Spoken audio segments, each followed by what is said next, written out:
Burlesques *** Burlesques by William Makepeace Thackeray. Contents: novels by eminent hands. George de Barnwell Codlingsby, Phil Fogarty, Barbour, Lords and Liveries, Crinoline, The Stars and Stripes, A Plan for a Prize Novel, The Diary of C. James de La Plush, Esquires, The Tremendous Adventures of Major Garhigan. Chapter I, Chapter 2, Chapter 3, Chapter 4, Chapter V, Chapter 6, Chapter 7, Chapter 8, Chapter 9, A Legend of the Rhine. Chapter I, Chapter 2, Chapter 3, Chapter 4, Chapter V, Chapter 6, Chapter 7, Chapter 8, Chapter 9, Chapter X, Chapter 11, Chapter 12, Chapter 13, Rebecca and Rowena. Chapter I, Chapter 2, Chapter 3, Chapter 4, Chapter V, Chapter 6, Chapter 7, The History of the Next French Revolution. Chapter I, Chapter 2, Chapter 3, Chapter 4, Chapter V, Chapter 6, Chapter 7, Chapter 8, Chapter 9, Cox's Diary. Novels by eminent hands. George de Barnwell by Sir E.L.B.L. Bart. Vol I. In the morning of life the truthful wooed the beautiful, and their offspring was love. Like his divine parents, he is eternal. He has his mother's ravishing smile, his father's steadfast eyes. He rises every day, fresh and glorious as the untired sun god. He is Eros, the ever young. Dark, dark were this world of ours had either divinity left it, dark without the day-beams of the Latonian charioteer, darker yet without the daedal smile of the god of the other bow. Dost know him, reader? Old is he, Eros, the ever young. He and time were children together. Kronos shall die, too, but love is imperishable. Brightest of the divinities, where hast thou not been sung? Other worships pass away, the idols for whom pyramids were raised lie in the desert crumbling and almost nameless, the Olympians are fled, their fanes no longer rise among the quivering olive groves of Ilissus, or crown the emerald islets of the amethyst Aegean. These are gone, but thou remainest. There is still a garland for thy temple, a heifer for thy stone. A heifer. Ah, many a darker sacrifice. Other blood is shed at thy altars, remorseless one, and the poet-priest who ministers at thy shrine draws his auguries from the bleeding hearts of men. While loveth no end, can the bard ever cease singing? In kingly and heroic ages, 'twas of kings and heroes that the poet spake. But in these, our times, the artisan hath his voice as well as the monarch. The people today is king, and we chronicle his woes, as they of old did the sacrifice of the princely Iphigenia, or the fate of the crowned Agamemnon. Is Odysseus less august in his rags than in his purple? Fate, passion, mystery, the victim, the avenger, the hate that harms, the furies that tear, the love that bleeds, are not these with us still? Are not these still the weapons of the artist? The colors of his palette? The chords of his lyre? Listen. I tell thee a tale, not of kings, but of men, not of thrones, but of love, and grief, and crime. Listen, and but once more. 'Tis for the last time, probably, these fingers shall sweep the strings. ELBL noonday in CHEPE. 'Twas noonday in CHEPE. High tide in the mighty river city, its banks well nigh overflowing with the myriad-waved stream of man. The toppling wains, bearing the produce of 1,000 marts, the gilded equipage of the millionary, the humbler, but yet larger vehicle from the green metropolitan suburbs, the hanging gardens of our Babylon, in which every traveller might, for a modest remuneration, take a republican seat, the mercenary carrack, with its private freight, the brisk curricle of the letter carrier, robed in royal scarlet, these and 1,000 others were laboring and pressing onward, and locked and bound and hustling together in the narrow channel of CHEPE. The imprecations of the charioteers were terrible. From the noble's broidered hammer-cloth, or the driving seat of the common coach, each driver assailed the other with floods of ribald satire. The pavied matron within the one vehicle, speeding to the bank for her semestrial pittance, shrieked and trembled, the angry Dives hastening to his office, to add another 1,000 to his heap, thrust his head over the blazoned panels, and displayed an eloquence of objurgation which his very menials could not equal. The dauntless street urchins, as they gaily threaded the labyrinth of life, enjoyed the perplexities and quarrels of the scene, and exacerbated the already furious combatants by their poignant infantile satire. And the philosopher, as he regarded the hot strife and struggle of these candidates in the race for gold, thought with a sigh of the truthful and the beautiful, and walked on, melancholy and serene. 'Twas noon in CHEPE. The warehooms were thronged. The flaunting windows of the mercers attracted many a purchaser, the glittering panes behind which Birmingham had glazed its simulated silver, induced rustics to pause, although only noon. The savoury odours of the cook-shops tempted the over-hungry citizen to the bun of Bath, or to the fragrant pottage that mocks the turtle's flavour, the turtle. O Dapibus supremi grata testado Jovis. I am an alderman when I think of thee. Well, it was noon in CHEPE. But were all battling for gain there? Among the many brilliant shops whose casements shone upon CHEPE, there stood one a century back, about which period our tale opens, devoted to the sale of colonial produce. A rudely carved image of a Negro, with a fantastic plume and apron of variegated feathers, decorated the lintel. The East and West had sent their contributions to replenish the window.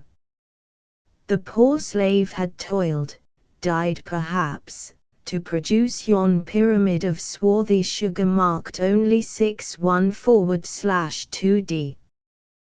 That catty box, on which was the epigraph Strong Family Congo only 3S9D was from the country of Confuci. That heap of dark produce bore the legend Try our real nut, 'twas cocoa, and that nut the coconut, whose milk has refreshed the traveller and perplexed the natural philosopher. The shop in question was, in a word, a grocer's. In the midst of the shop and its gorgeous contents sat one who, to judge from his appearance, though 'twas a difficult task, as, in sooth, his back was turned, had just reached that happy period of life when the boy is expanding into the man. O youth, youth! Happy and beautiful! O fresh and roseate dawn of life, when the dew yet lies on the flowers, ere they have been scorched and withered by passion's fiery sun. Immersed in thought or study, and indifferent to the din around him, sat the boy. A careless guardian was he of the treasures confided to him. The crowd passed in chepe, he never marked it. The sun shone on chepe, he only asked that it should illumine the page he read. The knave might filch his treasures, he was heedless of the knave. The customer might enter, but his book was all in all to him. And indeed a customer was there, a little hand was tapping on the counter with a pretty impatience, a pair of arch eyes were gazing at the boy, admiring, perhaps, his manly proportions through the homely and tightened garments he wore. Ahem, sir! I say, young man, the customer exclaimed. Tundi ape my bomenos pros if he read on the student, his voice choked with emotion. What language, he said, how rich, how noble, how sonorous, prosophipodes. The customer burst out into a fit of laughter so shrill and cheery, that the young student could not but turn round, and blushing, for the first time remarked her. A pretty grocer's boy you are, she cried, with your apolepia bomenos and your French and lingo. Am I to be kept waiting for hever? Pardon, fair maiden, said he, with high-bred courtesy, 'twas not French I read, 'twas the godlike language of the blind old bard. In what can I be serviceable to ye, lady? And to spring from his desk, to smooth his apron, to stand before her the obedient shop-boy, the poet no more, was the work of a moment. I might have prigged this box of figs, the damsel said good-naturedly, and you'd never have turned round. They came from the country of Hector, the boy said. Would you have currants, lady? These once bloomed in the island gardens of the blue Aegean. They are uncommon fine ones, and the figure is low, they're 4 halfpenny a pound. Would ye mayhap make trial of our teas? We do not advertise, as some folks do, but sell as low as any other house. You're precious young to have all these good things, the girl exclaimed, not unwilling, seemingly, to prolong the conversation. If I was you, and stood behind the counter, I should be eating figs the whole day long. Time was, answered the lad, and not long since I thought so too. I thought I never should be tired of figs. But my old uncle bade me take my fill, and now in sooth I am weary of them. I think you gentlemen are always so, the coquette said. Nay, say not so, fair stranger, the youth replied, his face kindling as he spoke, and his eagle eyes flashing fire. Figs pall, but oh, the beautiful never does. Figs rot, but oh, the truthful is eternal. I was born, lady, to grapple with the lofty and the ideal. My soul yearns for the visionary. I stand behind the counter, it is true, but I ponder here upon the deeds of heroes, and muse over the thoughts of sages. What is grocery for one who has ambition?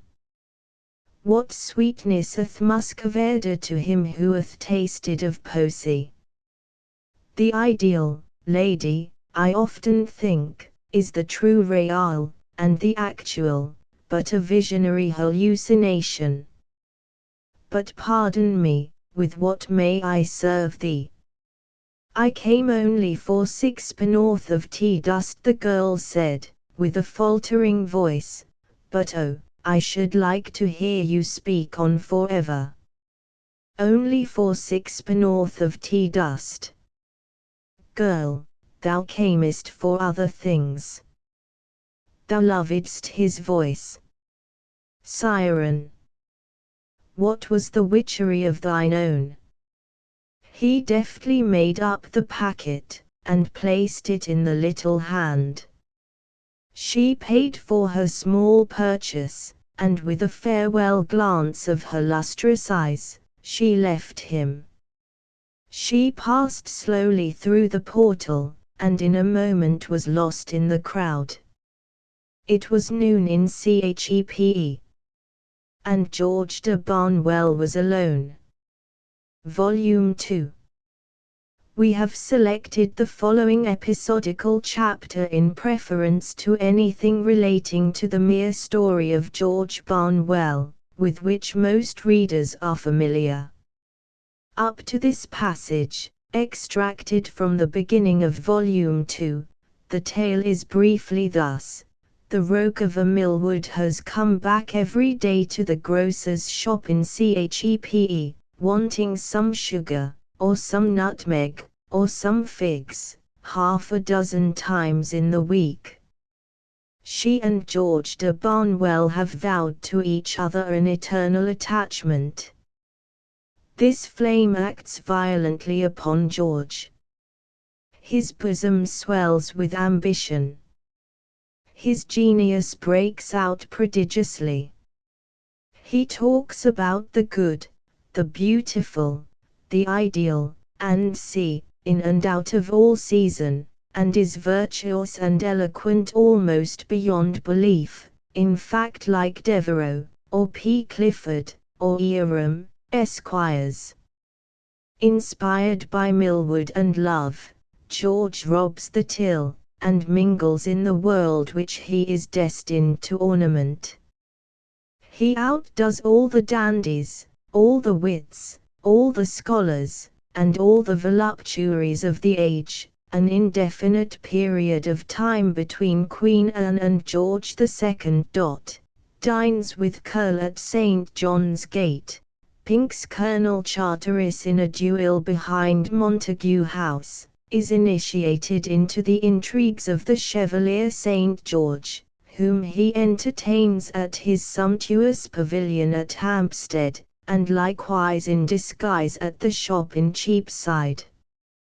His uncle, the owner of the shop, a surly curmudgeon with very little taste for the true and beautiful, has retired from business to the pastoral village in Cambridgeshire from which the noble Barnwells came. George's cousin Annabel is, of course, consumed with a secret passion for him. Some trifling inaccuracies may be remarked in the ensuing brilliant little chapter, but it must be remembered that the author wished to present an age at a glance, and the dialogue is quite as fine and correct as that in the last of the Barons or in Eugenerum or other works of our author, in which sentiment and history, or the true and beautiful, are united. Chapter XV.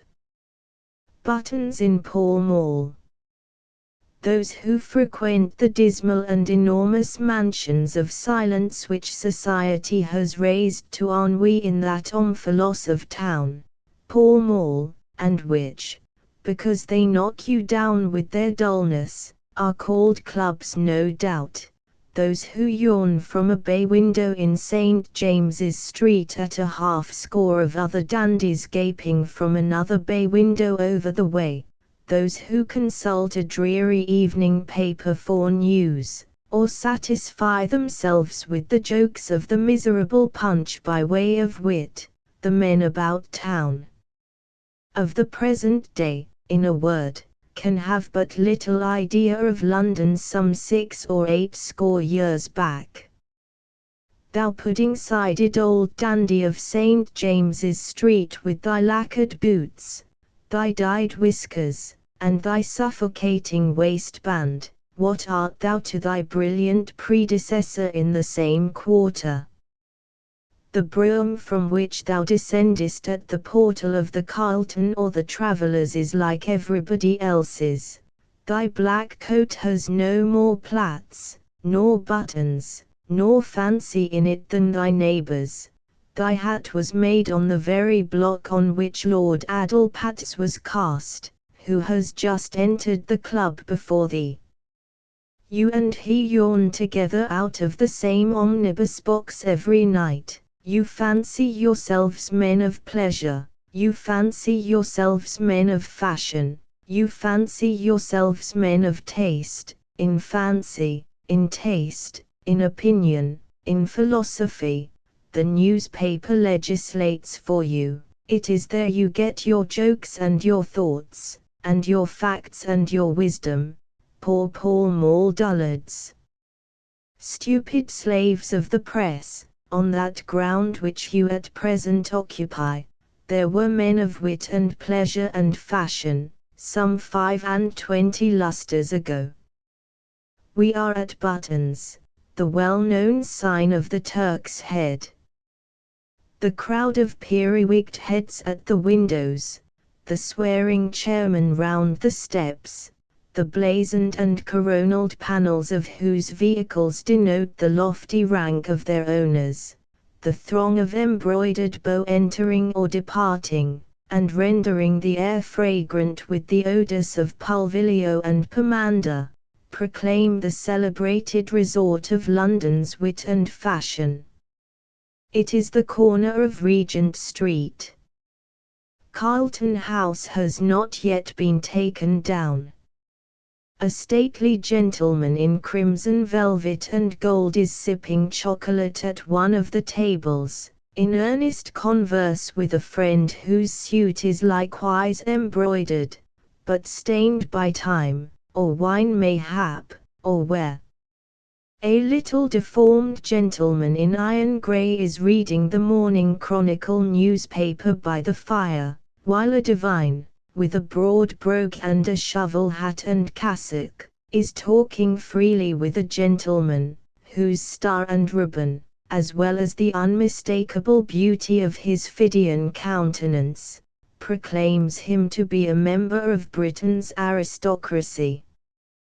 2 ragged youths, the one tall, gaunt, clumsy and scrofulous, the other with a wild, careless, beautiful look, evidently indicating race, are gazing in at the window, not merely at the crowd in the celebrated club, but at Timothy the waiter, who is removing a plate of that exquisite dish, the muffin, then newly invented, at the desire of some of the revellers within. I would, Sam, said the wild youth to his companion, that I had some of my mother Macclesfield's gold, to enable us to eat of those cates and mingle with yon spring owls and beaux. To vaunt a knowledge of the stoical philosophy, said the youth addressed as Sam, might elicit a smile of incredulity upon the cheek of the parasite of pleasure, but there are moments in life when history fortifies endurance, and past study renders present deprivation more bearable. If our pecuniary resources be exiguous, let our resolution, Dick, supply the deficiencies of fortune. The muffin we desire today would little benefit us tomorrow. Poor and hungry as we are we less happy, Dick, than yon listless voluptuary who banquets on the food which you covet? And the two lads turned away up Waterloo Place, and past the Parthenon Clubhouse, and disappeared to take a meal of cow-heel at a neighbouring cook's shop. Their names were Samuel Johnson and Richard Savage. Meanwhile the conversation at Button's was fast and brilliant. By Wood's 13th, and the divil go wid cried the church dignitary in the cassock, is it in blue and gould ye are this morning, Sir Richard, when you ought to be in Seables? Who's dead, Dean? Said the nobleman, the Dean's companion.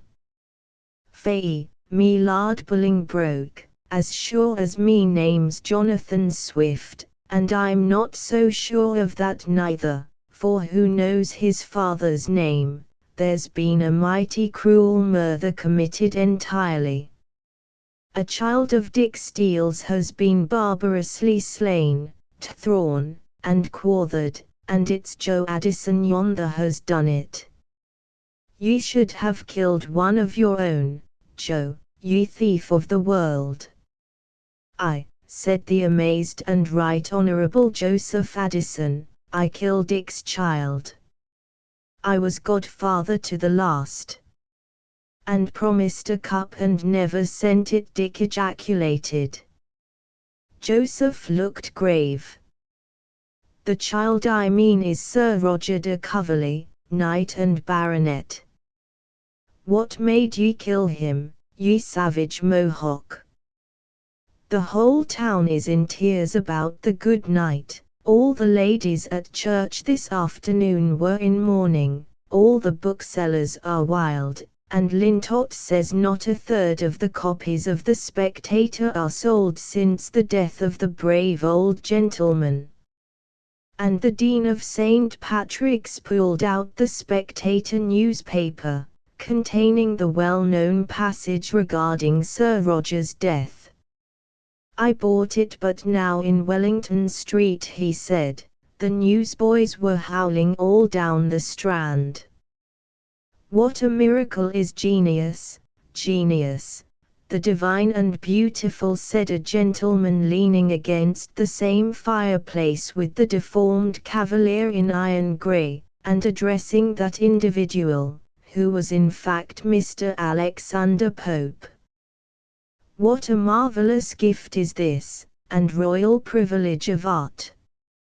To make the ideal more credible than the actual, to enchain our hearts, to command our hopes, our regrets, our tears, for a mere brain-born emanation, to invest with life the incorporeal, and to glamour the cloudy into substance. These are the lofty privileges of the poet, if I have read Poesy aright, and I am as familiar with the sounds that rang from Homer's lyre, as with the strains which celebrate the loss of Belinda's lovely locks. Mr. Pope blushed and bowed, highly delighted. These, I say, sir, are the privileges of the poet, the poetess, the maker. He moves the world, and asks no lever. If he cannot charm death into life, as Orpheus feigned to do, he can create beauty out of naught, and defy death by rendering thought eternal. Ho! Jemmy, another flask of Nance. And the boy, for he who addressed the most brilliant company of wits in Europe was little more, emptied the contents of the brandy flask into a silver flagon, and quaffed it gaily to the health of the company assembled. 'Twas the third he had taken during the sitting. Presently, and with a graceful salute to the society, he quitted the coffee-house, and was seen cantering on a magnificent Arab past the National Gallery. Who is yon spark in blue and silver? He beats Joe Addison himself, in drinking, and Pious Joe is the greatest toper in the three kingdoms, Dick Steele said, good-naturedly. His paper in the Spectator beats thy best, Dick, thou sluggard, the Right Honourable Mr. Addison exclaimed. He is the author of that famous number 996, for which you have all been giving me the credit. The rascal foiled me at capping verses, Dean Swift said, and won a tenpenny piece of me, plague take him. He has suggested an emendation in my Homer which proves him a delicate scholar, Mr. Pope exclaimed. He knows more of the French king than any man I have met with, and we must have an eye upon him, said Lord Bolingbroke, then Secretary of State for Foreign Affairs, and beckoning a suspicious-looking person who was drinking at a side table, whispered to him something. Meantime, who was he? Where was he, this youth who had struck all the wits of London with admiration? His galloping charger had returned to the city, his splendid court suit was doffed for the citizen's gabardine and grocer's humble apron. George de Barnwell was in Chepe, at the feet of Martha Millwood. Vol. 3. The Condemned Cell. Quid me mollibus implicas lacetis, my Eleanor? Nay, George added, a faint smile illumining his wan but noble features, why speak to thee in the accents of the Roman poet, which thou comprehendest not? Bright one, there be other things in life, in nature, in this inscrutable labyrinth, this heart on which thou leanest, which are equally unintelligible to thee. Yes, my pretty one, what is the unintelligible but the ideal? What is the ideal but the beautiful? What the beautiful but the eternal? And the spirit of man that would commune with these is like him who wanders by the thinner polar flois boiothalyses, and shrinks awestruck before that azure mystery. Emily's eyes filled with fresh gushing dew. Speak on, speak ever thus, my George, she exclaimed. Barnwell's chains rattled as the confiding girl clung to him. Even Snoggin, the turnkey appointed to sit with the prisoner, was affected by his noble and appropriate language, and also burst into tears. You weep, my Snoggin, the boy said, and why? Hath life been so charming to me that I should wish to retain it? Hath pleasure no after weariness? Ambition no deception, wealth no care, and glory no mockery? Pshaw! I am sick of success, palled of pleasure, weary of wine and wit, and, nay, start not, my Adelaide, and woman. I fling away all these things as the toys of boyhood. Life is the soul's nursery. I am a man, and pine for the illimitable. Mark you me. Has the morrow any terrors for me, think ye?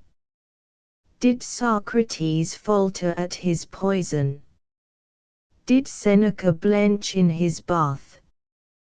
Did Brutus shirk the sword when his great stake was lost? Did even weak Cleopatra shrink from the serpent's fatal nip? And why should I? My great hazard hath been played, and I pay my forfeit. Lie sheathed in my heart, thou flashing blade. Welcome to my bosom, thou faithful serpent, I hug thee, peace-bearing image of the eternal. Ha, the hemlock cup. Fill high, boy, for my soul is thirsty for the infinite. Get ready the bath, friends, Prepare me for the feast tomorrow, bathe my limbs in odors, and put ointment in my hair. As for a bath Snoggin interposed, they are not to be had in this ward of the prison, but I do say hemi will git you a little hoil for your air.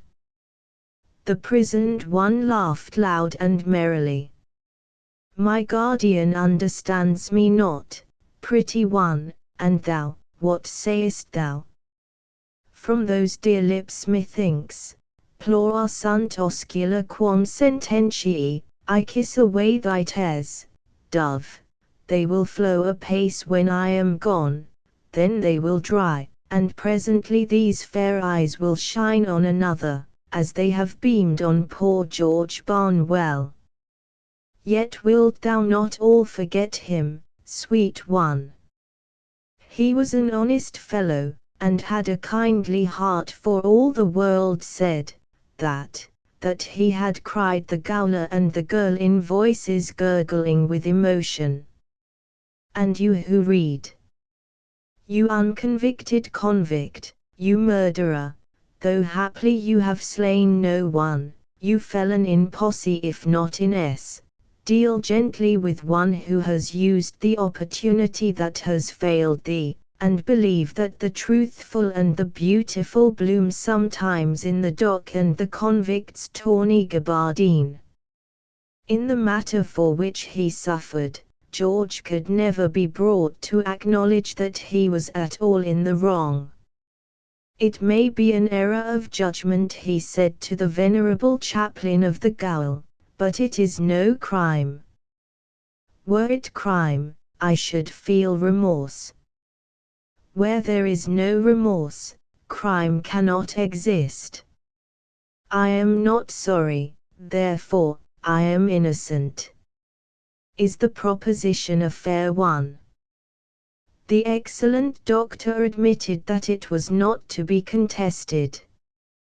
And wherefore, sir, should I have sorrow? The boy resumed, for ridding the world of a sordid worm, of a man whose very soul was dross, and who never had a feeling for the truthful and the beautiful. When I stood before my uncle in the moonlight, in the gardens of the ancestral halls of the de Barnwells, I felt that it was the Nemesis come to overthrow him. Dog, I said to the trembling slave, tell me where thy gold is. Thou hast no use for it. I can spend it in relieving the poverty on which thou tramplest, in aiding science, which thou knowest not, in uplifting art, to which thou art blind. Give gold, and thou art free. But he spake not, and I slew him. I would not have this doctrine vulgarly promulgated, said the admirable chaplain, for its general practice might chance to do harm. Thou, my son, the refined, the gentle, the loving and beloved, the poet and sage, urged by what I cannot but think a grievous error, hast appeared as avenger. Think what would be the world's condition, were men without any yearning after the ideal to attempt to reorganize society, to redistribute property, to avenge wrong. A rabble of pygmies scaling heaven, said the noble though misguided young prisoner. Prometheus was a giant, and he fell. Yes, indeed, my brave youth, the benevolent Dr. Fuzzig exclaimed, clasping the prisoner's marble and manacled hand, and the tragedy of tomorrow will teach the world that homicide is not to be permitted even to the most amiable genius, and that the lover of the ideal and the beautiful, as thou art, my son, must respect the real likewise. Look, here is supper, cried Barnwell gaily. This is the real, doctor, let us respect it and fall to. He partook of the meal as joyously as if it had been one of his early festals, but the worthy chaplain could scarcely eat it for tears. This is a gross plagiarism. The above sentiment is expressed much more eloquently in the ingenious romance of Eugenerum, the burning desires I have known, the resplendent visions I have nursed, the sublime aspirings that have lifted me so often from sense and clay. These tell me, that whether for good or ill, I am the thing of an immortality and the creature of a god. I have destroyed a man noxious to the world. With the wealth by which he afflicted society, I have been the means of blessing many. Codlingsby. By D. Shrewsbury, Esquires. The whole world is bound by one chain. In every city in the globe there is one quarter that certain travellers know and recognize from its likeness to its brother district in all other places where are congregated the habitations of men. In Tehran, or Pekin, or Stamboul, or New York, or Timbuktu, or London, there is a certain district where a certain man is not a stranger. Where the idols are fed with incense by the streams of Qingwangfu, where the minarets soar sparkling above the cypresses, their reflections quivering in the lucid waters of the Golden Horn, where the yellow Tiber flows under broken bridges and over imperial glories, where the huts are squatted by the Niger, under the palm trees, where the northern Babel lies, with its warehouses, and its bridges, its graceful factory chimneys, and its clumsy fanes, hidden in fog and smoke by the dirtiest river in the world. In all the cities of mankind there is one home whither men of one family may resort. Over the entire world spreads a vast brotherhood, suffering, silent, scattered, sympathizing, waiting, an immense Freemasonry. Once this world-spread band was an Arabian clan, a little nation alone and outlying amongst the mighty monarchies of ancient time, the Megatheria of history. The sails of their rare ships might be seen in the Egyptian waters, the camels of their caravans might thread the sands of Baalbek, or wind through the date groves of Damascus. Their flag was raised, not ingloriously, in many wars, against mighty odds, but 'twas a small people, and on one dark night the Lion of Judah went down before Vespasian's eagles, and in flame, and death, and struggle, Jerusalem agonized and died. Yes, the Jewish city is lost to Jewish men, but have they not taken the world in exchange? Mused thus Godfrey de Bouillon, Marquis of Codlingsby, as he debouched from Wych Street into the Strand. He had been to take a box for Armida at Madame Vestris's theatre. That little Armida was full of Madame Vestris's theatre, and her little brougham, and her little self, and her enormous eyes, and her prodigious opera glass, and her miraculous bouquet, which cost Lord Codlingsby 20 guineas every evening at Nathan's in Covent Garden. The children of the gardeners of Sharon have still no rival for flowers, might be seen, 3 nights in the week at least, in the narrow, charming, comfortable little theatre. Godfrey had the box. He was strolling, listlessly, eastward, and the above thoughts passed through the young noble's mind as he came in sight of Holywell Street. The occupants of the London ghetto sat at their porches basking in the evening sunshine. Children were playing on the steps. Fathers were smoking at the lintel. Smiling faces looked out from the various and darkling draperies with which the warehouses were hung. Ringlets glossy, and curly, and jetty, eyes black as night, midsummer night, when it lightens, haughty noses bending like beaks of eagles, eager quivering nostrils, lips curved like the bow of love, every man or maiden, every babe or matron in that English jury bore in his countenance one or more of these characteristics of his peerless Arab race. "How beautiful they are," mused Coddlingsby, as he surveyed these placid groups calmly taking their pleasure in the sunset. "D'you want to look at an ishcote?" a voice said, which made him start, and then someone behind him began handling a masterpiece of Stultz with a familiarity which would have made the Baron tremble. "Rafael Mendoza!" exclaimed Godfrey. "The same," Lord Coddlingsby the individual so apostrophized replied. "I told you we should meet again where you would little expect me. Will it please you to enter? This is Friday, and we close at sunset. It rejoices my heart to welcome you home." So saying, Raphael laid his hand on his breast, and bowed, an oriental reverence.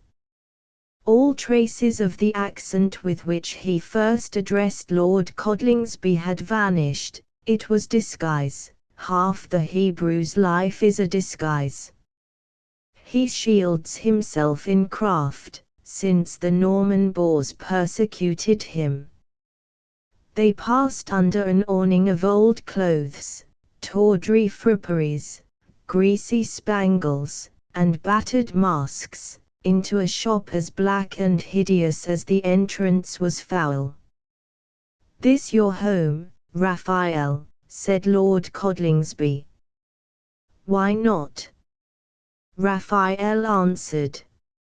"I am tired of Schloss Schinkenstein. The Rhine bores me after a while. It is too hot for Florence, besides they have not completed the picture gallery, and my place smells of putty. You wouldn't have a man, mon cher, bury himself in his chateau in Normandy, out of the hunting season.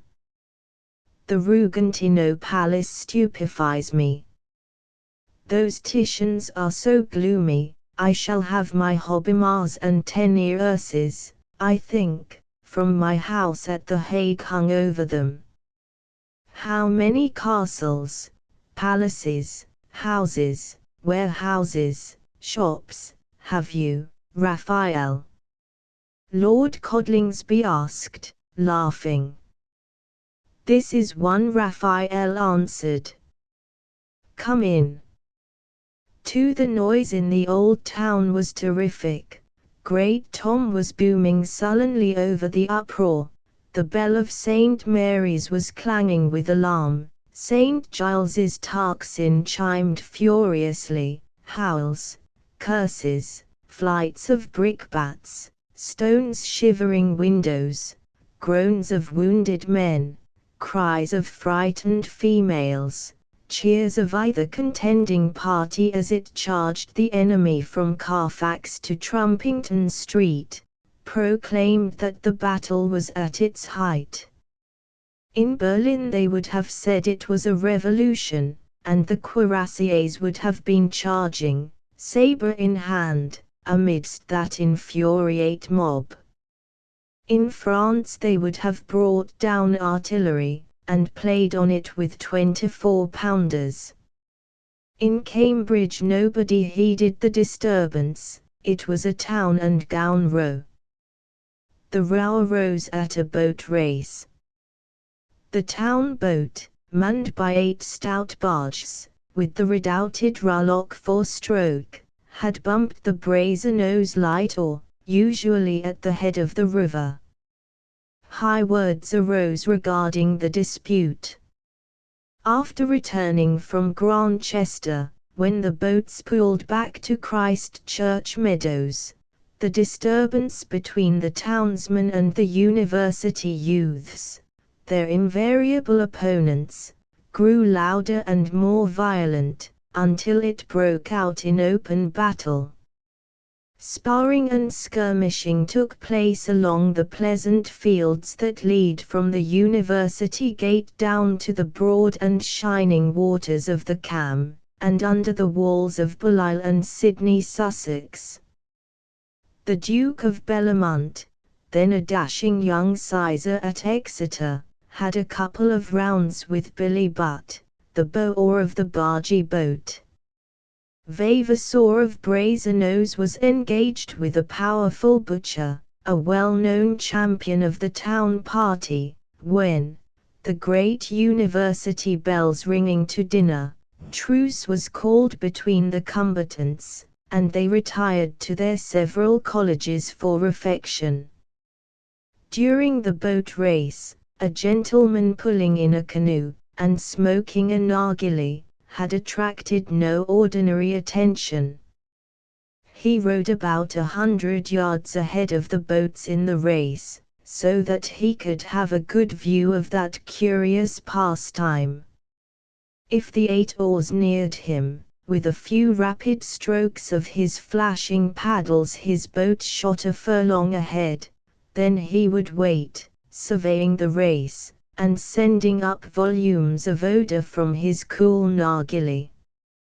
"Who is he?" asked the crowds who panted along the shore, encouraging, according to Cambridge wont, the efforts of the oarsmen in the race. Town and gown alike asked who it was, who, with an ease so provoking, in a bark so singular, with a form seemingly so slight, but a skill so prodigious, beat their best men.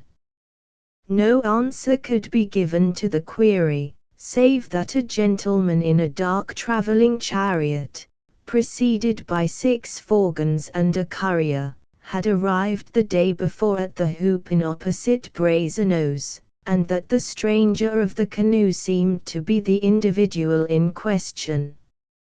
No wonder the boat, that all admired so, could compete with any that ever was wrought by Cambridge artificer or Putney workman. That boat, slim, shining, and shooting through the water like a pike after a small fish, was a cake from Tofana. It had distanced the Sultan's oarsmen and the best crews of the Capitan Pasha in the Bosphorus. It was the workmanship of Togrul Beg, Kakji Bashi of His Highness. The Bashi had refused 50,000 tomorns from Count Boutnif, the Russian ambassador, for that little marvel. When his head was taken off, the father of believers presented the boat to Rafael Mendoza.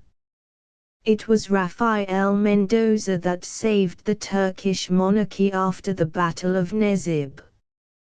By sending 3 millions of piastres to the Sraskia, by bribing Colonel de Saint-Cornican, the French envoy in the camp of the victorious Ibrahim, the march of the Egyptian army was stopped, the menaced empire of the Ottomans was saved from ruin. The Marchioness of Stoke-Pogis, our ambassador's lady, appeared in a suite of diamonds which outblazed even the Romanov jewels, and Rafael Mendoza obtained the little cake. He never travelled without it. It was scarcely heavier than an armchair. Barony, the courier, had carried it down to the Cam that morning, and Raphael had seen the singular sport which we have mentioned. The dinner over, the young men rushed from their colleges, flushed, full-fed, and eager for battle. If the gown was angry, the town, too, was on the alert. From Ifly and Barnwell, from factory and mill, from wharf and warehouse, the town poured out to meet the enemy, and their battle was soon general. From the Addenbrooke's Hospital to the Blenheim Turnpike, all Cambridge was in an uproar, the college gates closed, the shops barricaded, the shop boys away in support of their brother townsmen. The battle raged, and the gown had the worst of the fight. A luncheon of many courses had been provided for Raphael Mendoza at his inn, but he smiled at the clumsy efforts of the university cooks to entertain him, and a couple of dates and a glass of water formed his meal. In vain the discomfited landlord pressed him to partake of the slighted banquet. "A breakfast, pshaw," said he. "My good man, I have 19 cooks, at salaries rising from 400 a year. I can have a dinner at any hour, but a town and gown row." A brickbat here flying through the window crashed the carafe of water in Mendoza's hand. "A town and gown row is a novelty to me. The town has the best of it, clearly, though the men outnumber the lads. Ha, a good blow.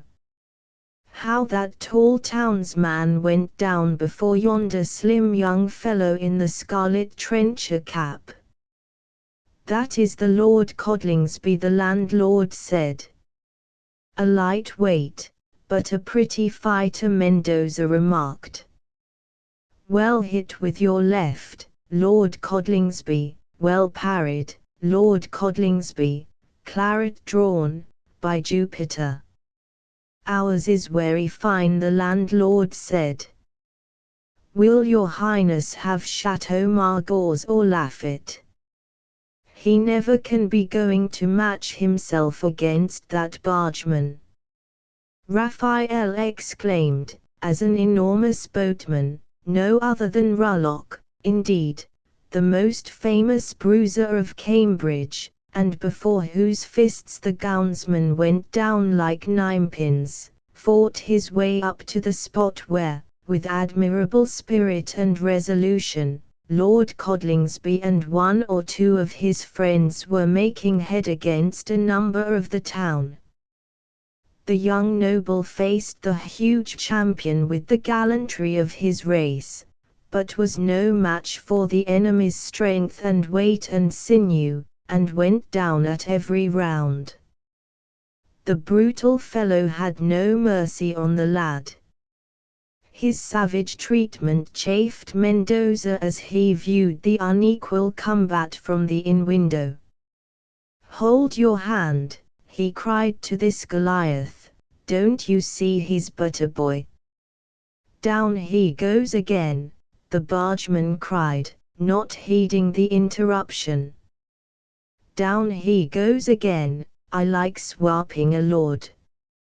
"Coward," shouted Mendoza, and to fling open the window amidst a shower of brickbats, to vault over the balcony, to slide down one of the pillars to the ground, was an instant's work. At the next he stood before the enormous bargeman. After the coroner's inquest, Mendoza gave £10,000 to each of the bargeman's 10 children, and it was thus his first acquaintance was formed with Lord Codlingsby. But we are lingering on the threshold of the house in Holywell Street. Let us go in. Godfrey and Raphael passed from the street into the outer shop of the old mansion in Holywell Street. It was a masquerade warehouse to all appearance. A dark-eyed damsel of the nation was standing at the dark and grimy counter, strewed with old feathers, old yellow hoots, old stage mantles, painted masks, blind and yet gazing at you with a look of sad death-like intelligence from the vacancy behind their sockets. A medical student was trying one of the doublets of orange tawny and silver, slashed with dirty light blue. He was going to a masquerade that night. He thought Polly Pattens would admire him in the dress. Polly Pattens, the fairest of maids of all work, the Borough Venus, adored by half the youth of Guise. "You look like a prince in it, Mr. Lint," pretty Rachel said, coaxing him with her beady black eyes. "It is the cheese," replied Mr. Lint. "It ain't the dress that don't suit, my Rose of Sharon, it's the figure." "Hullo, Raphael, is that you, my lad of sealing wax? Come and intercede for me with this wild gazelle. She says I can't have it under 15 bob for the night. And it's too much, cuss me if it's not too much, unless you'll take my little bill at 2 months, Raphael." "There's a sweet pretty brigand's dress you may have for half the monish," Raphael replied.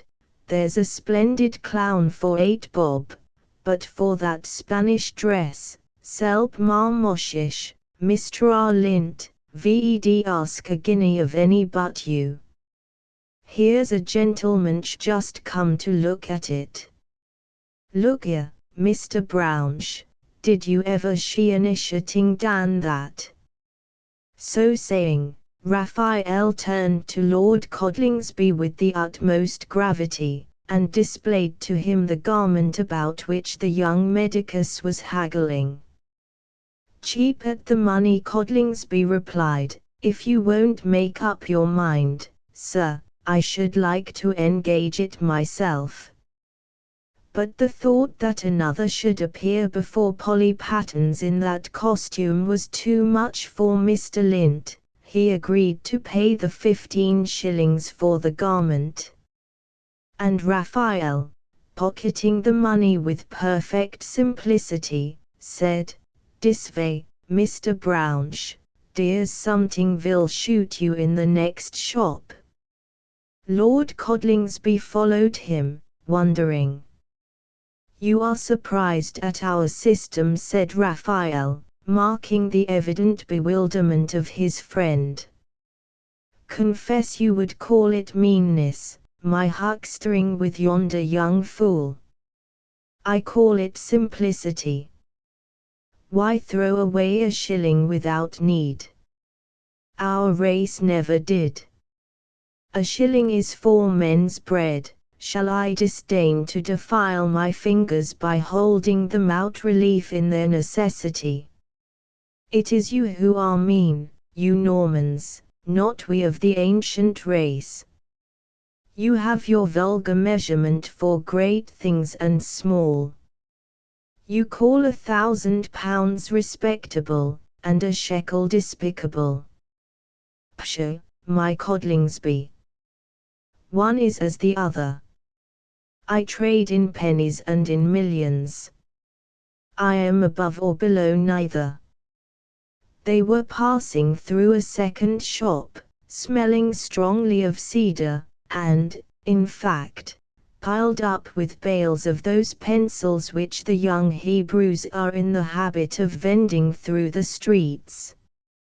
"I have sold bundles and bundles of these," said Raphael. "My little brother is now out with oranges in Piccadilly. I am bringing him up to be head of our house at Amsterdam. We all do it. I had myself to see Rothschild in Eaton Place this morning, about the Irish loan, of which I have taken 3 millions, and as I wanted to walk, I carried the bag.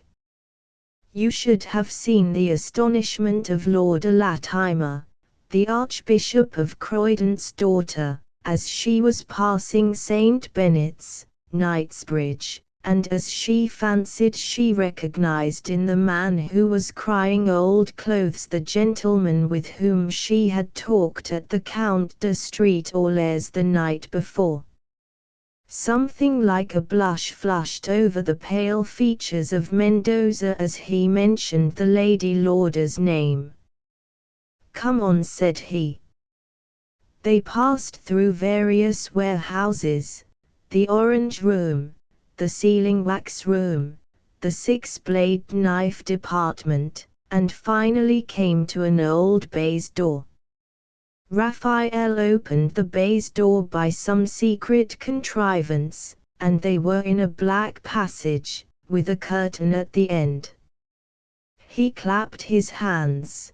The curtain at the end of the passage drew back, and a flood of golden light streamed on the Hebrew and his visitor. Chapter Xiv. They entered a moderate-sized apartment. Indeed, Holywell Street is not above 100 yards long, and this chamber was not more than half that length. It was fitted up with the simple taste of its owner.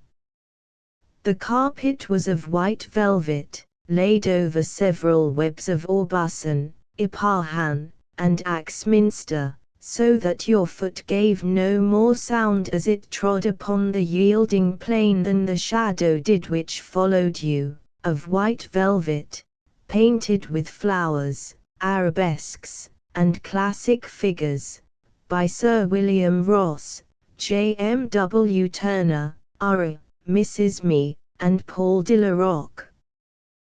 The edges were wrought with seed pearls, and fringed with Valenciennes lace and bullion. The walls were hung with cloth of silver, embroidered with gold figures, over which were worked pomegranates, polyanthuses, and passion flowers, in ruby, amethyst, and smaragd. The drops of dew which the artificer had sprinkled on the flowers were diamonds. The hangings were overhung by pictures yet more costly.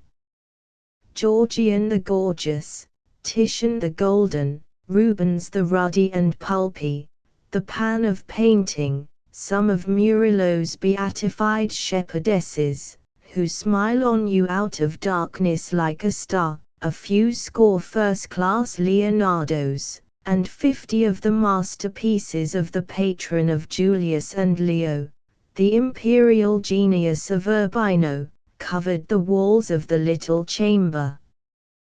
Divans of carved amber covered with ermine went round the room, and in the midst was a fountain, pattering and babbling with jets of double-distilled otto of roses.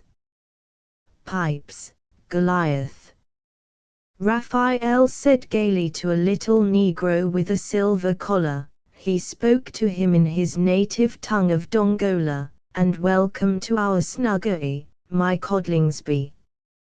We are quieter here than in the front of the house, and I wanted to show you a picture. I'm proud of my pictures. That Leonardo came from Genoa, and was a gift to our father from my cousin, Marshal Manus. That Murillo was pawned to my uncle by Marie Antoinette before the flight to Varennes. The poor lady could not redeem the pledge, you know, and the picture remains with us. As for the Raphael, I suppose you are aware that he was one of our people. But what are you gazing at? Oh, my sister, I forgot. Miriam. This is the Lord Codlingsby. She had been seated at an ivory pianoforte on a mother-of-pearl music stool, trying a sonata of hers. She rose when thus apostrophized. Miriam de Mendoza rose and greeted the stranger.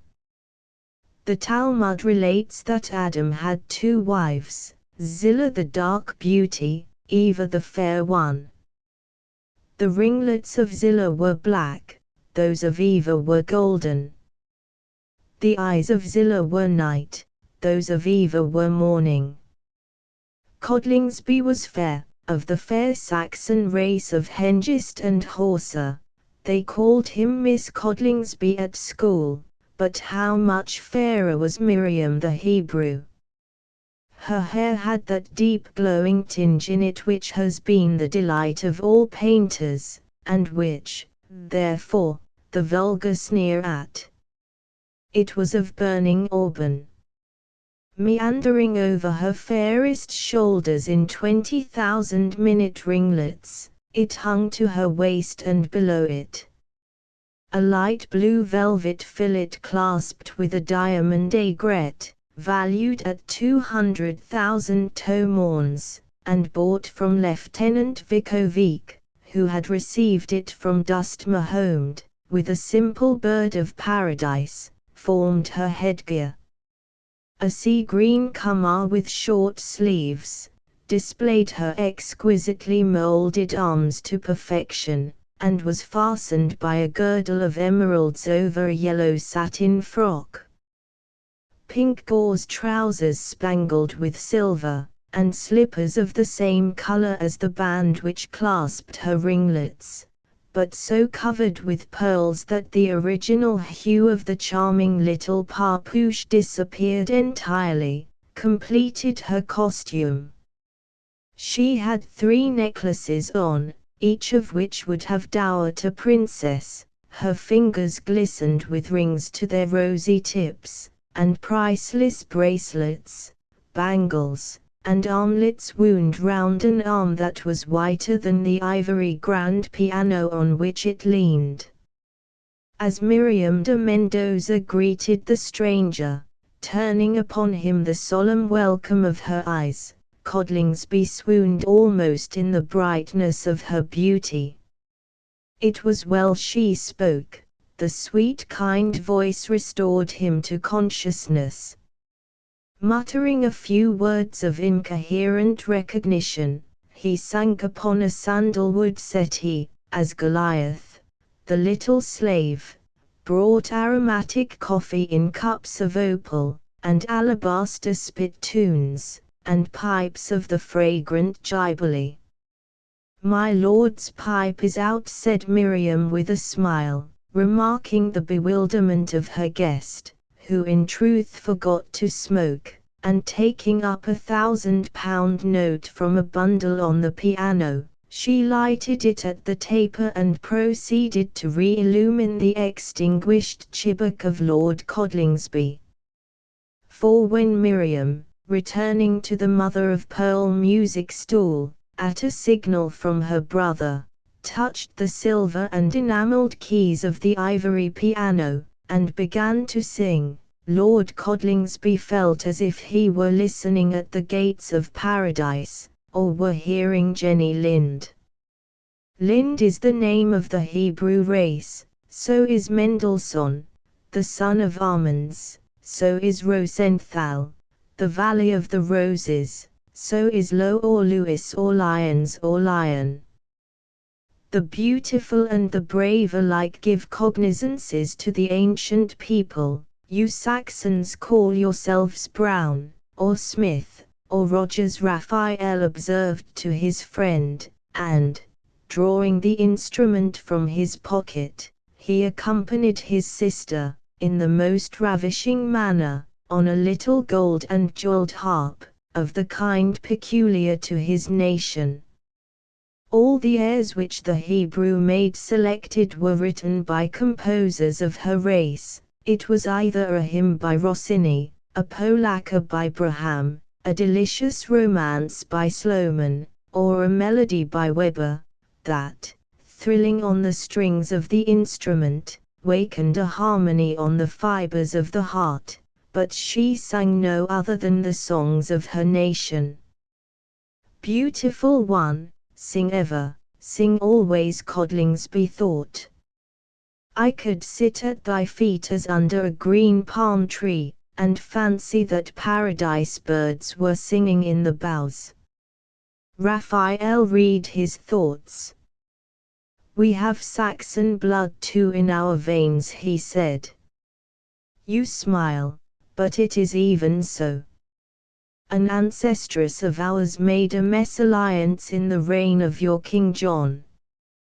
Her name was Rebecca, daughter of Isaac of York, and she married in Spain, whither she had fled to the court of King Bobdil, Sir Wilfrid of Ivanhoe, then a widower by the demise of his first lady, Rowena. The match was deemed a cruel insult amongst our people, but Wilfred conformed, and was a rabbi of some note at the synagogue of Cordova. We are descended from him lineally. It is the only blot upon the escutcheon of the Mendozas. As they sat talking together, the music finished, and Miriam having retired, though her song and her beauty were still present to the soul of the stranger, at a signal from Mendoza, various messengers from the outer apartments came in to transact business with him. First it was Mr. Aminadab, who kissed his foot, and brought papers to sign. "How is the house in Grosvenor Square, Aminadab, and is your son tired of his yacht yet?" Mendoza asked. "That is my 24th cashier," said Raphael to Codlingsby, when the obsequious clerk went away. "He is fond of display, and all my people may have what money they like." Entered presently the Lord Berryakers, on the affair of his mortgage. The Lord Berryakers, strutting into the apartment with a haughty air, shrank back, nevertheless, with surprise on beholding the magnificence around him. "Little Mordecai," said Raphael to a little orange boy, who came in at the heels of the noble, "take this gentleman out and let him have £10,000. I can't do more for you, my lord, than this. I'm busy. Goodbye." And Raphael waved his hand to the peer, and fell to smoking his narghileh. A man with a square face, cat-like eyes, and a yellow moustache, came next. He had an hourglass of a waist, and walked uneasily upon his high-heeled boots. "Tell your master that he shall have 2 millions more, but not another shilling," Raphael said. "That story about the 25 millions of ready money at Kronstadt is all bosh. They won't believe it in Europe. You understand me, Count Grogomovsky." But His Imperial Majesty said 4 millions, and I shall get the Naughton less. Go and speak to Mr. Shadrach, in room Z94, the 4th court, said Mendoza good-naturedly. "Leave me at peace, Count, don't you see it is Friday, and almost sunset?" The Kalmuck envoy retired cringing, and left an odor of musk and candle grease behind him. An orange man, an emissary from Lola Montes, a dealer in piping bullfinches, and a cardinal in disguise, with a proposal for a new loan for the Pope, were heard by turns, and each, after a rapid colloquy in his own language, was dismissed by Raphael. The Queen must come back from Aranjuez, or that king must be disposed of, Raphael exclaimed, as a yellow-faced ambassador from Spain, General the Duke of Olapadrida, left him. "Which shall it be, my Codlingsby?" Codlingsby was about laughingly to answer, for indeed he was amazed to find all the affairs of the world represented here, and Holywell Street the centre of Europe, when 3 knocks of a peculiar nature were heard, and Mendoza, starting up, said, "Ha, there are only 4 men in the world who know that signal." At once, and with a reverence quite distinct from his former nonchalant manner, he advanced towards the newcomer. He was an old man evidently, too, of the Hebrew race. The light of his eyes was unfathomable, about his mouth there played an inscrutable smile. He had a cotton umbrella, and old trousers, and old boots, and an old wig, curling at the top like a rotten old pear. He sat down, as if tired, in the first seat at hand, as Raphael made him the lowest reverence. "I am tired," says he, "I have come in 15 hours. I am ill at Neuilly," he added with a grin. "Get me some au sucre, and tell me the news, Prince de Mendoza." These bread rows, this unpopularity of Guizot, this odious Spanish conspiracy against my darling Montpensier and daughter, this ferocity of Palmerston against Coletti, makes me quite ill. Give me your opinion, my dear Duke. But ha! Whom have we here? The august individual who had spoken, had used the Hebrew language to address Mendoza, and the Lord Codlingsby might easily have pleaded ignorance of that tongue. But he had been at Cambridge, where all the youth acquire it perfectly. "Sire," said he, "I will not disguise from you that I know the ancient tongue in which you speak. There are probably secrets between Mendoza and your Maj. "Hush," said Raphael, leading him from the room. "Au revoir, dear Codlingsby. His Majesty is one of us," he whispered at the door, "so is the Pope of Rome, so is," a whisper concealed the rest. "Gracious powers, is it so?" said Codlingsby, musing. He entered into Holywell Street. The sun was sinking.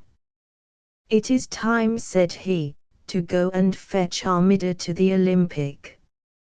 Phil Fogarty. A Tale of the Fighting 181th. By Harry Rollicker. The Gabion was ours. After 2 hours fighting we were in possession of the first embrasure, and made ourselves as comfortable as circumstances would admit. Jack Delamere, Tom Delancey, Jerry Blake, the doctor, and myself, sat down under a pontoon, and our servants laid out a hasty supper on a tumble. Though Cambaceres had escaped me so provokingly after I cut him down, his spoils were mine. A cold fowl and a Bologna sausage were found in the marshal's holsters, and in the haversack of a French private who lay a corpse on the glacis, we found a loaf of bread, his 3 days' ration. Instead of salt, we had gunpowder, and you may be sure, wherever the doctor was, a flask of good brandy was behind him in his instrument case. We sat down and made a soldier's supper. The doctor pulled a few of the delicious fruit from the lemon trees growing near, and round which the Carabineers and the 24th Leger had made a desperate rally, and punch was brewed in Jack Delamere's helmet. "Faith, it never had so much wit in it before," said the doctor, as he ladled out the drink. We all roared with laughing, except the guardsman, who was as savage as a Turk at a christening. "Buvez-en," said old Sawbones to our French prisoner, "c'est-vous faire bien, mon vieux coq," and the colonel, whose wound had been just dressed, eagerly grasped at the proffered cup, and drained it with a health to the donors. How strange are the chances of war! But half an hour before he and I were engaged in mortal combat, and our prisoner was all but my conqueror. Grappling with Cambaceres, whom I knocked from his horse, and was about to dispatch, I felt a lunge behind, which luckily was parried by my sabretach. A Herculean grasp was at the next instant at my throat, I was on the ground, my prisoner had escaped, and a gigantic warrior in the uniform of a colonel of the regiment of Artois glaring over me with pointed sword. "Rens toi, coquin," said he. "Alison diable," said I, "a Fogarty never surrenders." I thought of my poor mother and my sisters. At the old house in Killaloe, I felt the tip of his blade between my teeth. I breathed a prayer, and shut my eyes. When the tables were turned, the butt end of Lanty Clance's musket knocked the sword up and broke the arm that held it. "The Normand shall naboklish," said the French officer, with a curse in the purest Irish. It was lucky I stopped laughing time enough to bid Lanty hold his hand, for the honest fellow would else have brained my gallant adversary. We were the better friends for our combat, as what gallant hearts are not? The breach was to be stormed at sunset, and like true soldiers we sat down to make the most of our time. The rogue of a doctor took the liver wing for his share, we gave the other to our guest, a prisoner. Those scoundrels Jack Delamere and Tom Delaney took the legs, and, faith, poor I was put off with the Pope's nose and a bit of the back. "How do ye like his Holiness's feature?" said Jerry Blake. "Anyhow you'll have a merry thought," cried the incorrigible doctor, and all the party shrieked at the witticism. "De mortuis nil nisi bonum," said Jack, holding up the drumstick clean. "Faith, there's not enough of it to make us chicken-hearted, anyhow," said I. "Come, boys, let's have a song." "Here goes," said Tom Delaney, and sung the following lyric, of his own composition: "Dear Jack, this white mug that with Guinness I fill, and drink to the health of sweet Nan of the Hill, was once Tommy Tasbat's, as jovial a sot, as e'er drew a spigot, or drained a full pot. In drinking all round 'twas his joy to surpass, and with all merry tipplers he swigged off his glass. One morning in summer, while seated so snug, in the porch of his garden, discussing his jug, stern death, on a sudden, to Tom did appear, and said, 'Honest Thomas, come take your last beer, we needed his clay in the shape of this can, from which let us drink to the health of my Nan.'" "Pshaw," said the doctor, "I've heard that song before. Here's a new one for you, boys," and Sawbones began, in a rich Caucasian voice. "You've all heard of Larry O'Toole, of the beautiful town of Drumgool. He had but one eye, to ogle ye by, oh, murther, but that was a jewel. A fool he made of de girls, dis O'Toole. 'Twas he was the boy didn't fail, that tuck down pataties and mail. He never would shrink from any thronged drink, was it whiskey or Drogheda ale. I'm bail this Larry would swallow a pail. Oh, many a night at the bowl, with Larry I've sot cheek by jowl. He's gone to his rest, where there's drink of the best, and so let us give his old soul a howl, for 'twas he made the noggin to rowl." I observed the French colonel's eye glistened as he heard these well-known accents of his country, but we were too well-bred to pretend to remark his emotion. The sun was setting behind the mountains as our songs were finished, and each began to look out with some anxiety for the preconcerted signal, the rocket from Sir Hussey Vivian's quarters, which was to announce the recommencement of hostilities.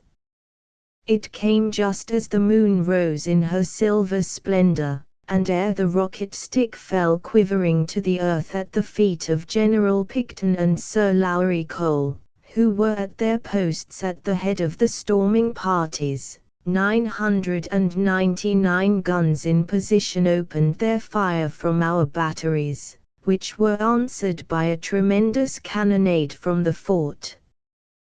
"Who's going to dance?" said the doctor. "The ball's begun." "Ha! There goes poor Jack Delamere's head off. The ball chose a soft one, anyhow. Come here, Tim, till I mend your leg. Your wife has need only knit half as many stockings next year, Doolan my boy. Fee! There goes a big one had well nigh stopped my talking, bedad. It has snuffed the feather off my cocked hat." In this way, with 84-pounders roaring over us like hail, the undaunted little doctor pursued his jokes and his duty. That he had a feeling heart, all who served with him knew, and none more so than Philip Fogarty, the humble writer of this tale of war. Our embrasure was luckily bomb-proof, and the detachment of the 181th under my orders suffered comparatively little. "Be cool, boys," I said, "it will be hot enough work for you ere long." The honest fellows answered with an Irish cheer. I saw that it affected our prisoner. "Countryman," said I know you, but an Irishman was never a traitor." "Taisez vous," said he, putting his finger to his lip. "C'est la fortune de la guerre. If ever you come to Paris, ask for the Marquise d'Armani, and I may render you the hospitality which your tyrannous laws prevent me from exercising in the ancestral halls of my own race." I shook him warmly by the hand as a tear bedimmed his eye.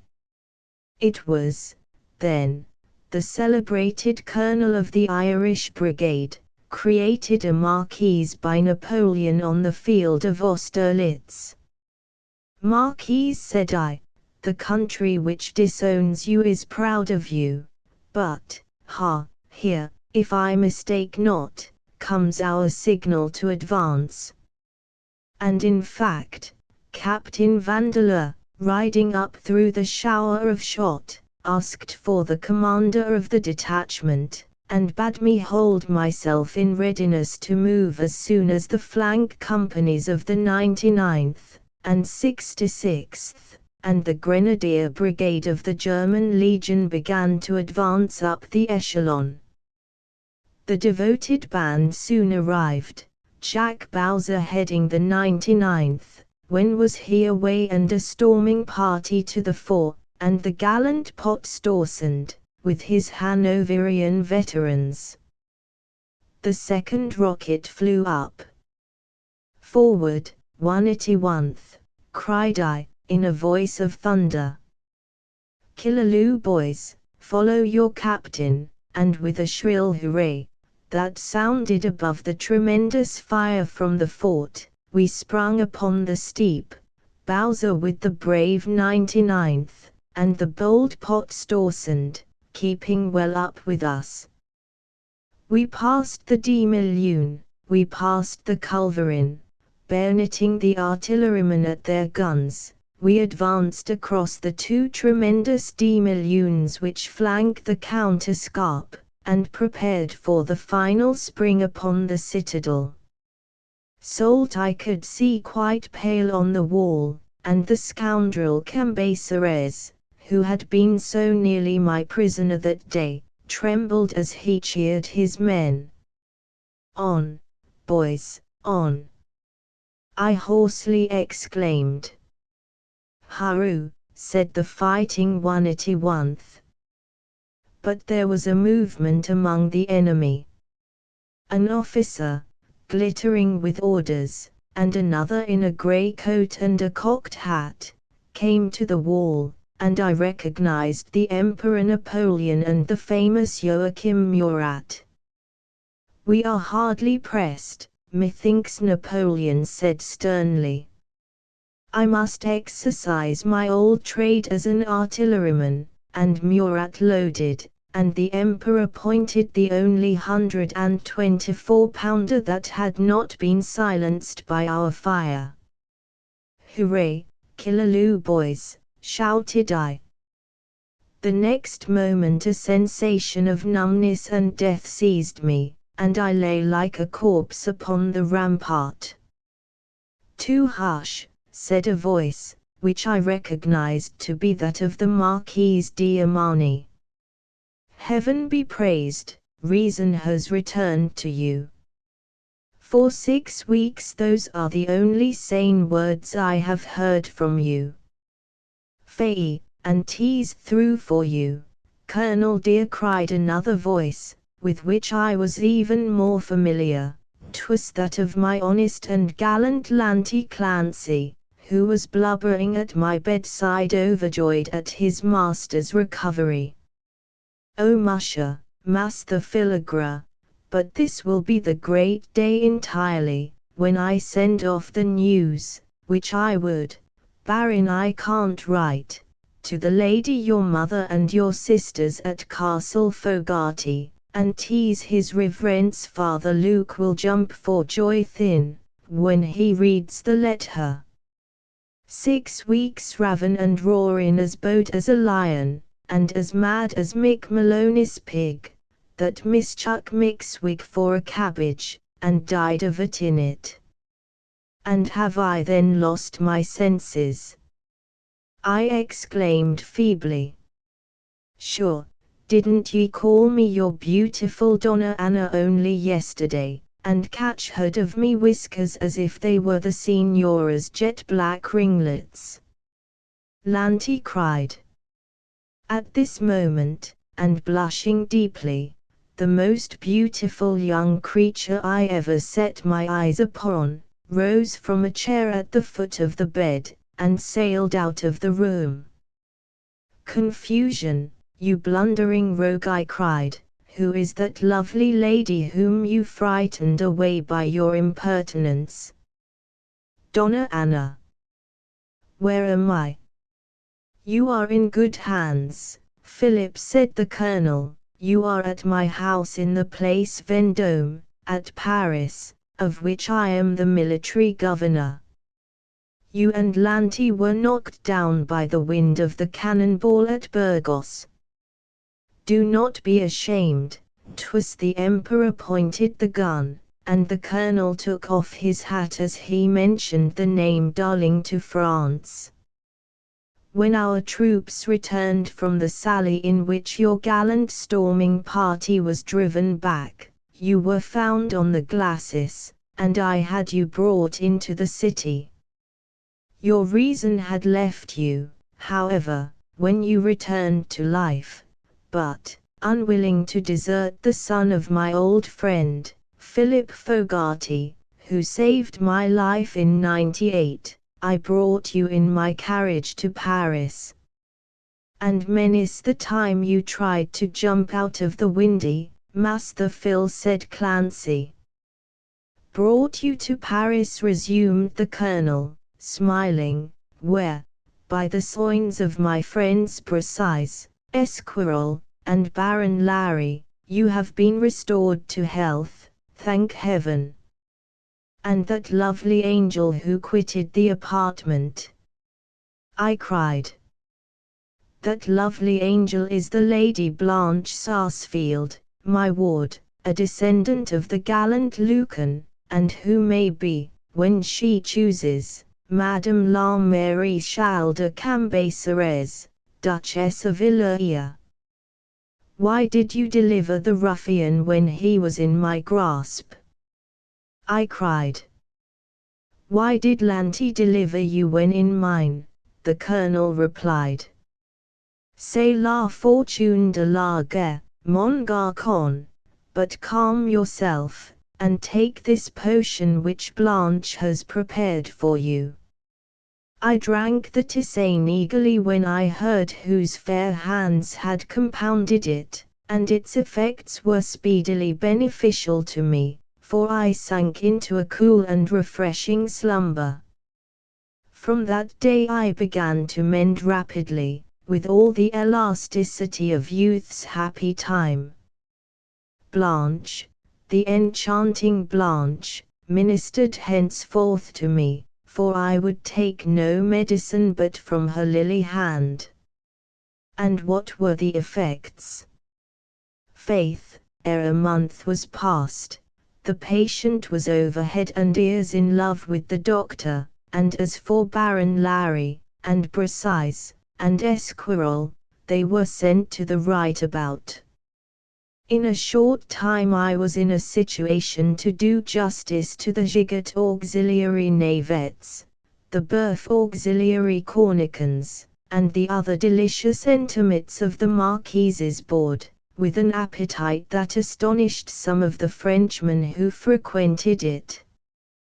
"Wait till he's quite well, miss," said Lanty, who waited always behind me. "Faith, when he's in health, I'd back him to et a cow, Baron the horns and teal." I sent a decanter at the Rogue's Head, by way of answer to his impertinence.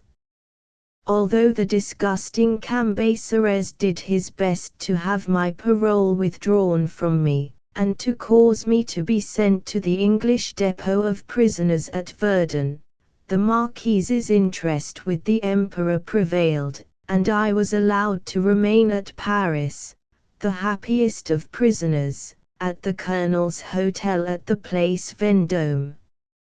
I here had the opportunity, an opportunity not lost, I flatter myself, on a young fellow with the accomplishments of Philip Fogarty, Esquire, of mixing with the elite of French society, and meeting with many of the great, the beautiful, and the brave. Talleyrand was a frequent guest of the Marquise's. His bon mots used to keep the table in a roar. Ney frequently took his chop with us. Murat, when in town, constantly dropped in for a cup of tea and friendly round game. Alas! Who would have thought those two gallant heads would be so soon laid low? My wife has a pair of earrings which the latter, who always wore them, presented to her, but we are advancing matters. Anybody could see, avec un demi-oeil, as the Prince of Benevento remarked, how affairs went between me and Blanche, but though she loathed him for his cruelties and the odiousness of his person, the brutal Cambacérès still pursued his designs upon her. I recollect it was on St. Patrick's Day. My lovely friend had procured, from the gardens of the Empress Josephine, at Malmaison, whom we loved 1,000 times more than her Austrian successor, a sunday-haired woman, between ourselves, with an odious squint, a quantity of shamrock wherewith to garnish the hotel, and all the Irish in Paris were invited to the national festival. I and Prince Talleyrand danced a double hornpipe with Pauline Bonaparte and Madame de Staël. Marshal Soult went down a couple of sets with Madame Récamier, and Robespierre's widow, an excellent, gentle creature, quite unlike her husband, stood up with the Austrian ambassador. Besides, the famous artists Baron Gros, David and Nicholas Poussin, and Canova, who was in town making a statue of the Emperor for Leo X, and, in a word, all the celebrities of Paris, as my gifted countrywoman, the wild Irish girl, calls them, were assembled in the Marquise's elegant receiving rooms. At last a great outcry was raised for La Gigolandaise. La Gigolandaise, a dance which had made a furore amongst the Parisians ever since the lovely Blanche Sarsfield had danced it.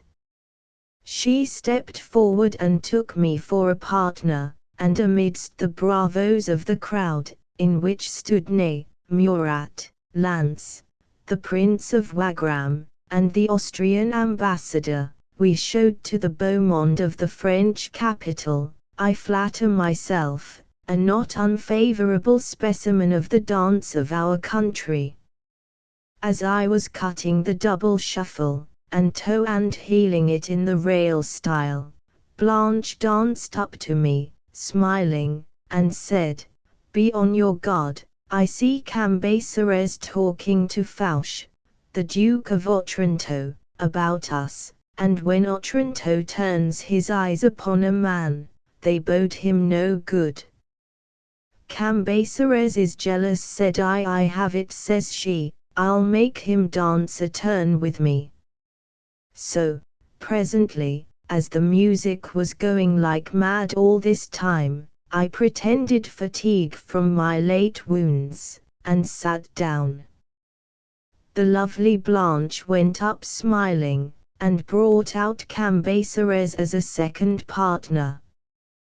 The Marshal is a lusty man, who makes desperate efforts to give himself a waist, and the effect of the exercise upon him was speedily visible.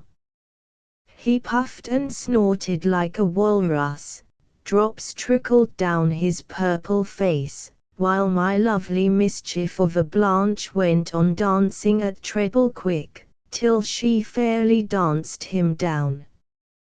"Who'll take the fleur with me?" said the charming girl, animated by the sport. "Fay, den, tease I, Lanty Clancy," cried my rascal, who had been mad with excitement at the scene, and, stepping in with a whoop and a hurroo, he began to dance with such rapidity as made all present stare. As the couple were footing it, there was a noise as of a rapid cavalcade traversing the Place Vendôme, and stopping at the Marquise's door. A crowd appeared to mount the stair, the great doors of the reception-room were flung open, and two pages announced their Majesties the Emperor and the Empress. So engaged were Lanty and Blanche, that they never heard the tumult occasioned by the august approach. It was indeed the Emperor, who, returning from the Theatre Français, and seeing the Marquise's windows lighted up, proposed to the Empress to drop in on the party. He made signs to the musicians to continue, and the conqueror of Marengo and Friedland watched with interest the simple evolutions of two happy Irish people. Even the Empress smiled and, seeing this, all the courtiers, including Naples and Talleyrand, were delighted. "Is not this a great day for Ireland?" said the Marquise, with a tear trickling down his noble face. "Oh Ireland! Oh my country! But no more of that. Go up, Phil, you divil, and offer Her Majesty the choice of punch or negus." Among the young fellows with whom I was most intimate in Paris was Eugene Beauharnais, the son of the ill-used and unhappy Josephine by her former marriage with a French gentleman of good family.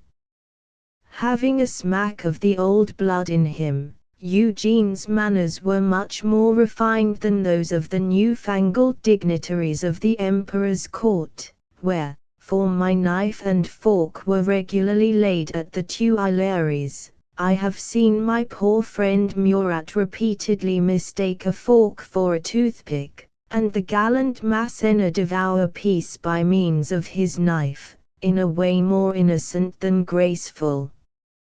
Talleyrand, Eugene, and I used often to laugh at these eccentricities of our brave friends, who certainly did not shine in the drawing-room, however brilliant they were in the field of battle. The Emperor always asked me to take wine with him, and was full of kindness and attention. "I like Eugene," he would say, pinching my ear confidentially, as his way was. "I like Eugene to keep company with such young fellows as you. You have manners, you have principles, my rogues from the camp have none. And I like you, Philip my boy," he added, "for being so attentive to my poor wife, the Empress Josephine, I mean." All these honors made my friends at the Marquise's very proud, and my enemies at court quiver with envy. Among these, the atrocious Cambaceres was not the least active and envenomed. The cause of the many attentions which were paid to me, and which, like a vain coxcomb, I had chosen to attribute to my own personal amiability, soon was apparent. Having formed a good opinion of my gallantry from my conduct in various actions and forlorn hopes during the war, the Emperor was most anxious to attach me to his service. The Grand Cross of St. Louis, the title of Count, the command of a crack cavalry regiment, the L4 Chevaux Marines, were the bribes that were actually offered to me. And must I say it? Blanche, the lovely, the perfidious Blanche, was one of the agents employed to tempt me to commit this act of treason. "Object to enter a foreign service," she said, in reply to my refusal. "It is you, Philip, who are in a foreign service. The Irish nation is in exile, and in the territories of its French allies. Irish traitors are not here, they march alone under the accursed flag of the Saxon, whom the great Napoleon would have swept from the face of the earth, but for the fatal valor of Irish mercenaries. Accept this offer, and my heart, my hand, my all are yours. Refuse it, Philip, and we part. To wed the abominable Cambaceres," I cried, stung with rage. "To wear a duchess's coronet, Blanche. Ha, ha. Mushrooms, instead of strawberry leaves, should decorate the brows of the upstart French nobility. I shall withdraw my parole. I demand to be sent to prison, to be exchanged, to die, anything rather than be a traitor, and the tool of a traitress." Taking up my hat, I left the room in a fury, and flinging open the door tumbled over Cambaceres, who was listening at the keyhole, and must have overheard every word of our conversation. We tumbled over each other, as Blanche was shrieking with laughter at our mutual discomfiture. Her scorn only made me more mad, and, having spurs on, I began digging them into Cambaceres' fat sides as we rolled on the carpet, until the marshal howled with rage and anger. "This insult must be avenged with blood," roared the Duke of Ilerria. "I have already drawn it," says I, "with my spurs." "Malheuret malediction," roared the marshal. "Hadn't you better settle your wig," says I, offering it to him on the tip of my cane, "and we'll arrange time and place when you have put your JC in order." I shall never forget the look of revenge which he cast at me, as I was thus turning him into ridicule before his mistress. "Lady Blanche," I continued bitterly, "as you look to share the Duke's coronet, hadn't you better see to his wig?" And so saying, I cocked my hat, and walked out of the Marquise's place, whistling Garoyawan. I knew my man would not be long in following me, and waited for him in the Place Vendôme, where I luckily met Eugene too, who was looking at the picture shop in the corner. I explained to him my affair in a twinkling. He at once agreed to go with me to the ground, and commended me, rather than otherwise, for refusing the offer which had been made to me. I knew it would be so, he said, kindly. I told my father you wouldn't. A man with the blood of the Fogartys, Phil my boy, doesn't wheel about like those fellows of yesterday. So, when Cambaceres came out, which he did presently, with a more furious air than before, I handed him at once over to Eugene, who begged him to name a friend, and an early hour for the meeting to take place. "Can you make it before 11, Phil?" said Bohunice. "The Emperor reviews the troops in the Bois de Boulogne at that hour, and we might fight there handy before the review." "Done," said I. "I want of all things to see the newly arrived Saxon cavalry maneuver," on which Cambaceres, giving me a look, as much as to say, "See sights." "Watch cavalry maneuvers.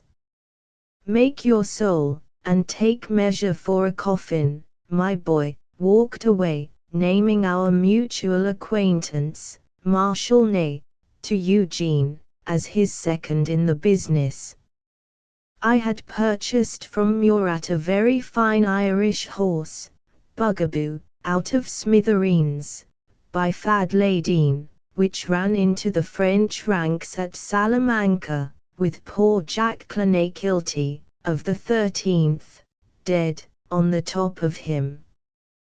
Bugaboo was too much and too ugly an animal for the King of Naples, who, though a showy horseman, was a bad rider across country, and I got the horse for a song. A wickeder and uglier brute never wore pigskin, and I never put my leg over such a timber jumper in my life. I rode the horse down to the Bois de Boulogne on the morning that the affair with Cambaceres was to come off, and Lanty held him as I went in, sure to win as they say in the ring. Cambaceres was known to be the best shot in the French army, but I, who am a pretty good hand at a snipe, thought a man was bigger, and that I could wing him if I had a mind. As soon as Ney gave the word, we both fired. I felt a whiz past my left ear, and putting up my hand there, found a large piece of my whiskers gone, whereas at the same moment, and shrieking a horrible malediction, my adversary reeled and fell. "Mon Dieu, il est mort," cried Ney. "Pas de tout," said Bohunice. "Écoute, il y aurait 2 years." And such, indeed, was the fact. The supposed dead man lay on the ground cursing most frightfully.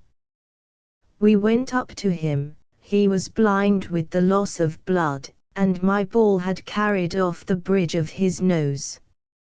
He recovered, but he was always called the Prince of Ponterotto in the French army, afterwards. The surgeon in attendance having taken charge of this unfortunate warrior, we rode off to the review where Ney and Eugene were on duty at the head of their respective divisions, and where, by the way, Cambaceres, as the French say, se faisait desire. It was arranged that Cambaceres' division of 6 battalions and 29 squadrons should execute a ricochet movement, supported by artillery in the intervals, and converging by different epaulements on the light infantry, that formed, as usual, the center of the line. It was by this famous maneuver that at Arcola, at Montenot, at Friedland, and subsequently at Mazagran, Suwarrow, Prince Charles, and General Castanos were defeated with such victorious slaughter, but it is a movement which, I need not tell every military man, requires the greatest delicacy of execution, and which, if it fails, plunges an army into confusion. Where is the Duke of Ilertia? Napoleon asked. At the head of his division, no doubt, said Murat, at which Eugene, giving me an arch look, put his hand to his nose, and caused me almost to fall off my horse with laughter. Napoleon looked sternly at me, but at this moment the troops getting in motion, the celebrated maneuver began, and His Majesty's attention was taken off from my impudence. Milaud's dragoons, their bands playing Vive Henri Quatre, their cuirasses gleaming in the sunshine, moved upon their own centre from the left flank in the most brilliant order, while the carbiners of Foy, and the grenadiers of the guard under Drouet d'Erlon, executed a carambolade on the right, with the precision which became those veteran troops, but the chasseurs of the young guard, marching by twos instead of threes, bore consequently upon the Bavarian Uhlans, an ill-disciplined and ill-affected body, and then, falling back in disorder, became entangled with the artillery and the left centre of the line, and in one instant 30,000 men were in inextricable confusion. Clubbed, by jabbers, roared out Lanty Clancy. I wish we could show 'em the fighting 181th, Captain Darling. Silence, fellow! I exclaimed. I never saw the face of man express passion so vividly as now did the livid countenance of Napoleon. He tore off General Milaud's epaulettes, which he flung into Foy's face. He glared about him wildly, like a demon, and shouted hoarsely for the Duke of Ilertia. He is wounded, sire, said General Foy, wiping a tear from his eye, which was blackened by the force of the blow. He was wounded an hour since in a duel, sire, by a young English prisoner, Monsieur de Fogarty. Wounded, a Marshal of France wounded. Where is the Englishman? Bring him out, and let a file of grenadiers, sire, interposed Eugene.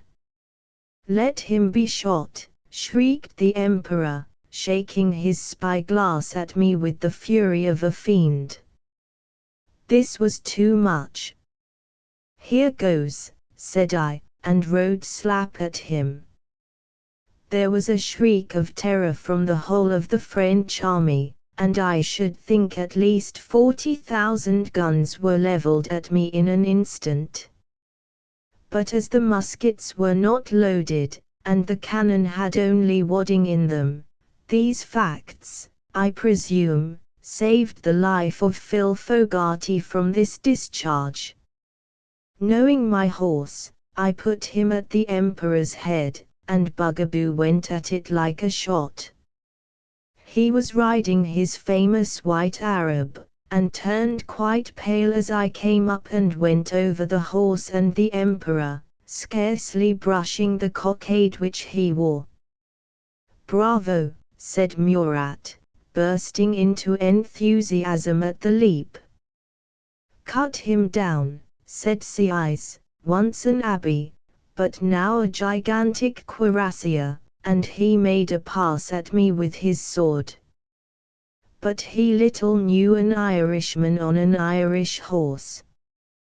Bugaboo cleared Sieyes, and fetched the monster a slap with his near hind hoof which sent him reeling from his saddle, and away I went, with an army of 173,800 men at my heels. ****** Barbazur. By G. P. R. Gems, Esquires, etc.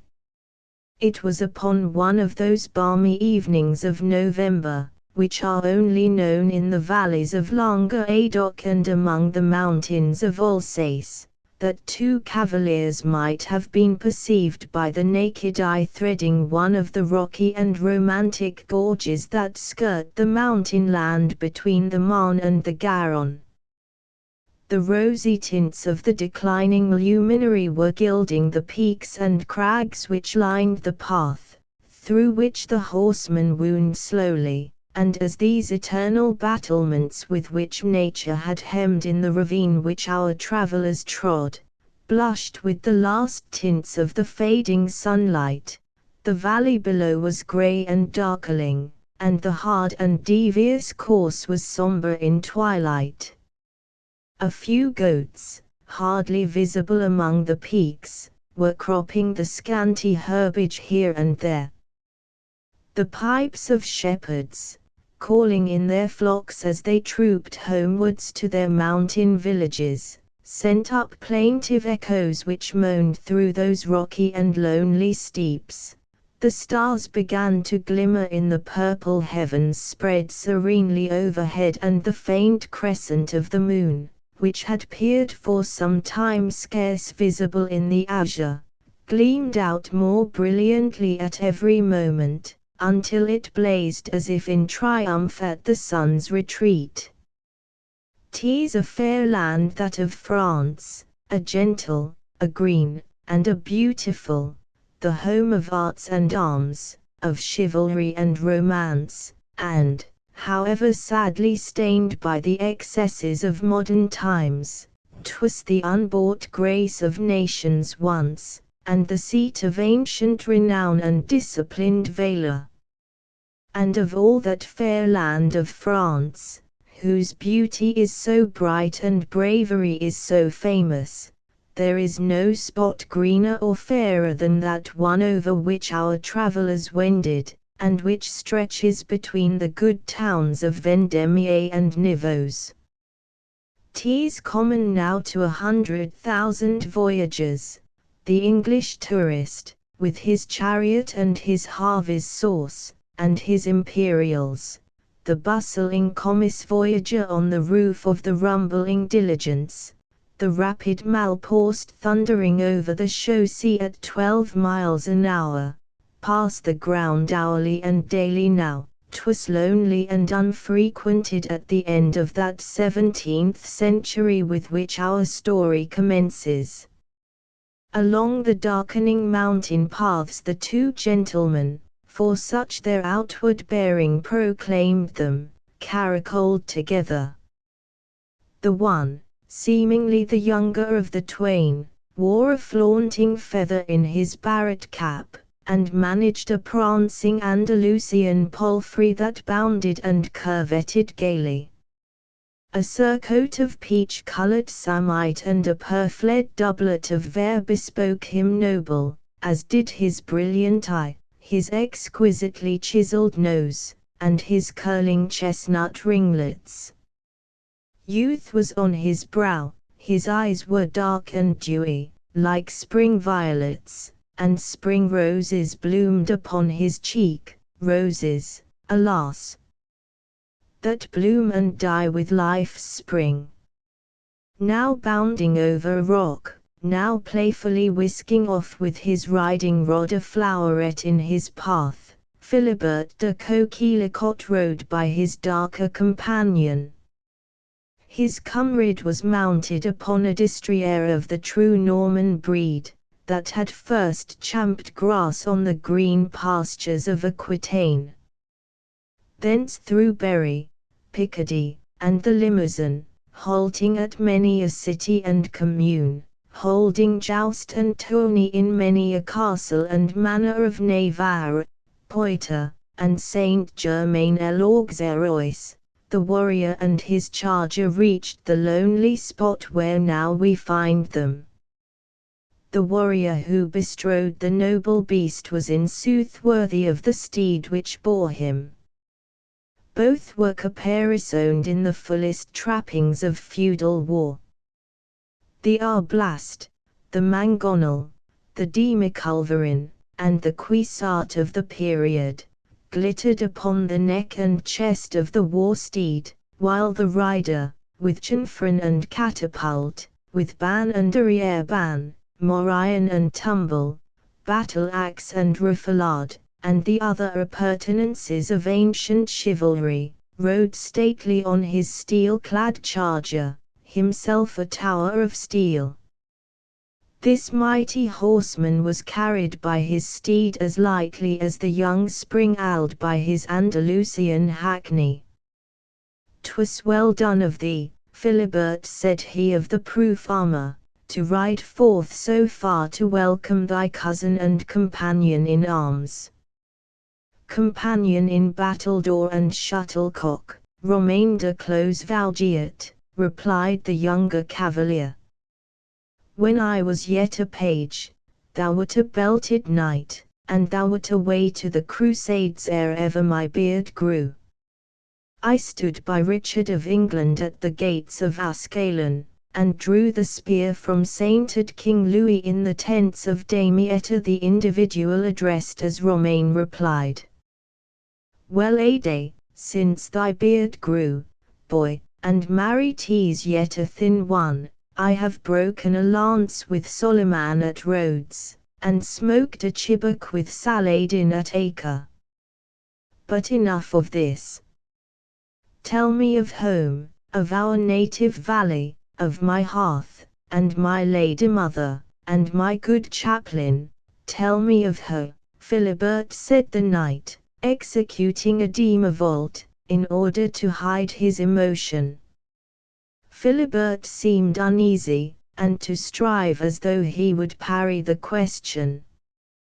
"The castle stands on the rock," he said, "and the swallows still build in the battlements. The good chaplain still chants his vespers at morn, and snuffles his matins at evensong. The lady mother still distributeth tracts, and knitteth Berlin linsey woolsey. The tenants pay no better, and the lawyers done as sorely, kinsman mine," he added with an arch look. "But Fatima, Fatima, how fares she?" Romain continued. "Since Lammas was a 12-month, I hear naught of her, my letters are unanswered.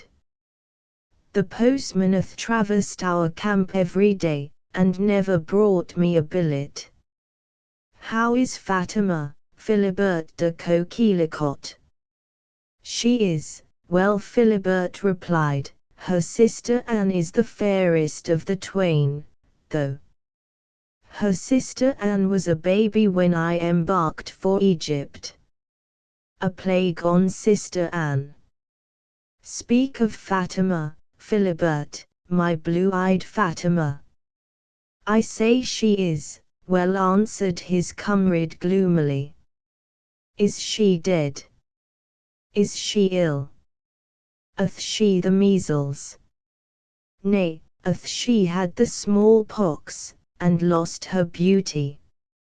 "Speak, speak, boy," cried the knight, wrought to agony. "Her cheek is as red as her mother's, though the old countess paints hers every day. Her foot is as light as a sparrow's, and her voice as sweet as a minstrel's dulcimer. But give me nathless the Lady Anne," cried Philibert, "give me the peerless Lady Anne. As soon as ever I have won spurs, I will ride all Christendom through, and proclaim her the Queen of Beauty. Ho, Lady Anne! Lady Anne!" And so saying, but evidently wishing to disguise some emotion, or conceal some tale his friend could ill brook to hear, the reckless Damoiseau galloped wildly forward. But swift as was his courser's pace, that of his companion's enormous charger was swifter. "Boy," said the elder, "thou hast ill tidings. I know it by thy glance.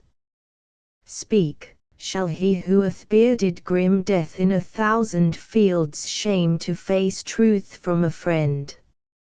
Speak, in the name of heaven and good Saint Botobol. Romain de Clos Valgiat will bear your tidings like a man. Fatima is well answered, Philibert once again. She hath had no measles, she lives and is still fair. Fair, peerless fair, but what more, Philibert? Not false. By Saint Botobol, say not false, groaned the elder warrior. A month syne, Philibert replied, she married the Baron de Barbazur. With that scream which is so terrible in a strong man in agony, the brave knight Romain de Clos Valgiat sank back at the words, and fell from his charger to the ground, a lifeless mass of steel.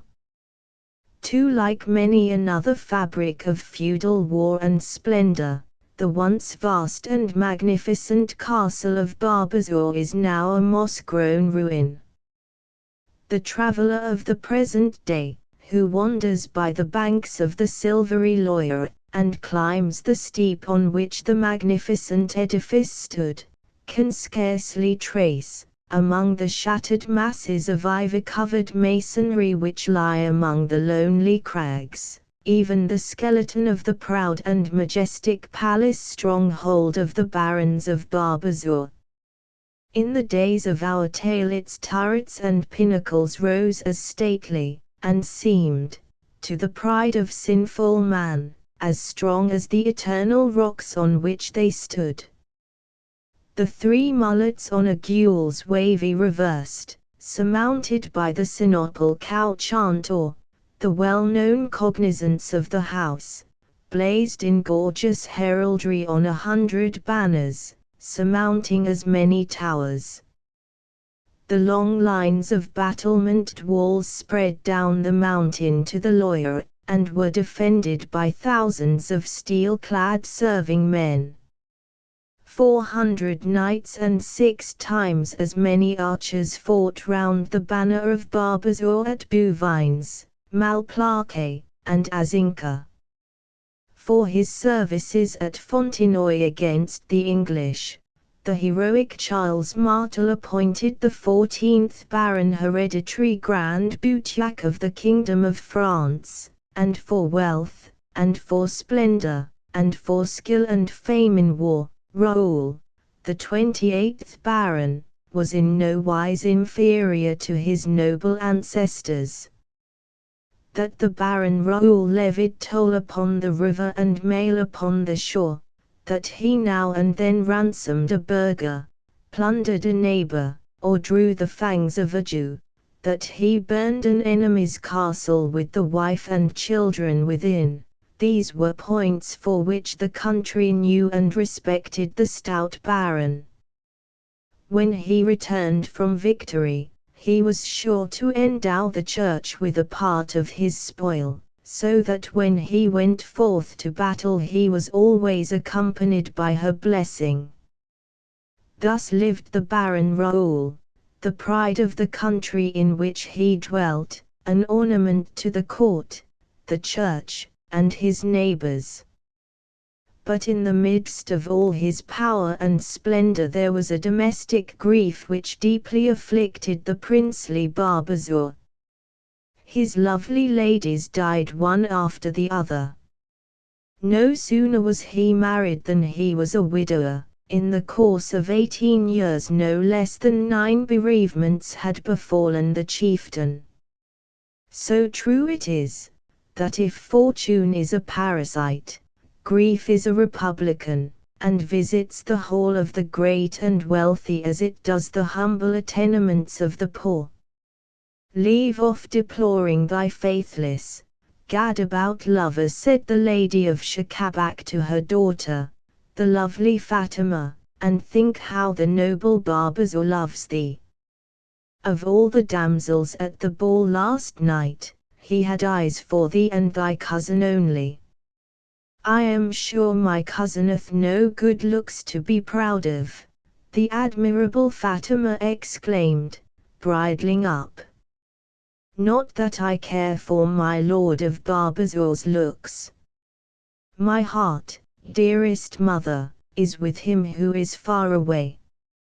He danced with thee 4 galliards, 9 quadrilles, and 23 courantos, I think, child, the mother said, eluding her daughter's remark.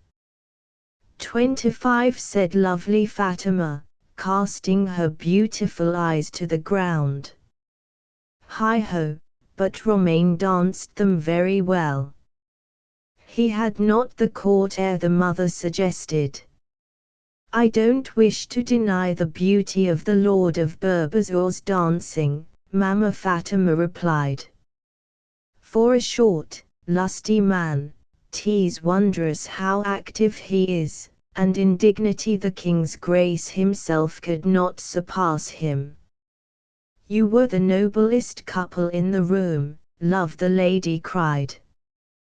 That pea-green doublet, slashed with orange tawny, those ostrich plumes, blue, red, and yellow, those parti-colored hose and pink shoon, became the noble Baron wondrous well, Fatima acknowledged. It must be confessed that, though middle-aged, he hath all the agility of youth. But alas, madam! The noble baroneth had 9 wives already. And your cousin would give her eyes to become the 10th, the mother replied. My cousin give her eyes? Fatima exclaimed. It's not much, I'm sure, for she squints abominably. And thus the ladies prattled, as they rode home at night after the great ball at the house of the Baron of Burlesques. The gentle reader, who has overheard their talk, will understand the doubts which pervaded the mind of the lovely Fatima, and the well-nurtured English maiden will participate in the divided feelings which rent her bosom. 'Tis true, that on his departure for the Holy Wars, Romain and Fatima were plighted to each other, but the folly of long engagements is proverbial. And though for many months the faithful and affectionate girl had looked in vain for news from him, her admirable parents had long spoken with repugnance of a match which must bring inevitable poverty to both parties.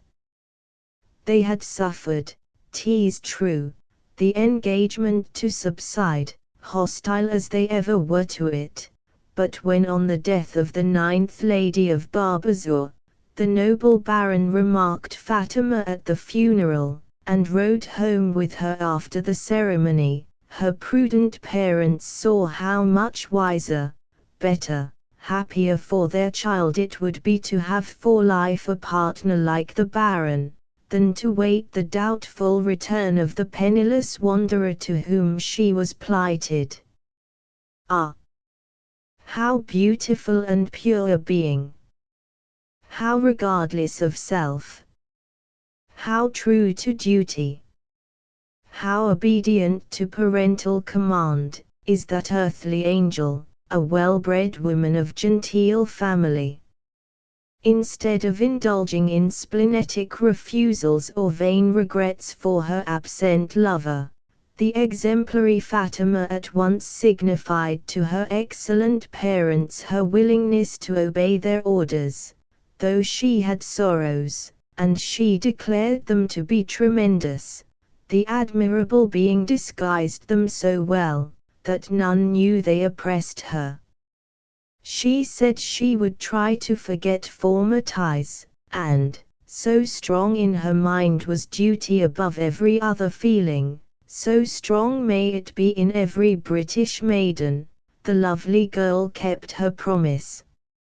My former engagements, she said, packing up Romain's letters and presents, which, as the good knight was mortal poor, were in sooth of no great price. My former engagements I look upon as childish follies, my affections are fixed where my dear parents graft them, on the noble, the princely, the polite Burlesques. 'Tis true he is not comely in feature, but the chaste and well-bred female knows how to despise the fleeting charms of form. 'Tis true he is old, but can woman be better employed than in tending her aged and sickly companion? That he has been married is likewise certain, but my mother, who knows not that he must be a good and tender husband, who, 9 times wedded, owns that he cannot be happy without another partner. It was with these admirable sentiments the lovely Fatima proposed obedience to her parents' will, and consented to receive the magnificent marriage gift presented to her by her gallant bridegroom. The old Countess of Shakabac had made a score of vain attempts to see her hapless daughter. Ever, when she came, the porters grinned at her savagely through the grating of the portcullis of the vast embattled gate of the castle of Barbazor, and rudely bade her begone. The Lady of Barbazor sees nobody but her confessor, and keeps her chamber, was the invariable reply of the dogged functionaries to the entreaties of the agonized mother. And at length, so furious was he at her perpetual calls at his gate, that the angry Lord of Barbazor himself, who chanced to be at the postern, armed a crossbow, and let fly an arblast at the crupper of the lady's palfrey, whereon she fled finally, screaming, and in terror. "I will aim at the rider next time," howled the ferocious baron, "and not at the horse." And those who knew his savage nature and his unrivaled skill as a bowman, knew that he would neither break his knightly promise nor miss his aim. Since the fatal day when the Grand Duke of Burgundy gave his famous passage of arms at Nantes, and all the nobles of France were present at the joustings, it was remarked that the Barbazor's heart was changed towards his gentle and virtuous lady.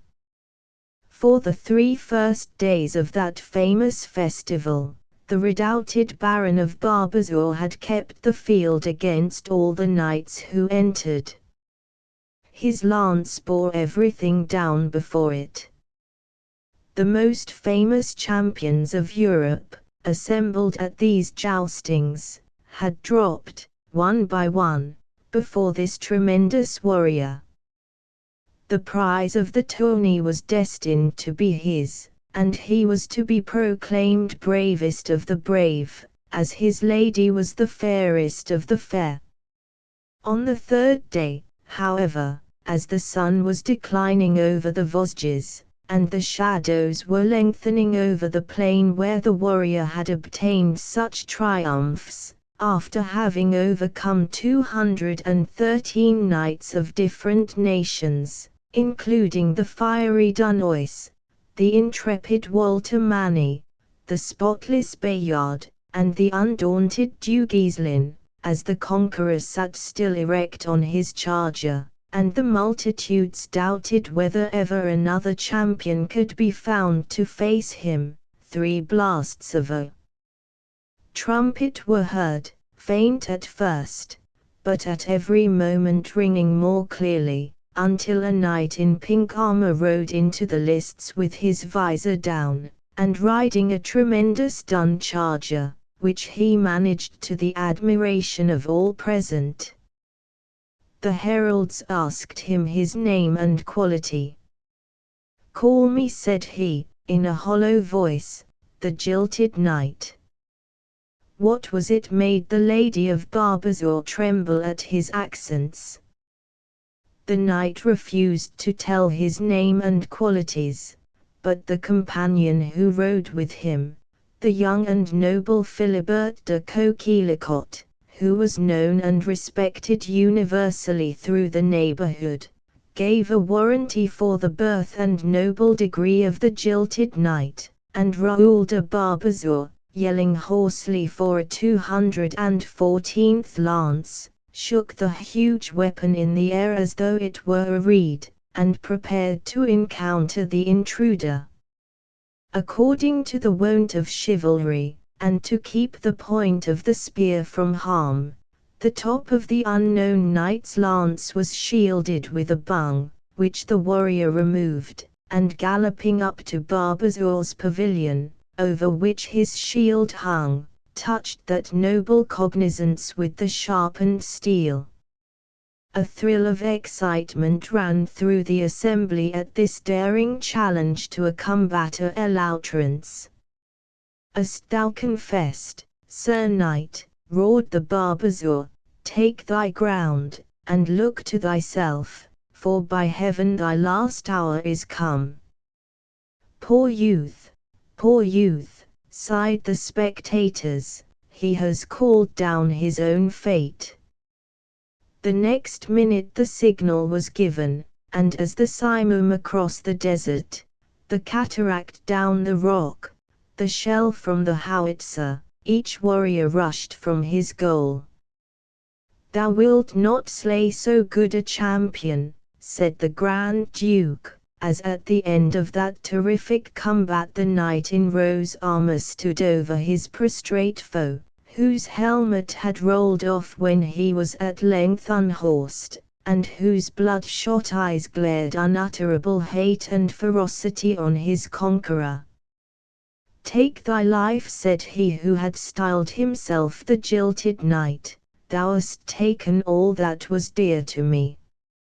And the sun setting, and no other warrior appearing to do battle against him, he was proclaimed the conqueror, and rode up to the Duchess's balcony to receive the gold chain which was the reward of the victor. He raised his visor as the smiling princess condoned him, raised it, and gave one sad look towards the Lady Fatima at her side. "Romain de Clos Valgiat," shrieked she, and fainted.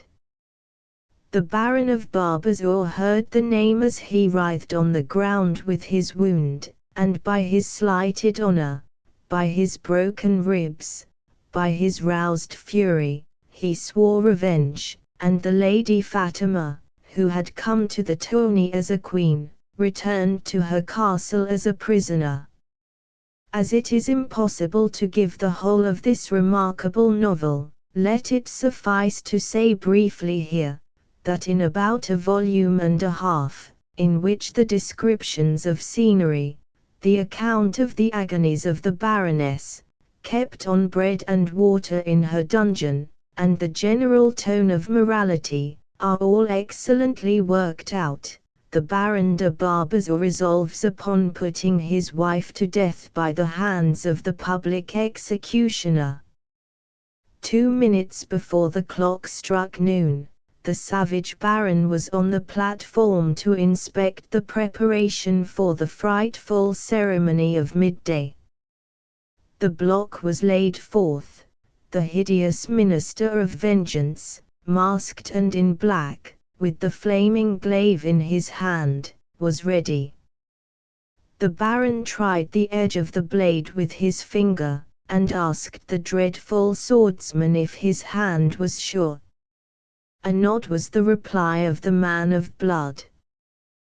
The weeping garrison and domestics shuddered and shrank from him. There was not one there but loved and pitied the gentle lady. Pale, pale as a stone, she was brought from her dungeon. To all her lord's savage interrogatories, her reply had been, "I am innocent." To his threats of death, her answer was, "You are my lord, my life is in your hands, to take or to give." How few are the wives, in our day, who show such angelic meekness. It touched all hearts around her, save that of the implacable Barbazour. Even the Lady Blanche, Fatima's cousin, whom he had promised to marry upon his faithless wife's demise, besought for her kinswoman's life, and a divorce, but Barbazour had vowed her death. "Is there no pity, sir?" asked the chaplain who had attended her. No pity, echoed the weeping serving-maid. Did I not say I would die for my lord, said the gentle lady, and placed herself at the block. Sir Raoul de Barbazor seized up the long ringlets of her raven hair. Now, shouted he to the executioner, with a stamp of his foot, now strike. The man, who knew his trade, advanced at once, and poised himself to deliver his blow, and making his flashing sword sing in the air, with one irresistible, rapid stroke, it sheared clean off the head of the furious, the bloodthirsty, the implacable Baron de Barbazor. Thus he fell a victim to his own jealousy, and the agitation of the Lady Fatima may be imagined, when the executioner, flinging off his mask, knelt gracefully at her feet, and revealed to her the well-known features of Romain de Clos-Vougeot. Lords and Liveries. By the authoress of Dukes and Dejeunes, Hearts and Diamonds, Marchionesses and Milliners, etc. I Corbeloux.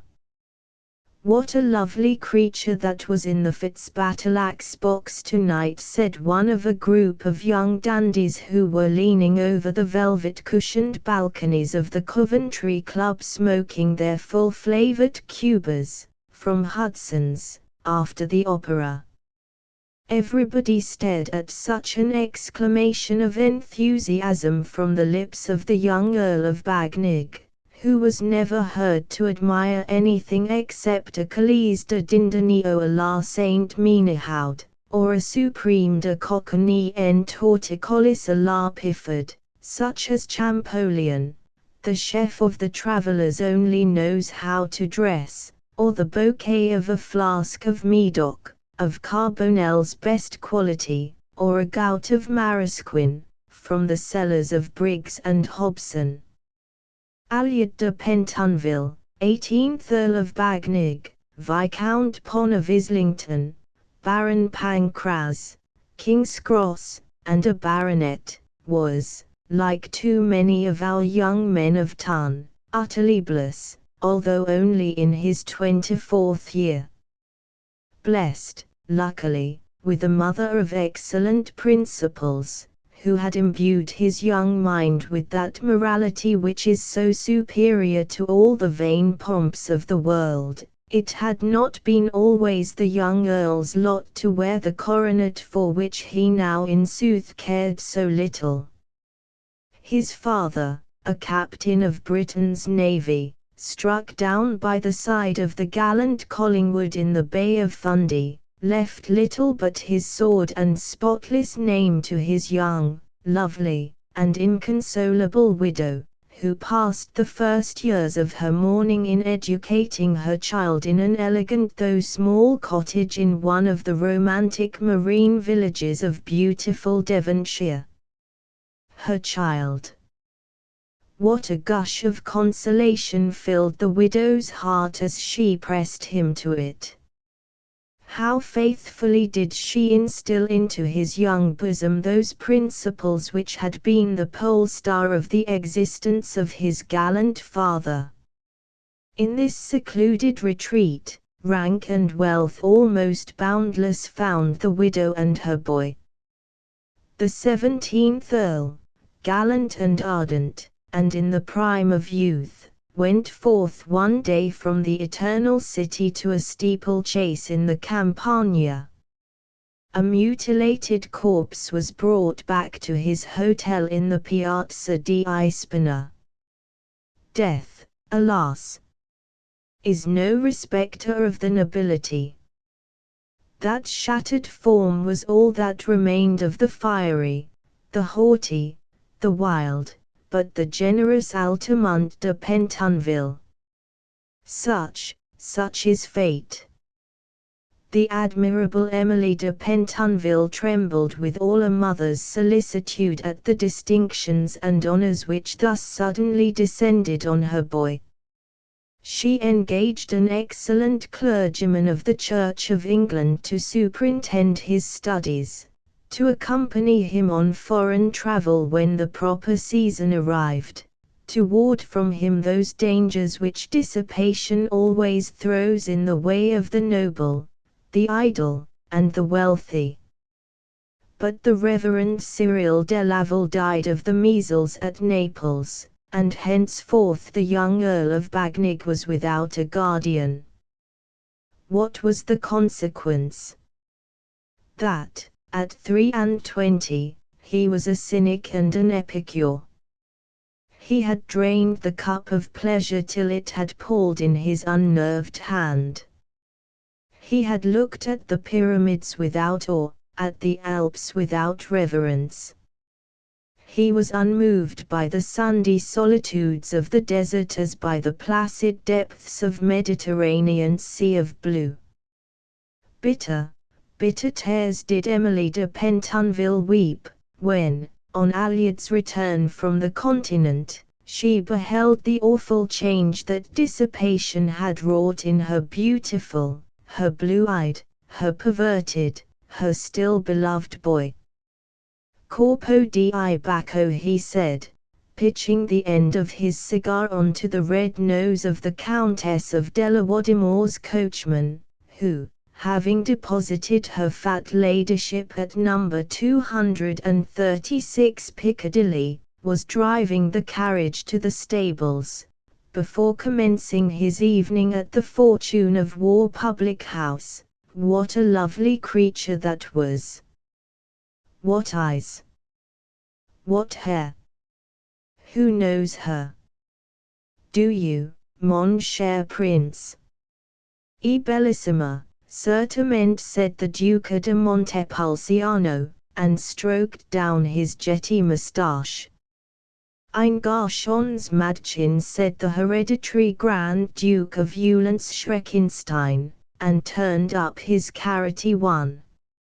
El enist pas mal, mar foi, said the Prince de Borodino, with a scowl on his darkling brows. Mon Dieu, que ces cigares sunt mauvais, he added as he too cast away his Cuba. Try one of my Pickwicks, said Franklin Fox, with a sneer, offering his gold étui to the young Frenchman. They are some of Pontet's best, Prince. What, do you bear malice? Come, let us be friends, said the gay and careless young patrician, but a scowl on the part of the Frenchman was the only reply. Want to know who she is? Borodino knows who she is, Bagnig the wag went on. Everybody crowded around Monsieur de Borodino, thus apostrophized. The Marquis of Alecampagne, young de Boots of the Life Guards, Tom Protocol of the Foreign Office, the gay young peers, Farantosh, Puldudi, and the rest, and Bagnig, for a wonder, not less eager than anyone present. No, he will tell you nothing about her. Don't you see he has gone off in a fury? Franklin Fox continued. He has his reasons, see, cher Prince, he will tell you nothing, but I will. You know that I am ormio with the dear old Duchess. They say Frank and she are engaged after the Duke's death, cried Puldudi. I always thought Frank was the Duke's illicit great-grandson, drawled out de Boots. I heard that he doctored her Blenheim, and used to bring her wigs from Paris, cried that malicious Tom Protocol, whose marts are known in every diplomatic salon from Petersburg to Palermo. Burn her wigs and hang her poodle, said Bagnig. Tell me about this girl, Franklin Fox. In the first place, she has 500,000 acres, in a ring fence in Norfolk, a county in Scotland, a castle in Wales, a villa at Richmond, a corner house in Belgrave Square, and 80,000 a year in the 3%. Apras, said Bagnig, still yawning. Secondly, Borodino Louis Fate Larcour. They are cousins. Her mother was an Armagnac of the emigration. The old marshal, his father, married another sister.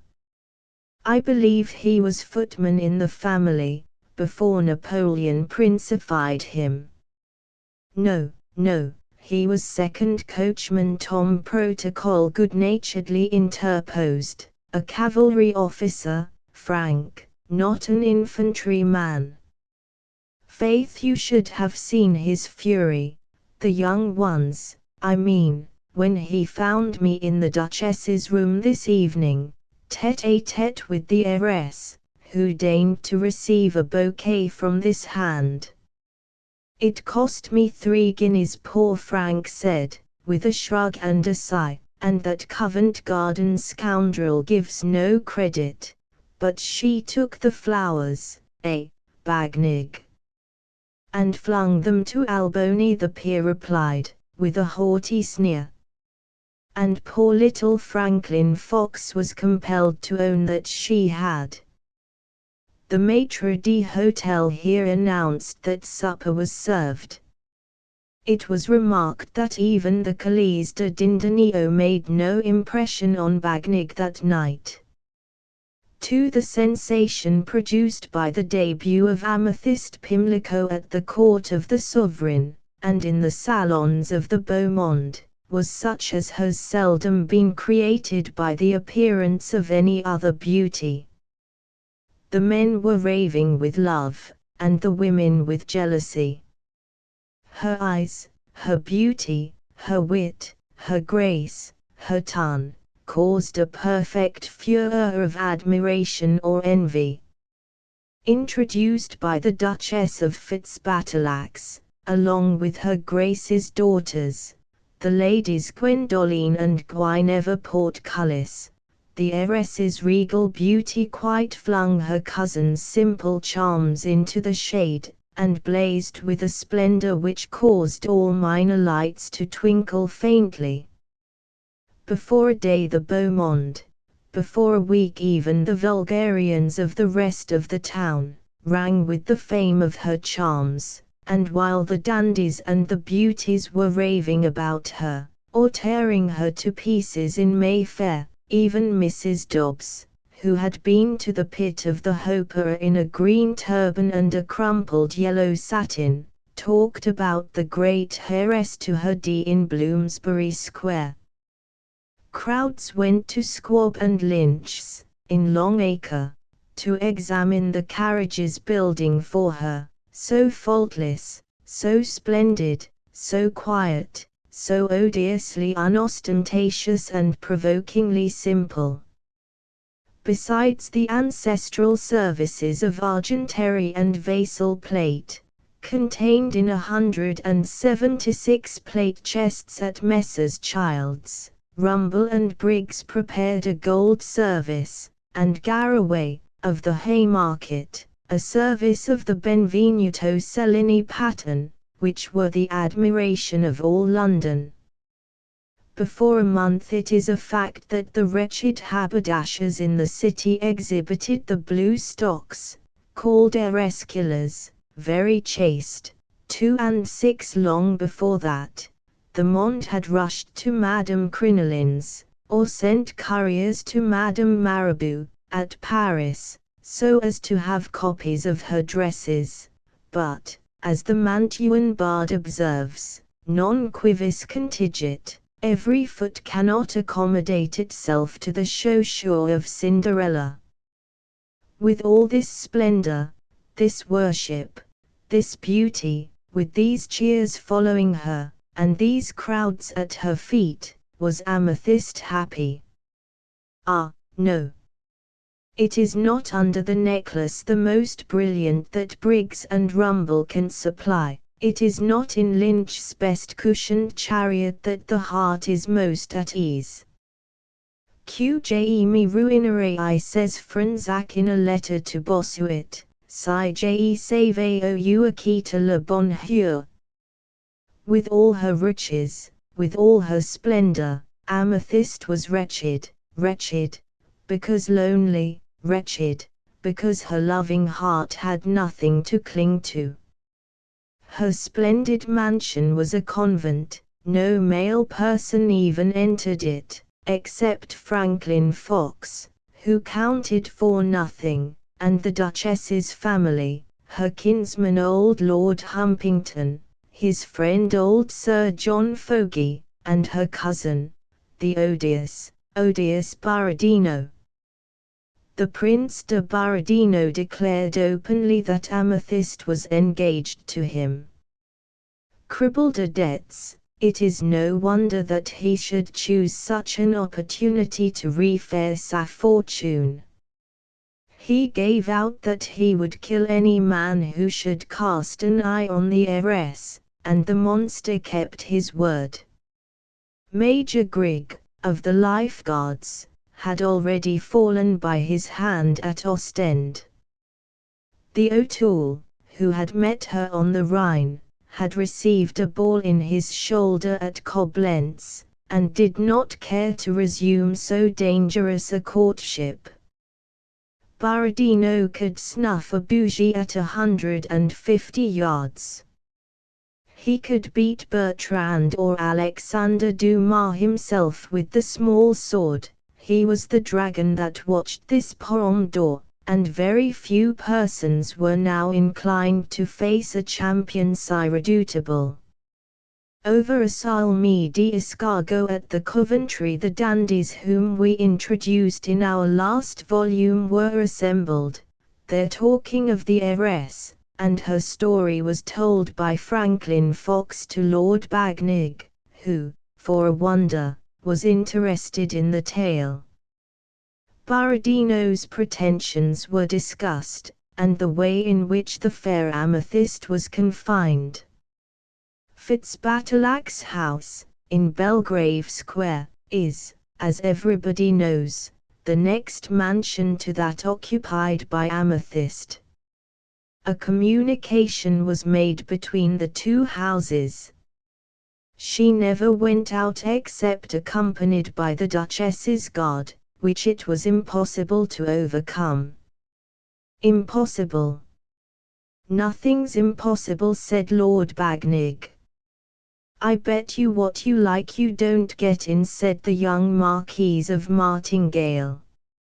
I bet you 1,000 ponies I stop a week in the heiress's house before the season's over, Lord Bagnig replied with a yawn, and the bet was registered with shouts of applause. But it seemed as if the fates had determined against Lord Bagnig, for the very next day, riding in the park, his horse fell with him. He was carried home to his house with a fractured limb and a dislocated shoulder, and the doctor's bulletins pronounced him to be in the most dangerous state. Martingale was a married man, and there was no danger of his riding by the Fitzbatalac's carriage. A fortnight after the above events, his lordship was prancing by her Grace's great family coach, and chattering with Lady Guinevere about the strange wager.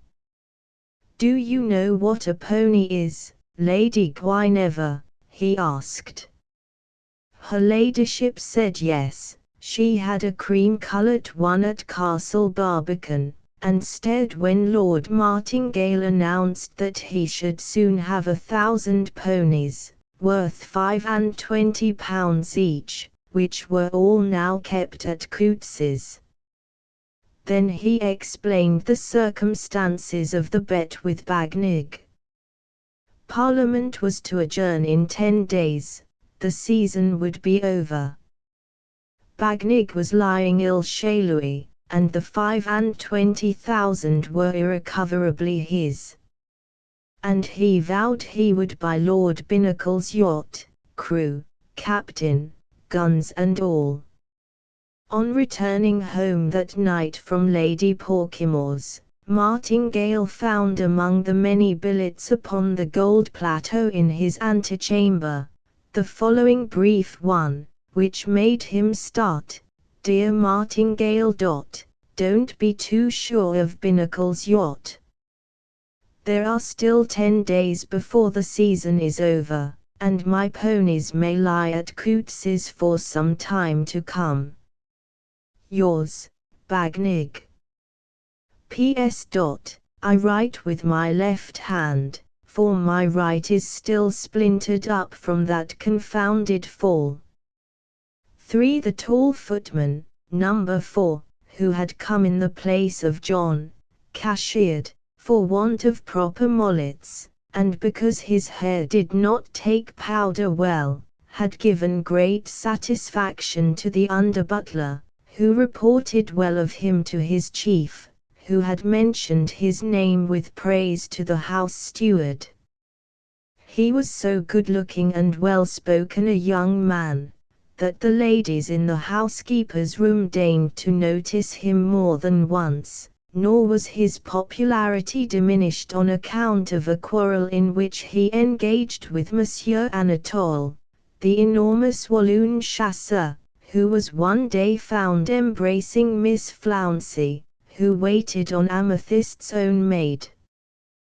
The very instant Miss Flouncey saw Mr. Gems entering the servants' hall, where Monsieur Anatole was engaged in aggravating her, Miss Flouncey screamed. At the next moment the Belgian giant lay sprawling upon the carpet, and Gems, standing over him, assumed so terrible a look, that the chasseur declined any further combat.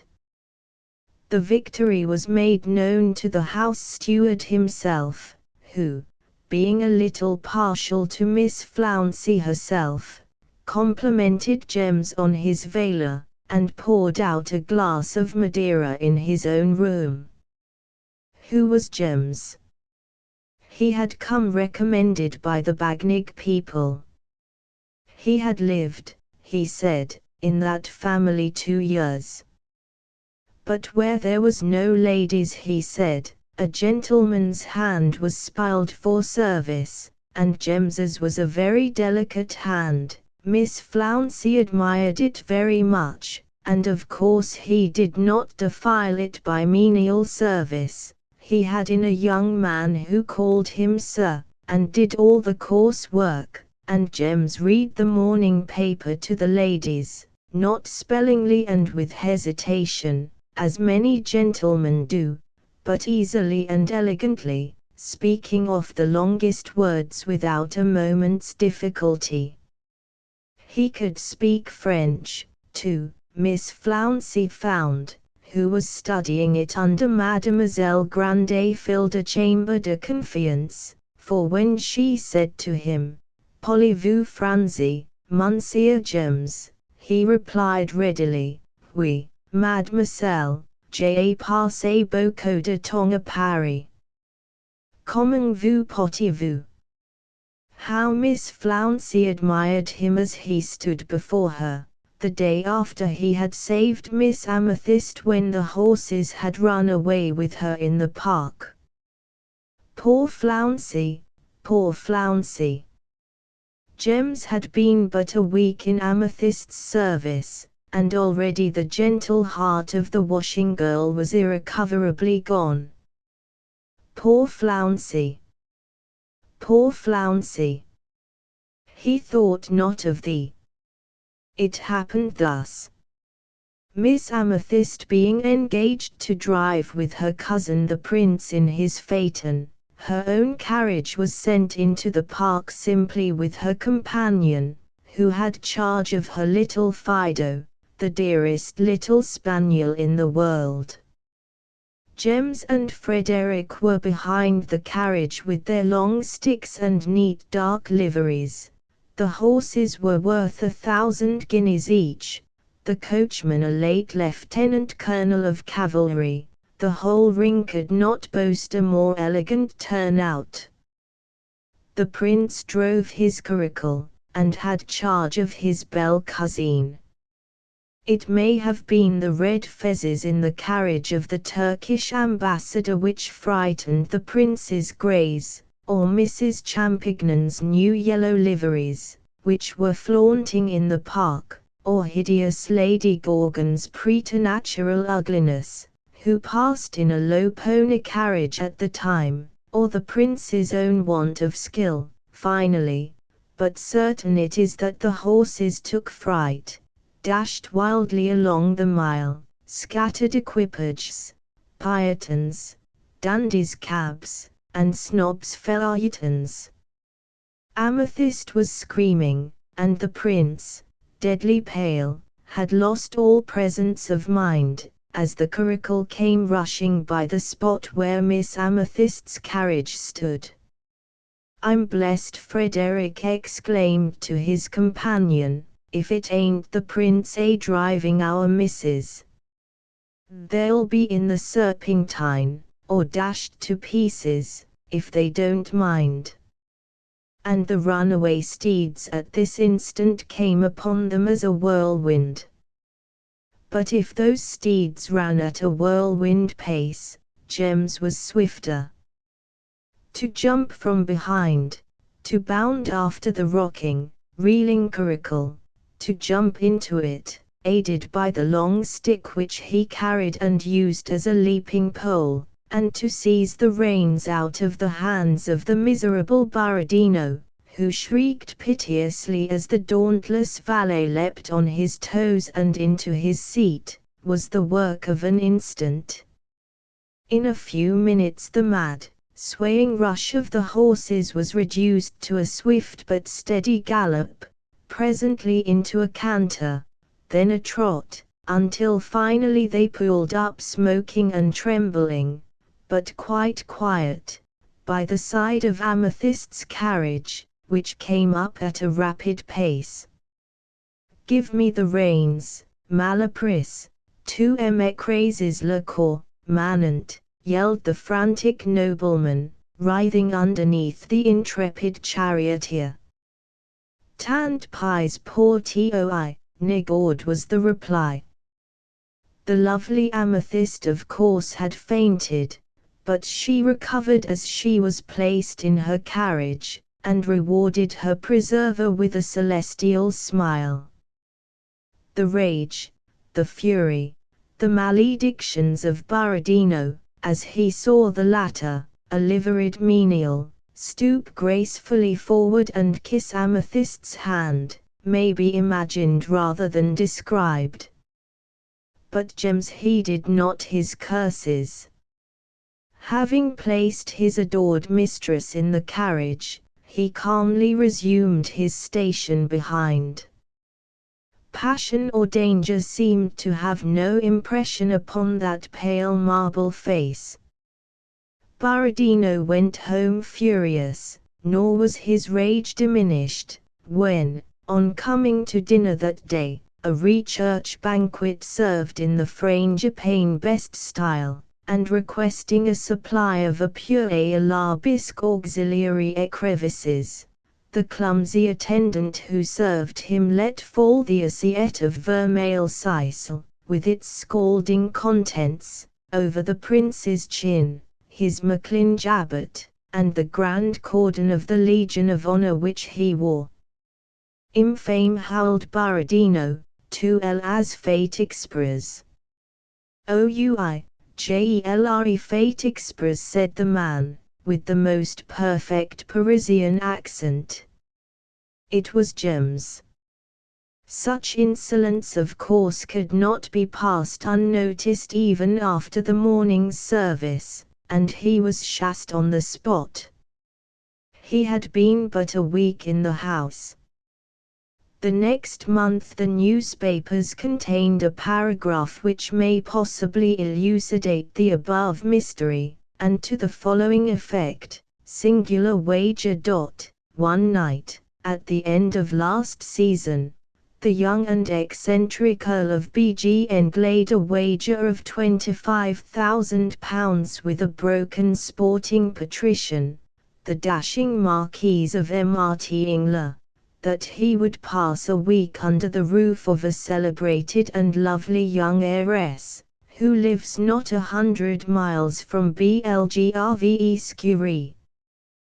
The bet having been made, the Earl pretended an illness, and having taken lessons from one of his lordship's own footmen, Mr. James Plush, whose name he also borrowed, in the mysteries of the profession, actually succeeded in making an entry into Miss P. M. Elco's mansion, where he stopped 1 week exactly, having time to win his bet, and to save the life of the lady, whom we hear he is about to lead to the altar. He disarmed the Prince of Borodino in a duel fought on Calais sands, and, it is said, appeared at the Sea Club wearing his plush costume under a cloak, and displaying it as a proof that he had won his wager. Such, indeed, were the circumstances. The young couple have not more than 900,000 a year, but they live cheerfully, and manage to do good, and Emily de Pentonville, who adores her daughter-in-law and her little grandchildren, is blessed in seeing her darling son en home range. Crinoline. By James P. Elsher, Esquires. I'm not at liberty to divulge the real names of the 2 heroes of the extraordinary tale which I am about to relate to those enlightened patrons of literature and true connoisseurs of merit, the great British public, but I pledge my veracity that this singular story of romantic love, absorbing passion, and likewise of genteel life, is, in the main facts, true. The circumstances I allude to, occurred in the reign of our present gracious Majesty and her beloved and royal consort Prince Albert. Welthon. Some time in the season of 18, more idea not real, there arrived in this metropolis, percent class of the London and Dover Railway, an elegant young foreign gentleman, whom I shall denominate Monsieur Jules de Chacabac. Having read through the Vicar of Wakefield in the same original English tongue in which this very article I write is wrote to, and always been remarkable, both at college and in the Estamini, for his hatred and horror of perfidious Albion, Monsieur Jules was considered by the proprietors of the newspaper in which he wrote, at Paris, the very man to come to this country, examine its manners and customs, cast an eye upon the political and financial state of the empire, and expose the machinations of the infamous Palmerston, and the abominable Sir Pill, both enemies of France, as is every other Briton of that great, glorious, liberal, and peaceable country. In one word, Jules de Chacabac was a penny a liner. I will go see with my own eyes, he said, that infamous land of which the inhabitants are shopkeepers, gorged with roast beef and treason. I will go and see the murderers of the Irish, the pisoners of the Chinese, the villains who put the emperor to death in St. Helena, the artful dodgers who wish to smother Europe with their cotton, and can't sleep or rest easy for envy and hatred of the great invincible French nation. I will examine, face to face, these haughty insularies. I will penetrate into the secrets of their Jesuitical cabinet, and beard Palmerston in his den. When he jumped on sheer at Folkestone, after having been tremendously sick in the fore-cabin, he exclaimed, Enfin j'étais il maudit, j'étais crache la figure, via l'Angleterre. J'étais foule mis pides and nom du monde outrage and so proceeded to invade the metropolis. As he wished to mix with the very chicest society, and get the best of information about this country, Monsieur Jules of course went and logged in Leicester Square, as he calls it, which, as he was informed in the printed circular presented to him by a very greasy but polite commissioner at the customers' stairs, was in the centre of the town, contiguous to the Houses of Parliament, the principal theatres, the parks, street jams palace, and the courts of law. I can survey them all at one cut of the eye. Jules thought, the suffering, the infamous ministers plotting the destruction of my immortal country, the business and pleasure of these pus-brawned Londoners and aristocracy, I can look round and see all. So he took a 3-pair back in a French hotel, the Hôtel de l'Aile kept by Monsieur Gigotot, Cranbourne Street, Leicester Square, London. In this hotel there's a billiard room on the first floor, and a table d'hôte at 18p per at 5 o'clock, and the landlord, who came into Jules' room smoking a cigar, told the young gent that the house was frequented by all the British nobility, who regular took their dinners there. They can't abide their own cuisine, he said. You'll see what a dinner we'll serve you today. Jules wrote off to his paper, the members of the haughty and luxurious English aristocracy, like all the rest of the world, are obliged to fly to France for the indulgence of their luxuries. The nobles of England, quitting their homes, their wives, miladies and mistress, so fair but so cold, dine universally at the tavern. That from which I write is frequented by Peel and Palmerston. I freemise to think that I may meet them at the board today. Singular to say, Peel and Palmerston didn't dine at the Hôtel de l'Aile on that evening. It's quite extraordinary they don't come, said Monsieur de l'Aile. Perhaps they are engaged at some boxing match or some combat de coq, Monsieur Jules suggested, and the landlord agreed that was very likely. Instead of English there was, however, plenty of foreign society, of every nation under the sun. Most of the noblemen were great amateurs of ale and porter. The tablecloth was marked over with brown suckles, made by the pewter pots on that and the previous days.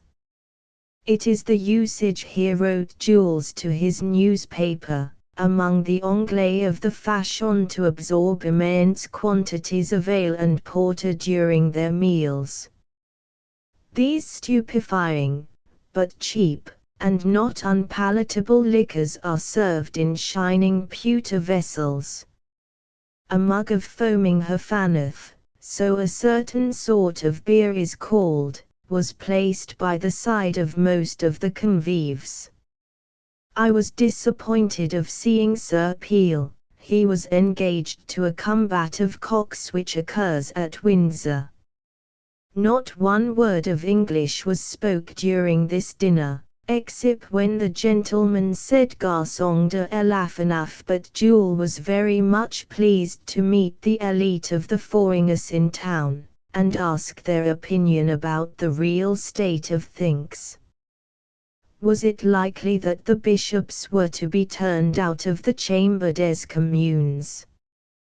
Was it true that Lord Palmerston had boxed with Lord Brougham in the House of Lords, until they were separated by the Lord Mayor? Who was the Lord Mayor? Wasn't he Premier Minister? And wasn't the Archevêque de Canterbury a Quaker?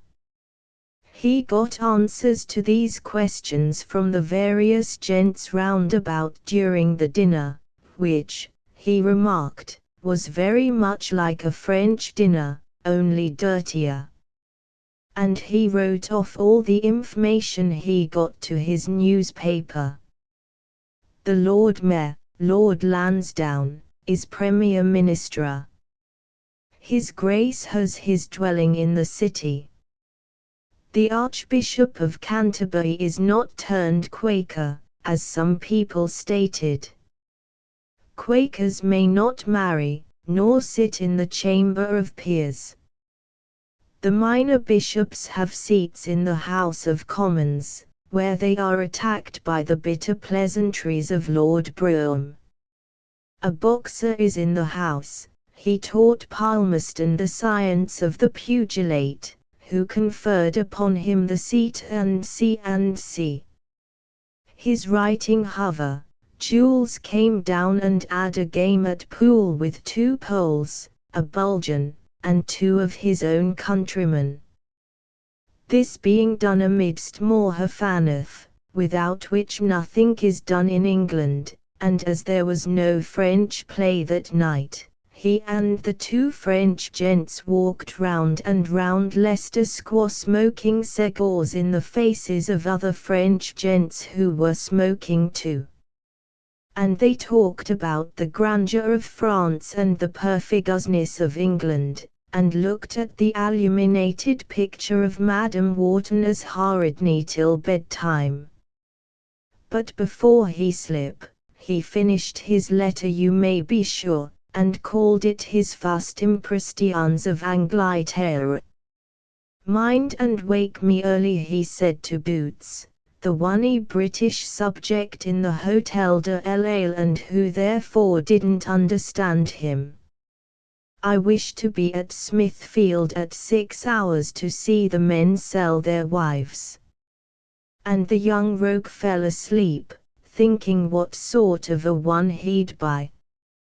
This was the way Jules passed his days, and got information about England and the English, walking round and round Leicester Square all day, and every day with the same company, occasionally duosified by an opera chorus singer or a Jew or 2, and every afternoon in the Quadrant admiring the genteel society there.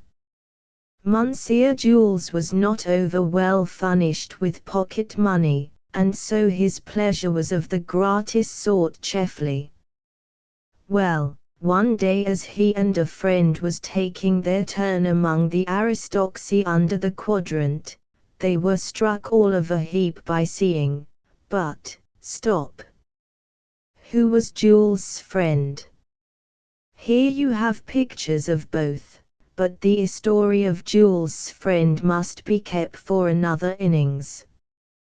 Not far from that noble and cheerful square which Monsieur Jules de Chacabac had selected for his abode in London, not far, I say, from Leicester Square, is a range of buildings called Pippin's Buildings, leading to Blue Lion Court, leading to St. Martin's Lane.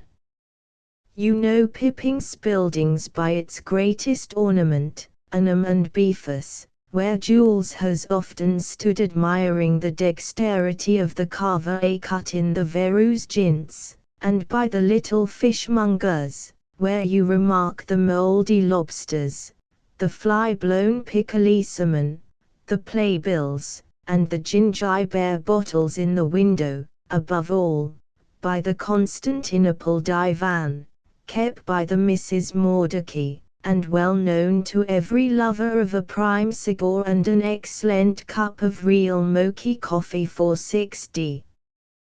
The Constantinople divan is greatly used by the foreign gents of Leicester Square. I never had the good fortune to pass down Pippin's Buildings without seeing a half a dozen of them on the threshold of the establishment, giving the street an opportunity of testing the odor of the Mrs. Mordecai's prima vannas. 2 or 3 more may be visible inside, setting on the counter or the chestis, indulging in their favorite weed, the rich and spicy pickwick, the ripe manili, or the flagrant and aromatic QBY. These divans are, as is very well known, the nightly resort of the young English nobility. It is ere a young peer, after an arduous day at the House of Commons, solaces himself with a glass of gin and water, the national beverage, with cheerful conversation on the events of the day, or with an harmless game of bagatelle in the back parlour. So wrote at least our friend Jules to his newspaper, the Horiflamme, and of this back parlour and bagatelle board, of this counter, of this Constantinople divan, he became almost as regular a frequenter as the plaster of Paris Turk who sits smoking a hookah between the two blue coffee cups in the window. I have often, smoking my own cheroot in silence in a corner of the divan, listened to Jules and his friends in weighing against England, and boasting of their own immortal country.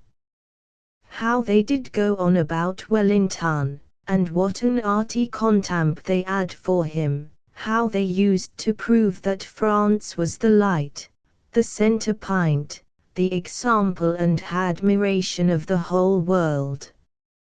And though I scarcely take a French paper nowadays, I lived in early days as groom in a French family 3 years, and therefore knows the language, though, I say, you can't take up Jules' paper, the Oriflamme, without reading that a minister has committed bribery and perjury, or that a literary man has committed perjury and murder, or that a duke has stabbed his wife in 50 places, or some story equally horrible. Yet for all that it's admirable to see how the French gents will swagger, how they will be the centers of civilization, how they will be the examples of Europe, and nothing shall prevent them, knowing they will have it. I say I listen, smoking my pipe in silence.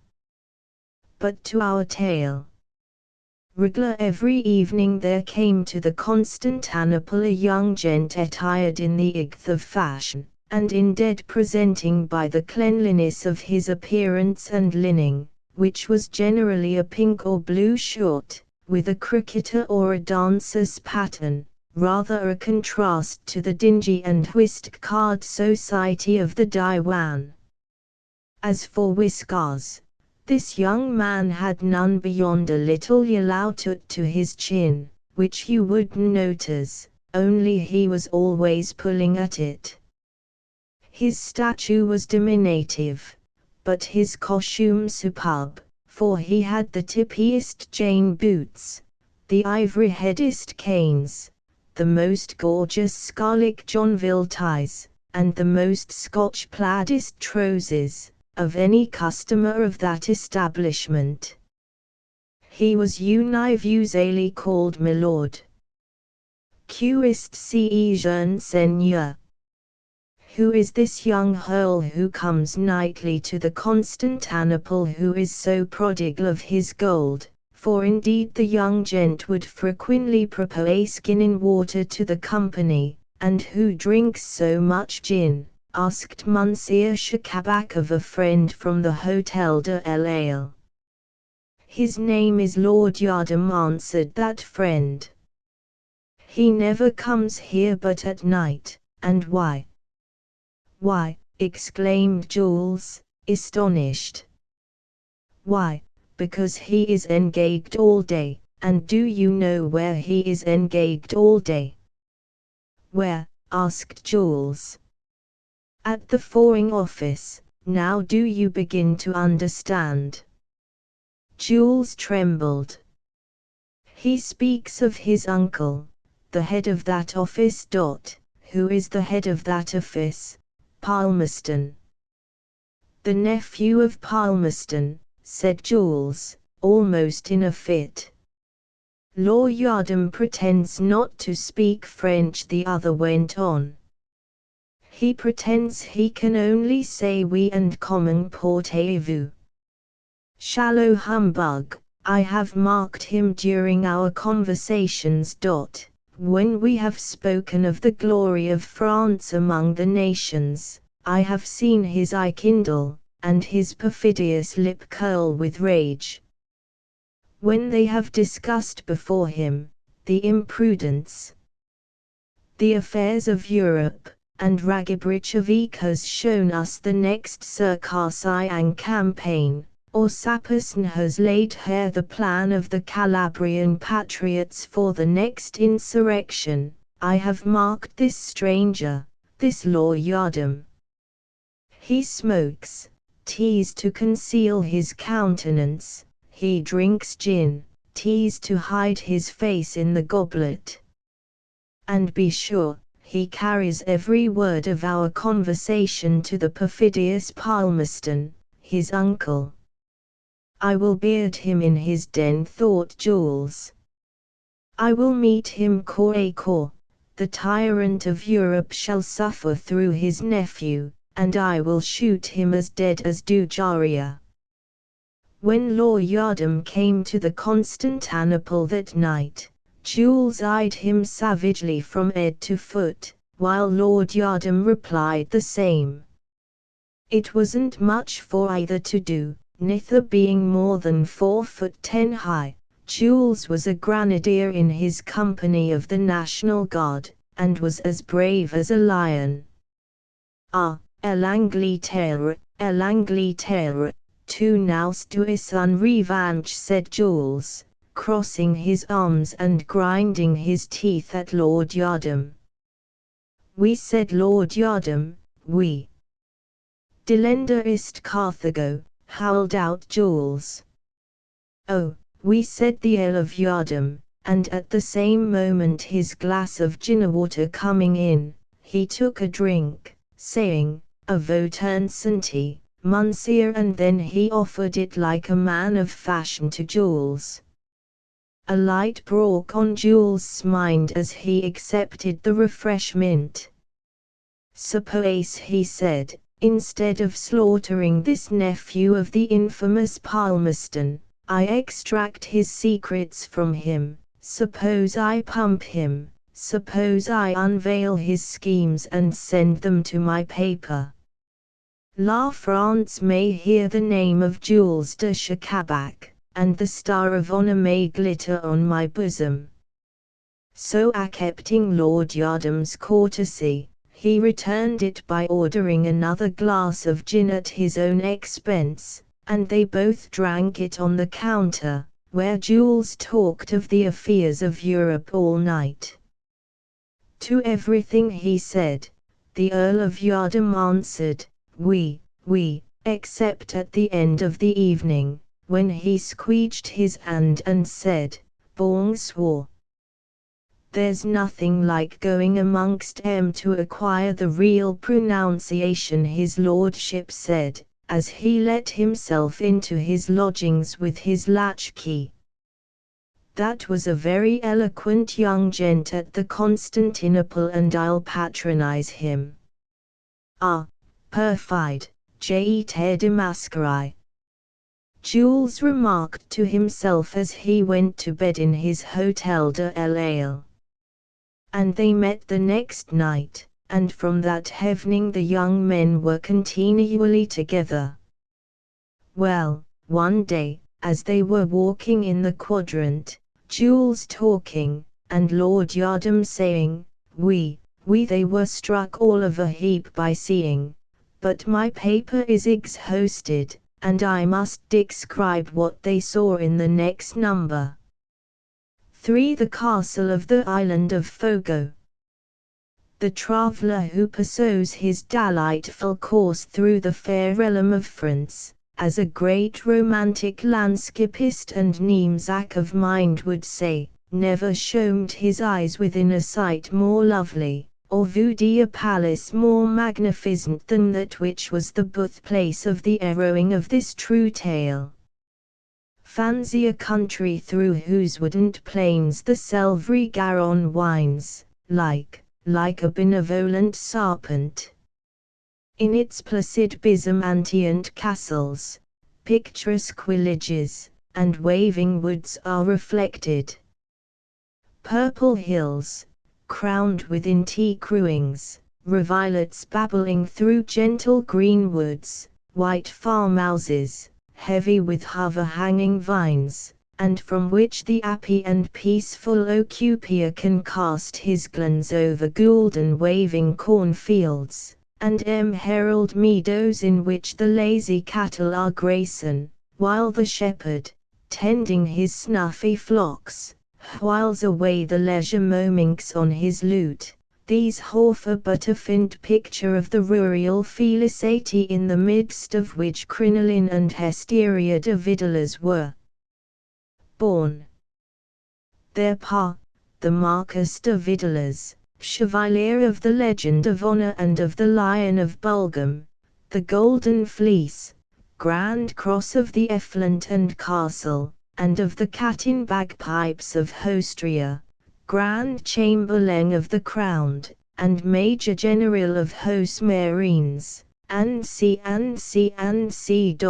is the 24th or 5th Marquis that has borne the title, is descended lineally from King Pippin, and has almost as antient a pedigree as any which the Holywell Street friends of the member of Buckinghamshire can supply. His Marchioness, the lovely and accomplished Emily de Saint Cornican, quitted this martial sphere very soon after she had presented her lord with the 2 little darling cherubins above described, in whom, after the loss of that angle his wife, the disconsolate widower found his only joy on hearth. In all his amusements they accompanied him. Their education was his sole business. He achieved it with the assistance of the ugliest and most learned masters, and the most hideous and exemplary governesses which money could procure. Ah, how must his paternal art have bet, as these buds, which he had nourished, burst into beauty, and twined in blooming fragrance round his parental bosom. The villages all round his ancestral halls blessed the Marquis and his lovely offspring.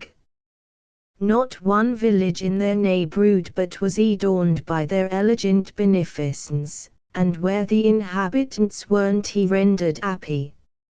It was a pattern pheasantry. All the old men in the district were virtuous and talkative, had red stockings and heeled drab shoes, and beautiful snowy hair. All the old women had peaked hats, and crooked canes, and chintz gowns tucked into the pockets of their quill-tied petticoats. They sat in picturesque porches, pretending to spin, while the lads and lasses of the villages danced under the elms. Oh, 'tis a noble sight to witness that of an happy pheasantry. Not one of those rustic wassels of the house of Vidalas, but had his hair curled and his shirt sheaves tied up with pink ribbing as he led to the macy dance some happy country gal, with a black velvet bodice and a red or yellow petticoat, a hornblue cross on her neck, and a silver harrow in her hair. When the Marquis and the young ladies came to the village, it would have done the eyes of the philanthropist good to see how all received him. The little children scattered calico flowers on their path, the snowy-haired old men with red faces and wrinkles took off their brown paper hats to salute the noble Marquis. Young and old led them to a wooden bank painted to look like a bower of roses, and when they were set down danced ballets before them. Oh, 'twas a noble sight to see the Marquis too, smiling elegant with feathers in his head and all his stars on, and the young marchionesses with their plume, and trains, and little coronics. They lived in tremendous splendor at home in their paternal halls, and had no end of palaces, villas, and town and country residences, but their favourite residence was called the castle of the island of Fogo. Had I the pen of the author of a Coddlingsby himself, I couldn't describe the gorgeousness of their abode. They had 24 footmen in livery, besides a boy in corduroys for the knives and shoes. They had 9 meals a day. Champagne and pineapples were served to each of the young ladies in bed before they got up. Was it prawns, sherry cobblers, lobster salads, or maids of honor, they had but to ring the bell and call for what they chose. They had 2 new dresses every day, one to ride out in the open carriage, and another to appear in the gardens of the castle of the island of Fogo, which were illuminated every night like Vauxhall. The young noblemen of France were there ready to dance with them, and festive suppers concluded the joyous night. Thus they lived in elegant retirement until misfortune burst upon this happy family. Attached to his princes and abominating the aegis Louis Philippe, the Marquis was conspiring for the benefice of the elder branch of the Bourbons, and what was the consequence? One night a fleet presented itself round the castle of the island of Fogo, and securing only a couple of chests of jewels, the Marquis and the 2 young ladies in disguise, fled from that island of bliss. And whither fled they? To England. England, the home of the brave, the refuge of the world, where the poor slave never sets his foot but he is free. Such was the romantic tale which was told to 2 friends of ours by the Marquis de Vidaliers himself, whose daughters, walking with their page from Hungerford Market, where they had been to purchase a paper of shrimps for the humble supper of their noble father, Yardam, and his acquaintance, Monsieur Jules, had remarked and admired. But how had those 2 young heroes become acquainted with the noble Marquis? That is a mystery we must elucidate in a future volume. The Stars and Stripes. The author or the last of the Mulligans pilot etc. The King of France was walking on the terrace of Versailles, the fairest, not only of queens, but of women, hung fondly on the royal arm, while the children of France were indulging in their infantile hilarity in the alleys of the magnificent garden of Le Notre, from which Niblo's garden has been copied in our own Empire City of New York, and playing at leap-frog with their uncle, the Count of Provence. Gaudy courtiers, emblazoned with orders, glittered in the groves, and murmured frivolous talk in the ears of high-bred beauty. Marie, my beloved, said the ruler of France, taking out his watch, 'tis time that the Minister of America should be here. Your Majesty should know the time, replied Marie Antoinette, archly, and in an Austrian accent. Is not my royal Louis the first watchmaker in his empire? The king cast a pleased glance at his repeater, and kissed with courtly grace the fair hand of her who had made him the compliment. My Lord Bishop of Autun, said he to Monsieur de Tauler and Perigord, who followed the royal pair, in his quality of Arch-Chamberlain of the Empire, I pray you look through the gardens, and tell His Excellency Dr. Franklin that the king waits. The bishop ran off, with more than youthful agility, to seek the United States minister. These Republicans, he added, confidentially, and with something of a supercilious look, are but rude courtiers, methinks. Nay, interposed the lovely Antoinette, rude courtiers, sire, they may be, but the world boasts not of more accomplished gentlemen. I have seen no grandee of Versailles that has the noble bearing of this American envoy and his suite. They have the refinement of the old world, with all the simple elegance of the new. Though they have perfect dignity of manner, they have an engaging modesty which I have never seen equalled by the best of the proud English nobles with whom they wage war.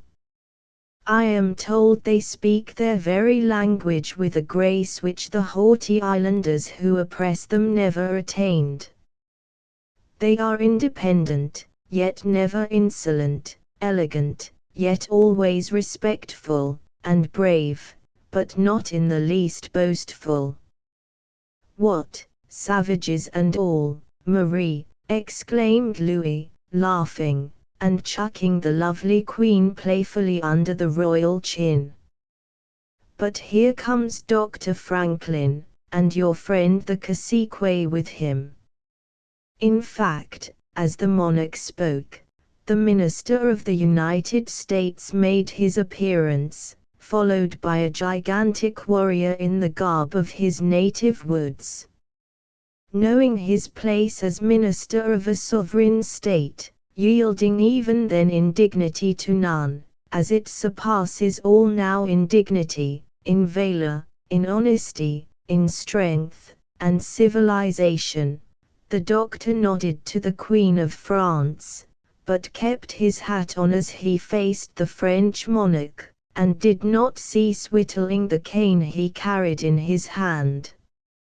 "I was waiting for you, sir," the king said, peevishly, in spite of the alarmed pressure which the queen gave his royal arm. "The business of the Republic, sire, must take precedence even of your Majesty's wishes," replied Dr. Franklin. "When I was a poor printer's boy and ran errands, no lad could be more punctual than poor Ben Franklin, but all other things must yield to the service of the United States of North America. I have done." "What would you, sire?" And the intrepid Republican eyed the monarch with a serene and easy dignity, which made the descendant of Saint Louis feel ill at ease. "I wished to say farewell to Tatua before his departure," said Louis XVI, looking rather awkward. "Approach, Tatua." And the gigantic Indian strode up, and stood undaunted before the first magistrate of the French nation. Again the feeble monarch quailed before the terrible simplicity of the glance of the denizen of the primeval forests. The redoubted chief of the nose-ring Indians was decorated in his war paint, and in his top knot was a peacock's feather, which had been given him out of the headdress of the beautiful Princess of Lamballe. His nose, from which hung the ornament from which his ferocious tribe took its designation, was painted a light blue. A circle of green and orange was drawn round each eye, while serpentine stripes of black, white, and vermilion alternately were smeared on his forehead, and descended over his cheekbones to his chin. His manly chest was similarly tattooed and painted, and round his brawny neck and arms hung innumerable bracelets and necklaces of human teeth, extracted, one only from each skull, from the jaws of those who had fallen by the terrible tomahawk at his girdle. His moccasins, and his blanket, which was draped on his arm and fell in picturesque folds to his feet, were fringed with tufts of hair, the black, the grey, the auburn, the golden ringlet of beauty, the red lock from the forehead of the Scottish or the Northern soldier, the snowy tress of extreme old age, the flaxen down of infancy, all were there, dreadful reminiscences of the chief's triumphs in war. The warrior leaned on his enormous rifle, and faced the king. "And it was with that carabine that you shot Wolfe in '57, said Louis, eyeing the warrior and his weapon. "'Tis a clumsy lock, and methinks I could mend it," he added mentally. "The chief of the French palefaces speaks truth," Tachua said. Tachua was a boy when he went first on the war-path with Montcalm, "and shot a wolf at the first fire," said the king. "The English are braves, though their faces are white," replied the Indian. Tachua shot the raging wolf of the English, but the other wolves caused the foxes to go to earth. A smile played round Dr. Franklin's lips, as he whittled his cane with more vigor than ever. "I believe, Your Excellency, Tachua has done good service elsewhere than at Quebec," the king said, appealing to the American envoy, "at Bunker's Hill, at Brandywine, at York Island.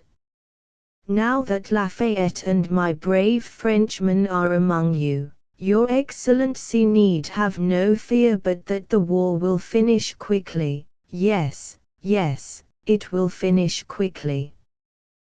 They will teach you discipline, and the way to conquer." "King Louis of France," said the envoy, clapping his hat down over his head, and putting his arms akimbo, "we have learned that from the British, to whom we are superior in everything, and I'd have your Majesty to know that in the art of whipping the world we have no need of any French lessons. If your Reglesgen General Washington, 'tis to larn from him how Britishers are licked, for I'm blessed if you know the way yet." Tachua said, and gave a rattle with the butt of his carabine, which made the timid monarch start. The eyes of the lovely Antoinette flashed fire, but it played round the head of the dauntless American envoy harmless as the lightning which he knew how to conjure away. The king fumbled in his pocket, and pulled out a cross of the Order of the Bath. "Your Excellency wears no honor," the monarch said, "but Tachua, who is not a subject, only an ally, of the United States, may. Noble Tachua, I appoint you Knight Companion of my noble Order of the Bath. Wear this cross upon your breast in memory of Louis of France," and the king held out the decoration to the chief. Up to that moment the chief's countenance had been impassible. No look either of admiration or dislike had appeared upon that grim and war-painted visage. But now, as Louis spoke, Tachua's face assumed a glance of ineffable scorn, as, bending his head, he took the bauble. "I will give it to one of my squaws," he said. "The papooses in my lodge will play with it. Come, Medecine, Tachua will go and drink fire-water," and, shouldering his carabine, he turned his broad back without ceremony upon the monarch and his train, and disappeared down one of the walks of the garden. Franklin found him when his own interview with the French chief magistrate was over, being attracted to the spot where the chief was, by the crack of his well-known rifle. He was laughing in his quiet way. He had shot the colonel of the Swiss Guards through his cockade. 3 days afterwards, as the gallant frigate, the Repudiator, was sailing out of Brest Harbor, the gigantic form of an Indian might be seen standing on the binnacle in conversation with Commodore Bowie, the commander of the noble ship. It was Tachua, the chief of the Nose Rings. Two Leatherlegs and Tom Coxon did not accompany Thackeray when he went to the Parisian metropolis on a visit to the father of the French palefaces. Neither the Legs nor the sailor cared for the gaiety and the crowd of cities. The stout mariner's home was in the puttock shrouds of the old Repudiator. The stern and simple trapper loved the sound of the waters better than the jargon of the French of the old country. "I can follow the talk of a Pawnee," he said, "or wag my jaw, if so be necessity bids me to speak, by a Suez council fire, and I can patter Canadian French with the hunters who come for peltries to Nakaitashes or Thichimakimashi. But from the tongue of a French woman, with white flour on her head, and war paint on her face, the Lord deliver poor Natty Pumpo." "Amen and amen," said Tom Coxon. "There was a woman in our aft scuppers when I went a whalin' in the little Grampus, and Lord love you, Pumpo, you poor land swab, she was as pretty a craft as ever doused a tarpauling. There was a woman on board the Grampus who before we'd struck our first fish, or biled our first blubber, set the whole crew in a mutiny.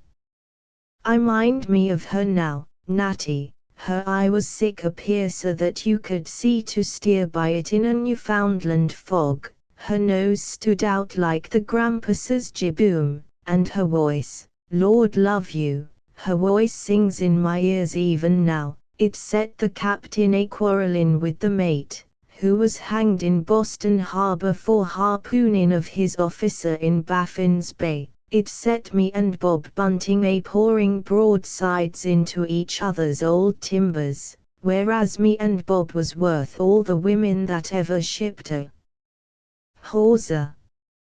It cost me 3 years' pay as I'd stowed away for the old mother, and might have cost me ever so much more, only bad luck to me, she went and married a little tailor out of Nantucket, and I've hated women and tailors ever since." As he spoke, the hardy tar dashed a drop of brine from his tawny cheek, and once more betook himself to splice the taffrail. Though the brave frigate lay off Havre de Grace, she was not idle. The gallant Bowie and his intrepid crew made repeated descents upon the enemy's seaboard. The coasts of Rutland and merry Leicestershire have still many a legend of fear to tell, and the children of the British fishermen tremble even now when they speak of the terrible Repudiator. She was the first of the mighty American warships that have taught the domineering Britain to respect the valor of the Republic. The novelist ever and anon finds himself forced to adopt the sterner tone of the historian, when describing deeds connected with his country's triumphs. It is well known that during the 2 months in which she lay off Havre, the Repudiator had brought more prizes into that port than had ever before been seen in the astonished French waters. Her actions with the Dettingen and the Elector frigates form part of our country's history.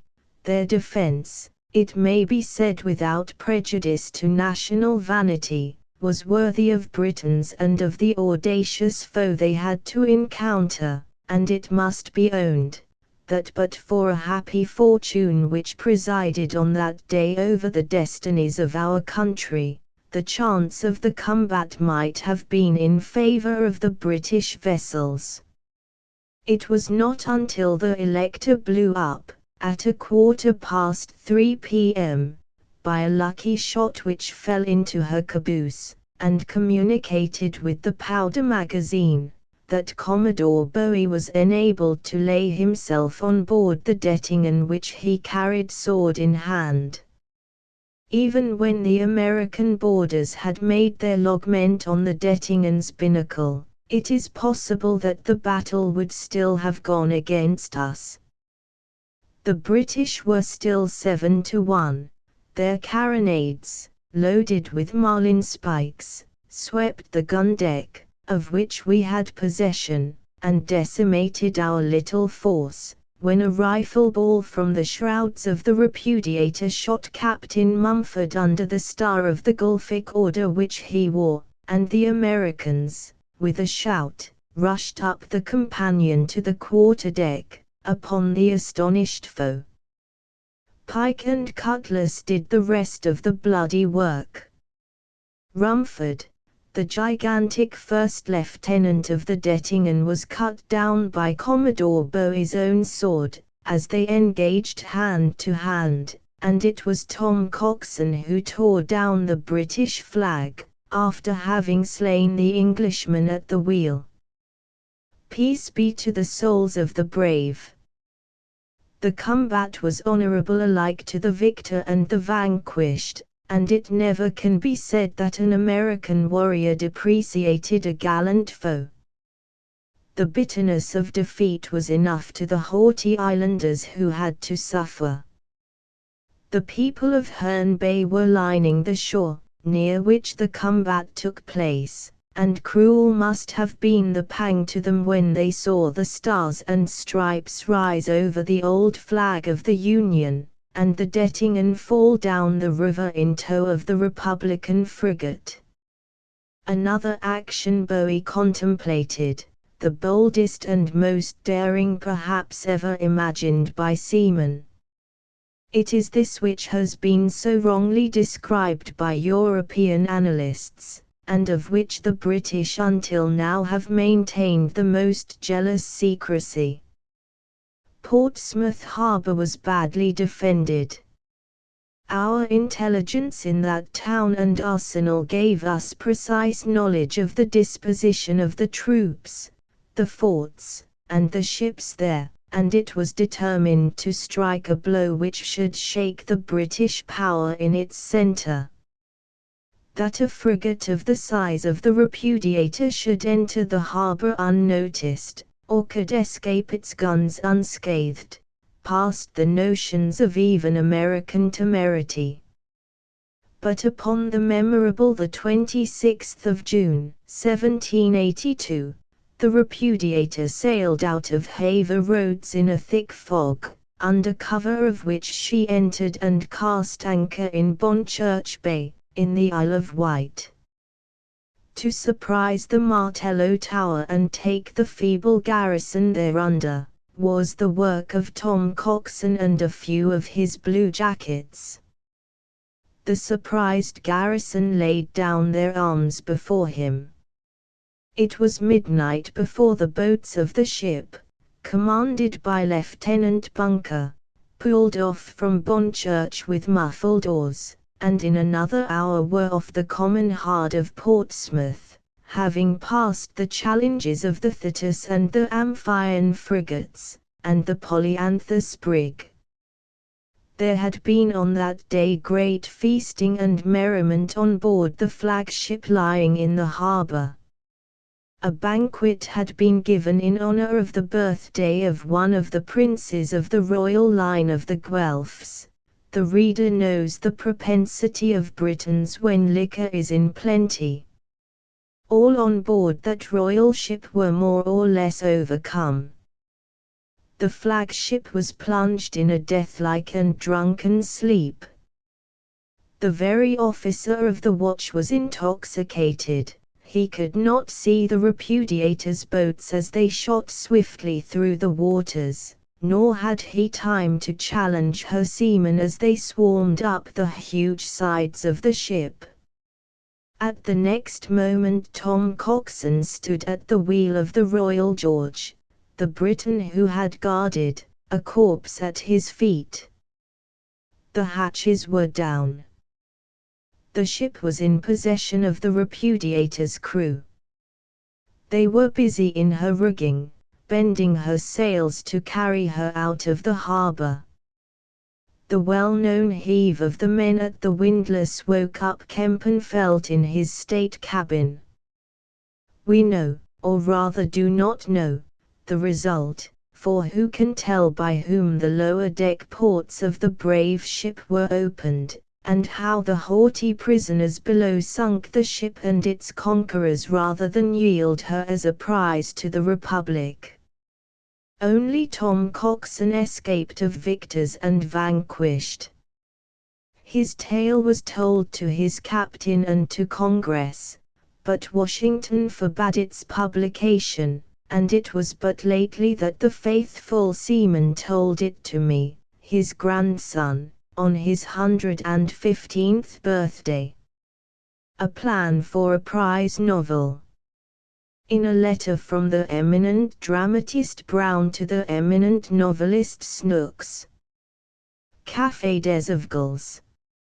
My dear Snooks, I am on the lookout here for materials for original comedies such as those lately produced at your theatre, and, in the course of my studies, I have found something, my dear Snooks, which I think will suit your book. You are bringing, I see, your admirable novel, The Mysteries of Mayfair to an end. By the way, the scene, in the 200th number, between the Duke, his grandmother, and the Jesuit butler, is one of the most harrowing and exciting I ever read, and, of course, you must turn your real genius to some other channel, and we may expect that your pen shall not be idle. The original plan I have to propose to you, then, is taken from the French, just like the original dramas above mentioned, and, indeed, I found it in the law report of the national newspaper, and a French literary gentleman, M. Emmanuel Gonzalez, has the credit of the invention. He and an advertisement agent fell out about a question of money. The affair was brought before the courts, and the little plot so got wind. But there is no reason why you should not take the plot and act on it yourself. You are a known man, the public relishes your works, anything bearing the name of Snooks is eagerly read by the masses, and though Messrs. Hookey, of Holywell Street, pay you handsomely, I make no doubt you would like to be rewarded at a still higher figure. Unless he writes with a purpose, you know, a novelist in our days is good for nothing. This one writes with a socialist purpose, that with a conservative purpose. This author or authoress with the most delicate skill insinuates Catholicism into you, and you find yourself all but a papist in the 3rd volume. Another doctors you with low church remedies to work inwardly upon you, and which you swallow down unsuspiciously, as children do calomel in jelly. Fiction advocates all sorts of truth and causes. Doesn't the delightful bard of the Minories find Moses in everything? M. Gonzalez's plan, and the one which I recommend to my dear Snooks, simply was to write an advertisement novel. Look over the Times or the Directory, walk down Regent Street or Fleet Street any day, see what houses advertise most, and put yourself into communication with their proprietors. With your rings, your chains, your studs, and the tip on your chin, I don't know any greater swell than Bob Snooks. Walk into the shops, I say, ask for the principal, and introduce yourself, saying, I am the great Snooks, I am the author of The Mysteries of Mayfair, my weekly sale is 281,000, I am about to produce a new work called The Palaces of Pimlico, or The Curse of the Court, describing and lashing fearlessly the vices of the aristocracy. This book will have a sale of at least 530,000, it will be on every table, in the boudoir of the pampered duke, as in the chamber of the honest artisan. the myriads of foreigners who are coming to London, and are anxious to know about our national manners, will purchase my book, and carry it to their distant homes. So, Mr. Taylor, or Mr. Haberdasher, or Mr. Jeweller, how much will you stand if I recommend you in my forthcoming novel? You may make a noble income in this way, Snooks. For instance, suppose it is an upholsterer. What more easy, what more delightful, than the description of upholstery? As thus, Lady Emily was reclining on one of Down and Ida's voluptuous ottomans, the only couch on which Belgravian beauty now reposes, when Lord Bathershins entered, stepping noiselessly over one of Tomkins's elastic Axminster carpets. "Good heavens, my lord," she said, and the lovely creature fainted. The Earl rushed to the mantelpiece, where he saw a flacon of Otto's eau de cologne, and see or say it's a cheap furniture shop, and it may be brought in just as easily, as thus. "We are poor, Eliza," said Harry Hard Hand, looking affectionately at his wife, "but we have enough, love, have we not, for our humble wants? The rich and luxurious may go to Dillows or go Biggins, but we can get our rooms comfortably furnished at Timonson's for 20l. And putting on her bonnet, and hanging affectionately on her husband, the stoker's pretty bride tripped gaily to the well-known mart, where Timonson, within his usual affability, was ready to receive them. Then you might have a touch at the wine merchant and purveyor. "Where did you get this delicious claret, or pate de foie gras, or what you please?" said Count Blagoweski to the gay young Sir Horace Swelmer. The voluptuous Bart answered, "At so-and-so's, or so-and-so's." The answer is obvious. You may furnish your cellar or your larder in this way. Begad, Snooks, I lick my lips at the very idea. Then, as to tailors, milliners, bootmakers, and see, how easy to get a word for them. Amranson, the tailor, waited upon Lord Paddington with an assortment of his unrivalled waistcoats, or clad in that simple but aristocratic style of which Schneider alone has the secret. Parvy Newcombe really looked like a gentleman, and though corpulent and crooked, Schneider had managed to give him, and see, don't you see what a stroke of business you might do in this way? The shoemaker. Lady Fanny flew, rather than danced, across the ballroom. Only a Sylphide, or Taglioni, or a lady chaussed by Chevillet of Bond Street could move in that fairy way, and the hairdresser. "Count Barbarossa is 70 years of age," said the Earl. "I remember him at the Congress of Vienna, and he has not a single grey hair." Wiggins laughed. "My good Lord Baldock," said the old wag, "I saw Barbarossa's hair coming out of Ducroissant's shop, and under his valet's arm, ho! Ho! Ho!" And the two bon vivants chuckled as the Count passed by, talking with, and see the gunmaker.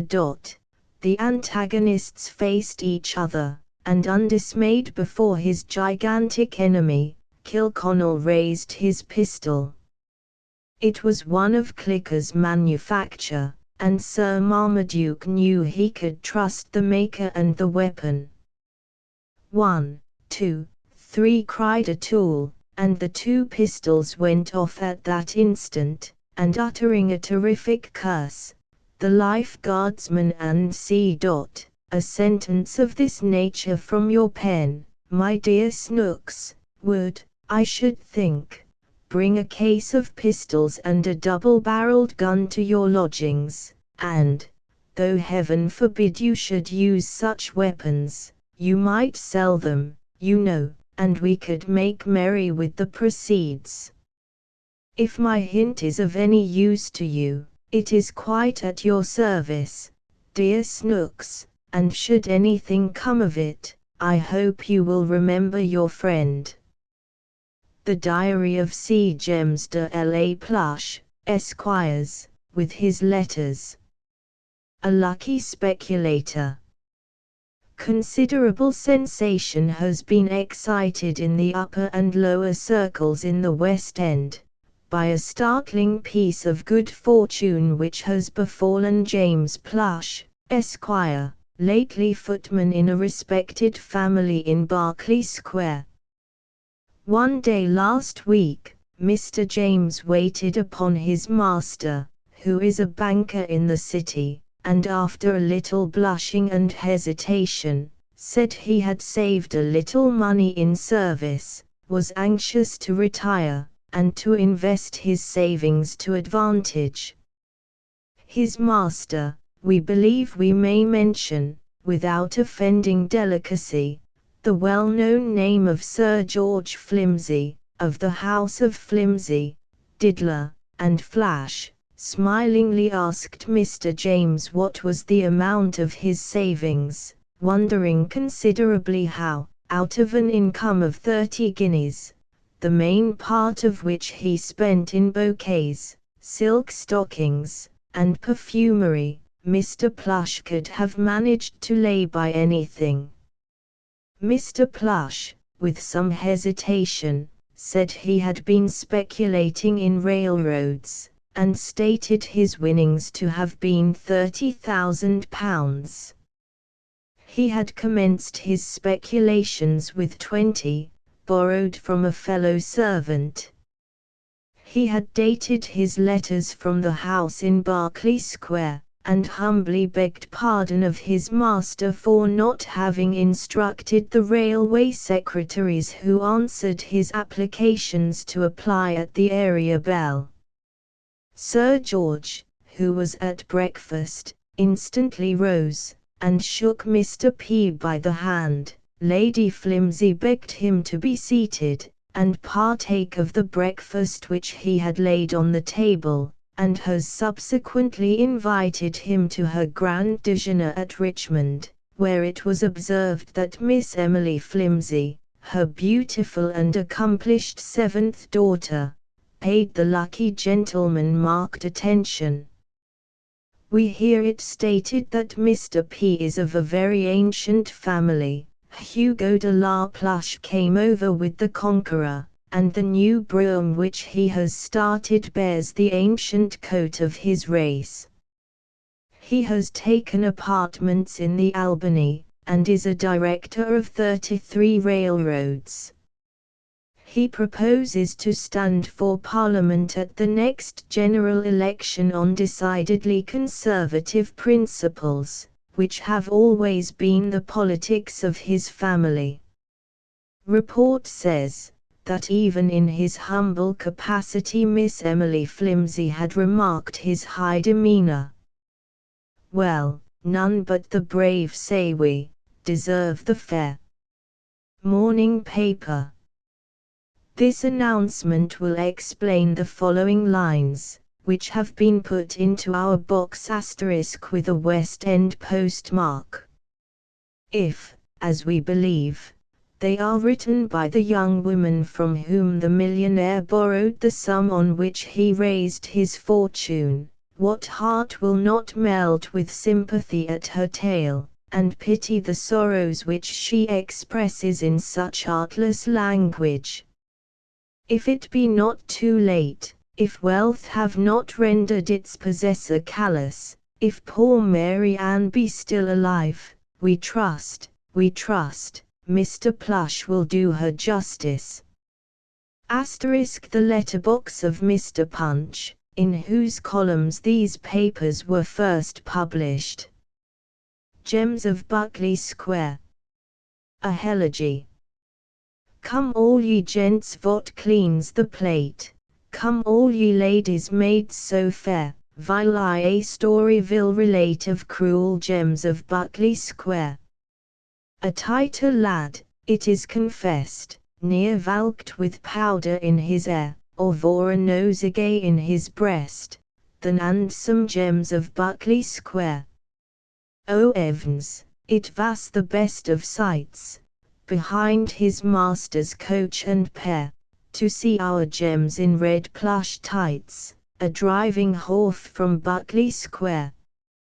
He well became his hagwillets, he cocked his hat with such a hair, his calves and whiskers was such pets, that whole loved gems of Buckley Square. He pleased the upstairs folks as well, and oh, I withered with despair, Mrs. Vode ring the parlour bell, and call up gems in Buckley Square. Both beer and spirits he abhorred, spirits and beer I can't abear, you would have thought he was a lord down in our all in Buckley Square. Last year he whispered Mary Ann, when I've an £100 to spare, to take a public is my plan, and leave this hoe house Buckley Square. Oh how my gentle heart did bound, to think that I his name should bear. Dear Gems says I, I've £20, and gave them him in Buckley Square. Our master was a city gent, his name's in railroads everywhere, and Lord, what lots of letters went betwixt his brokers and Buckley Square. My gems it was the letters took, and read them all, I think it's fair, and took a leaf from master's book, as hothers do in Buckley Square. Encouraged with my £20, of which poor I was unaware, he wrote the companies all round, and signed hisself from Buckley Square. And how John Porter used to grin, as day by day, share after share, came railway letters pouring in, J. Plush, Esquire, in Buckley Square. Our servants all was in a rage, scrip, stock, curves, gradients, bull and bear, with butler, coachman, groom and page, was all the talk in Buckley Square.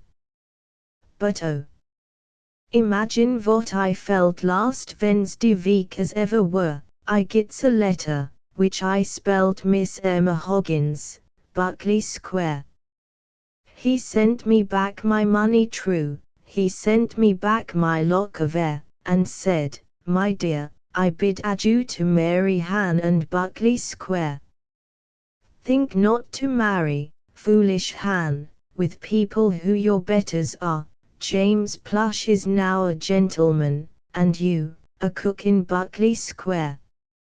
I've 30,000 guineas won, in 6 short months, by genus rare, you little thought what gems was on, poor Mary Han, in Buckley Square. I've 30,000 guineas net, powder and plush I scorn to wear, and so, Miss Mary Han, forget for hever gems, of Buckley Square. The rest of the MS is illegible, being literally washed away in a flood of tears. A letter from Gems, of Buckley Square.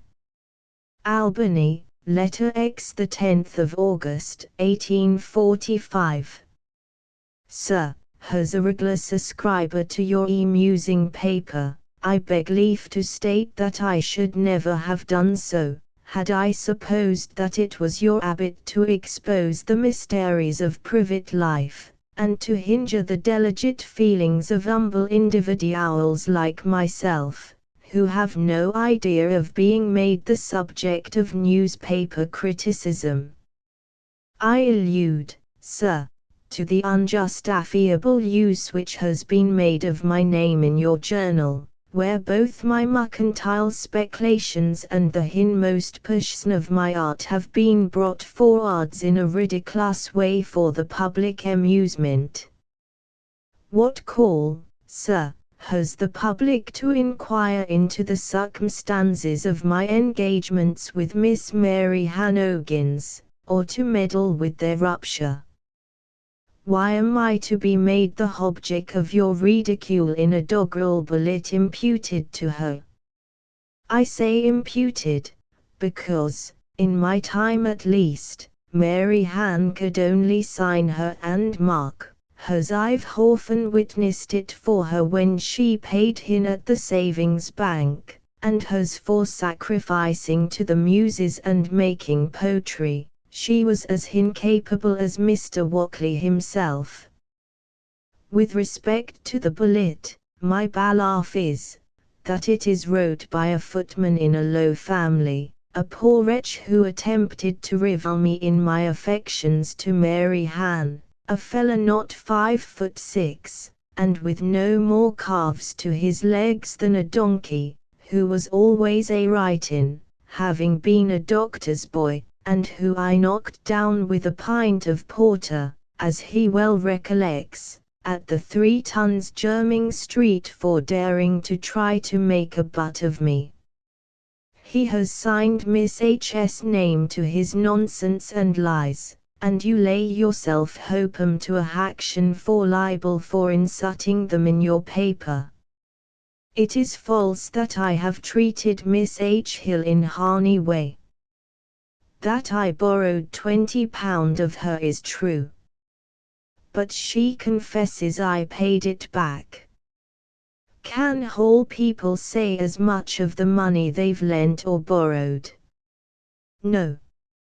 And I not only paid it back, but give her the handsomest presentes, which I never should have alluded to, but for this attack. First, a silver thimble, which I found in Mrs.'s work-box. Second, a volume of Byron's poems. Third, I always brought her a glass of curaçao, when we had a party, of which she was remarkable fond. I treated her to Ashley's twice, and always a shrimp or a oyster by the way, and 1,000 diligent attentions, which I suppose count for nothing. As for marriage, altered circumstances rendered it impossible. I was gone into a new sphere of life, mingling with my native aristocracy. I breathe no syllable of blame against Miss H., but he's a illiterate cook made fit to set at a fashionable table. Do young fellows of rank generally marry out of the kitchen? If we cast our eyes upon a low-born gal, I needn't say it's only a temporary distraction, pour passer le temps. So much for her claims upon me.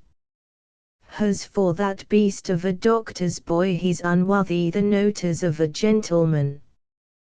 That I've won £30,000, and perhaps more, I don't deny. How much has the Colossus of railroads won, I should like to know, and what was his capital? I entered the market with £20, speculated judicious, and am what I am. So may you be, if you have £20, and perhaps you haven't, so may you be, if you choose to go in and win.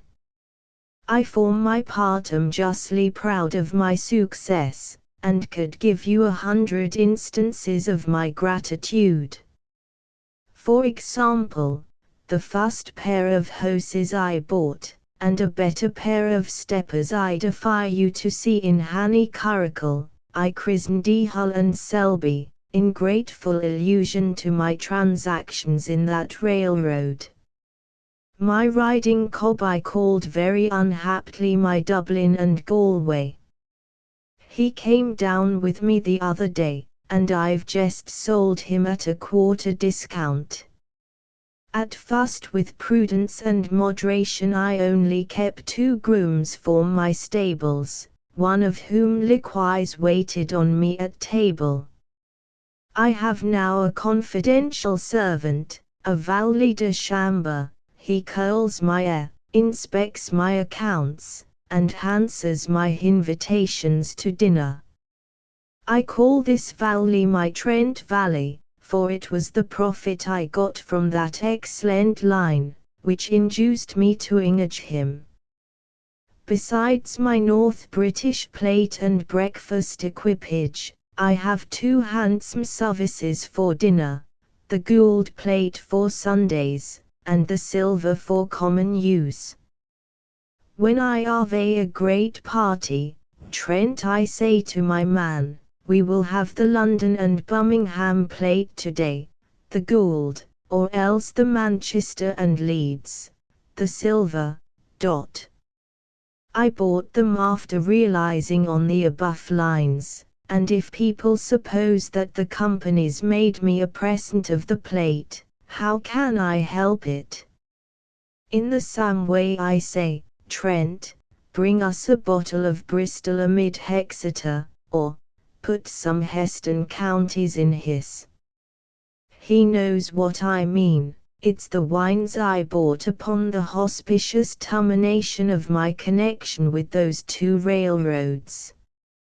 So strong, indeed, as this abbot become, that being asked to stand godfather to the youngest Miss Diddle last week, I had her christened, provisionally, Rose Amel, from the French line of which I am director, and only the other day, finding myself rather unwell, doctor says I to Sir Jem's clerk, I've sent to consult you because my Midlands are out of order, and I want you to send them up to a premium. The doctor laughed, and I believe told the story subsequently at Buckingham PLLS, but I will trouble you no farther. My sole object in writing has been to clear my character, to show that I came by my money in a honourable way, that I'm not ashamed of the manner in which I gained it, and am indeed grateful for my good fortune. To conclude, I have had my pedigree made out at the Herald office, I don't mean the Morning Herald, and have took for my arms a stag. You are correct in stating that I am of Hansient Norman family.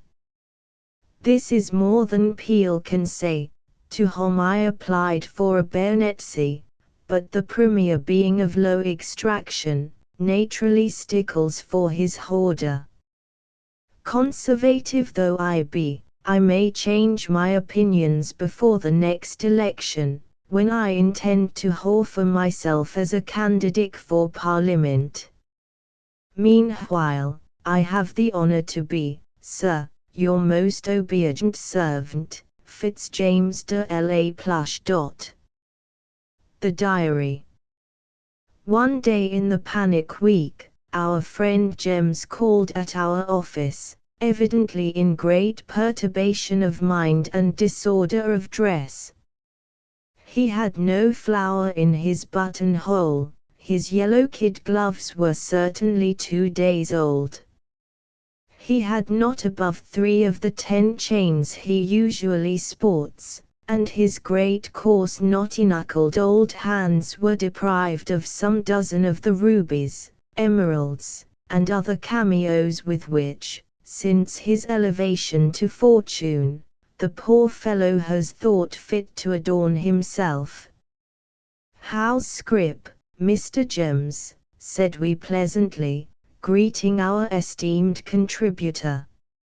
"Scrip be," replied he, with an expression we cannot repeat, and a look of agony it is impossible to describe in print, and walked about the parlour whistling, humming, rattling his keys and coppers, and showing other signs of agitation.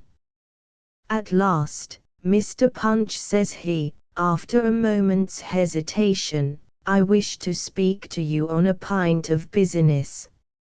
I wish to be paid for my contributions to your paper. Circumstances is altered with me. In a word, can you lend me L for the account?" He named the sum.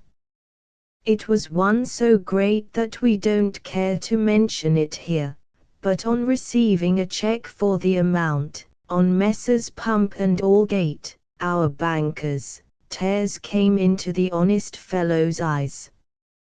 He squeezed our hand until he nearly wrung it off, and shouting to a cab, he plunged into it at our office door, and was off to the city. Returning to our study, we found he had left on our table an open pocket book, of the contents of which, for the sake of safety, we took an inventory. It contained 3 tavern bills, paid, a tailor's ditto, unsettled, 49 allotments in different companies, 26,700 shares in all, of which the market value we take, on an average, to be a quarter discount, and in an old bit of paper tied with pink ribbon a lock of chestnut hair, with the initials MAH. In the diary of the pocketbook was a journal, jotted down by the proprietor from time to time. At first the entries are insignificant, as, for instance, 3 Road January, our beer in the servants' hall so precious small at this Christmas time that I really must give warning, and would, but for my dear Mary Han. February 7, that brute Screw, the butler, wanted to kiss her, but my dear Mary Han boxed his hold ears, and served him right. I datest Screw, and so forth. Then the diary relates to stock exchange operations, until we come to the time when, having achieved his successes, Mr. James quitted Berkeley Square and his livery, and began his life as a speculator and a gentleman upon town. It is from the latter part of his diary that we make the following extracts: when I announced in the servants all my action of forteing, and that by the exercise of my own talents and ingenuity I had realized a sum of £20,000. It was only 5, but what's the use of a man depreciating the quality of his own mackerel? When I announced my abrupt intention to cut, you should have shown the sensation among all the people. Cook wanted to know whether I wouldn't like a sweat braid, or the slice of the breast of a cold turkey. Screw, the butler, whom I always detested as a insolent hover-bearing beast, begged me to walk into the upper servants' hall, and try a glass of superior Chateau Margaux. Heaven Visp, the coachman, held out his hand, and said, "James, I hopes there's no quarrelling betwixt you and me, and I'll stand a pot of beer with pleasure." The servants, that worthy cook had split on me to the housekeeper one last week, catchin' me priggin' some cold tootle soup, of which I'm remarkable fond. As for the butler, I always abominated him for his precious sneers and imperence to all us gents who wore livery. He never would sit in our parlour, fajuth, nor drink out of our mugs, and in regard of Visp, why, it was only the day before the vulgar beast offered to fight me, and threatened to give me a good hiding if I refused. "Gentlemen and ladies," says I, as haughty as may be, "there's nothing that I want for that I can't go for to buy with my hown money, and take at my lodgings in Albany, letter hex. If I'm hungry I've no need to refresh myself in the kitchen." And so saying, I took a dignified adieu of these menial domestics, and ascending to my apartment in the 4-pair back, brushed the powder out of my hair, and taking off those house liveries for ever, put on a new suit, made for me by Cullen of St. James Street, and which fitted my manly figure as tight as wax. There was one person in the house with whom I was rather anxious to avoid a personal leave-taking, Mary Hanogins, I mean, for my art is natural tender, and I can't abide seeing a poor gal in pain. I'd given her previous the information of my departure, doing the handsome thing by her at the same time, paying her back £20, which she'd lent me 6 months before, and paying her back not only the interest, but I gave her an handsome pair of scissors and a silver thimble, by way of bonus.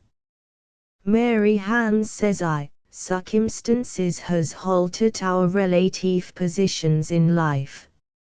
I quit the servants' hall forever, for you're marrying a person in my rank. That, my dear, is whole gammon, and so I wish you a goodbye, my good gal, and if you want to better yourself, always refer to me. Mary Han didn't answer my speech, which I think was remarkable kind, but looked at me in the face quite wild-like, and bust into something betwixt a laugh and a cry, and fell down with her head on the kitchen dresser, where she lay until her young missus rang the dressing-room bell. Would you believe it? She left the thimble and things, and my cheque for £20. 10s, on the table when she went to answer the bell. And now I heard her sobbing and whimpering in her own room next but one to mine, with the door open, perhaps expecting I should come in and say goodbye.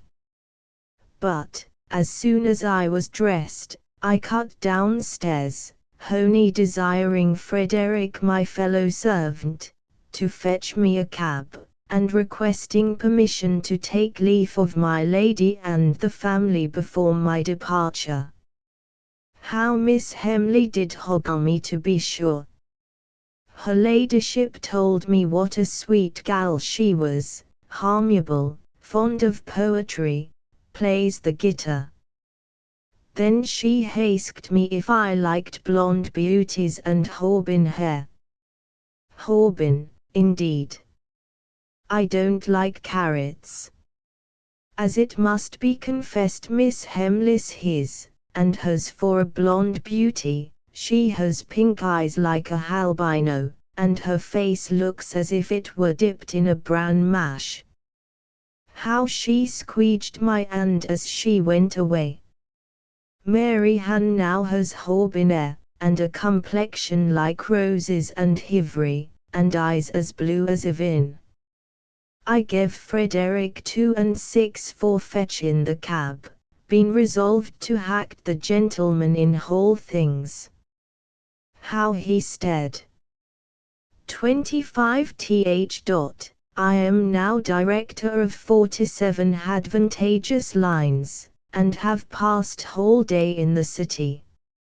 Although I've 8 or 9 new suits of clothes, and Mr. Cullen fits me elegant, yet I fancy they all recognize me. Conscience whispers to me, James, you are only a footman in disguise after all. 28th. Been to the opera. Music toll lol. That Lablache is a whopper at singing. I couldn't make out why some people called out bravo, some brava and some bravey. Bravey, Lablache, says I, at which everybody laughed. I'm in my new stall. I've had new cushings put in, and my arms in gold on the back. I'm dressed all in black, except a gold waistcoat and diamond studs in the embroidered bosom of my chemise.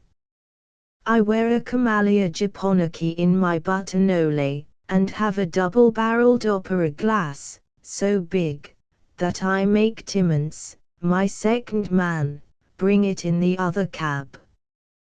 What an extraordinary exhibition that poor Carter is.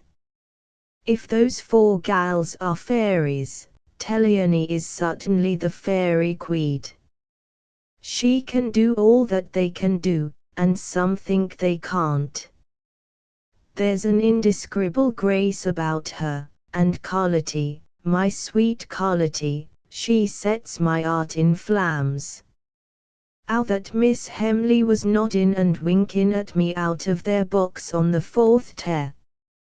What lynx eyes she must average. As if I could mount up there.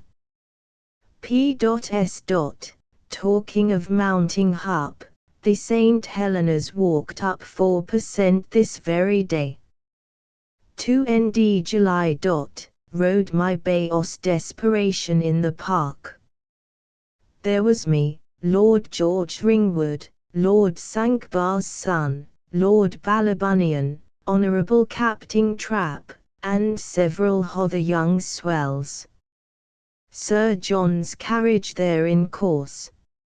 Miss Hemley lets fall her bookie as I pass, and I'm obliged to get off and pick it up, and get splashed up to the his. The getting on horseback again is always the juice and all.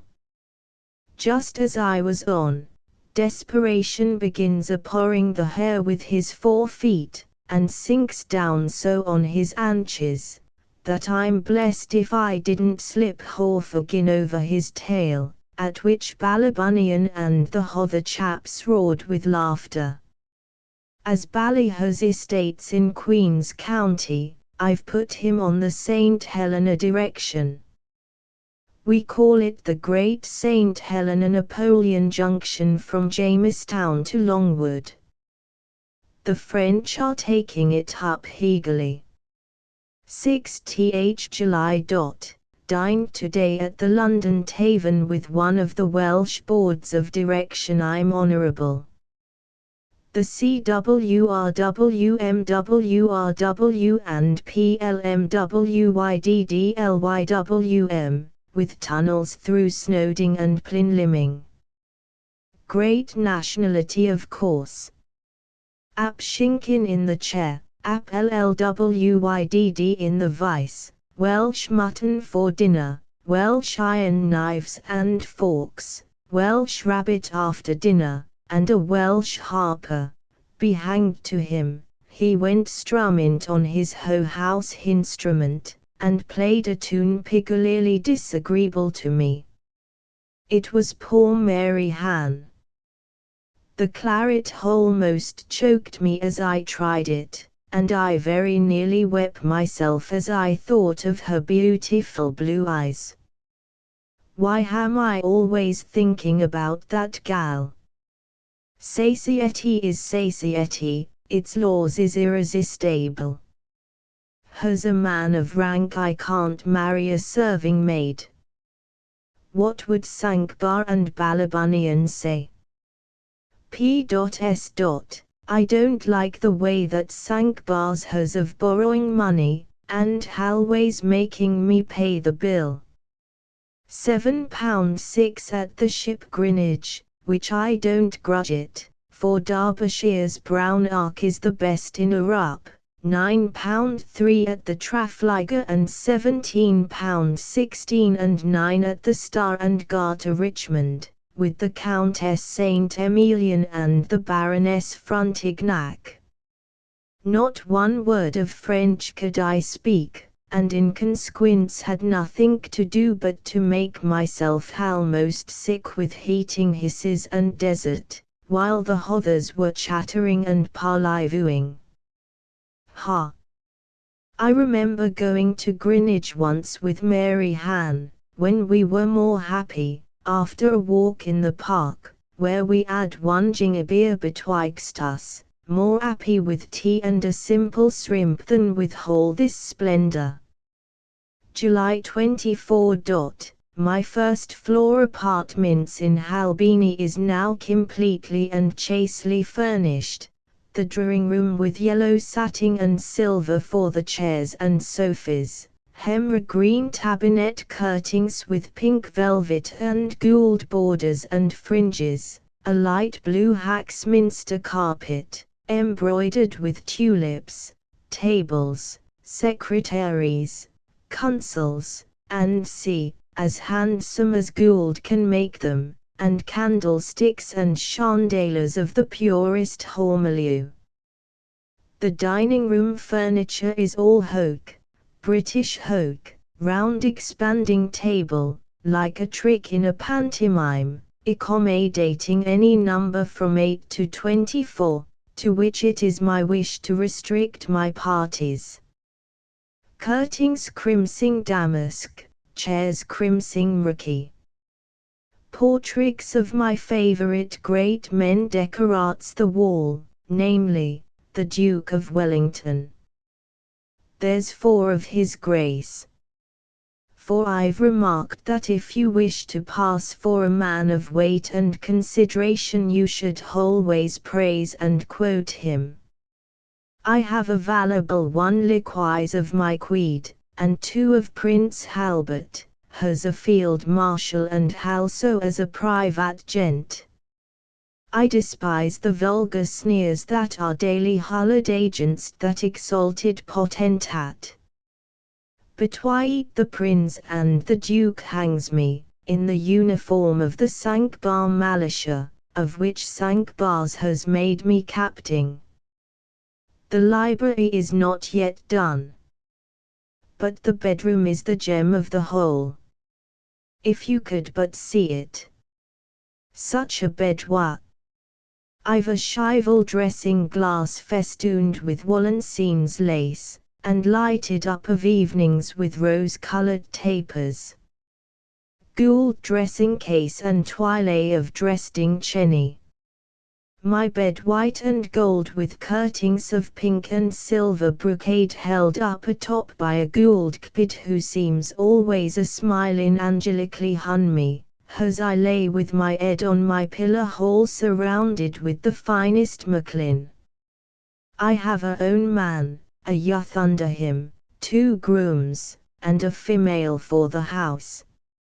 I've 7 horses, in cause if I hunt this winter I must increase my 9 tablishment. N.B. everything looking well in the city. St. Helena's, 12 p.m. Madagascar, 9 5/8, Saffron Hill and Rookery Junction, 24, and the new lines in Prospect equally encouraging. People fancy it's whole gaiety and pleasure the life of us fashionable gents about town, but I can tell 'em it's not whole gold that glitters. They don't know our moments of agony, our hours of study and reflection. They little think when they see Gems de la Pluche, Esquire, whirling round in a waltz at Halmax with Lady Anne, or lazily stepping a quadrille with Lady Jane, pouring elegant nothings into the Countess's here at dinner, or galloping his host desperation over the exorcising ground in the park. They little think that leader of the tongue, seemingly so reckless, is a careworn man. And yet so it is. Imprimus. I've been able to get up all the accomplishments at double quick, and to apply myself with tremendous energy. First, in order to give myself a idea of what a gentleman really is, I've read the novel of Pelham 6 times, and am to go through it 4 times more. I practice riding and the acquirement of a steady and a sure seat across country assiduously 4 times a week, at the Hippodrome riding grounds. Many's the tumble I've had, and the aching bones I've suffered from, though I was grinning in the park or laughing at the opera.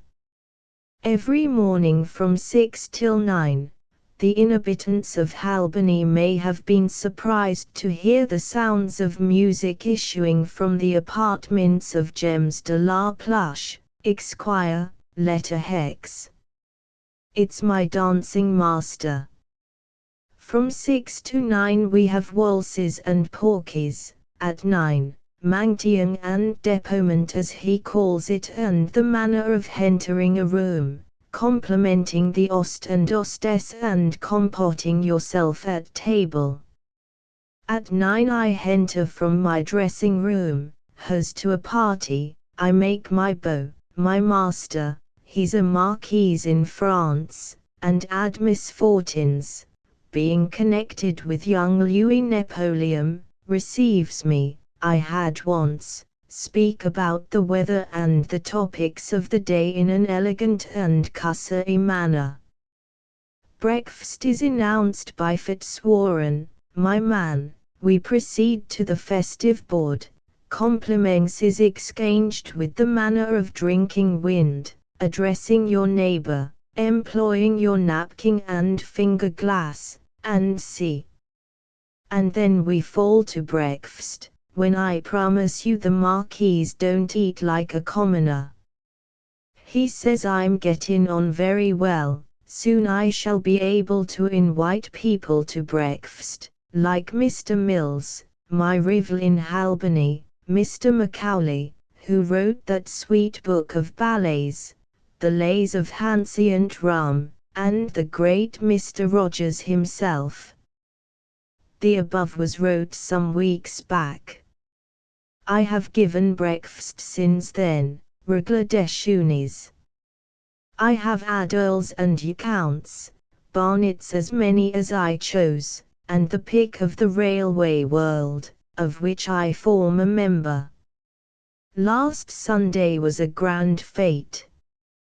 I had the elite of my friends, the display was sumptuous, the company recherché. Everything that delicacy could suggest was provided by Gunter.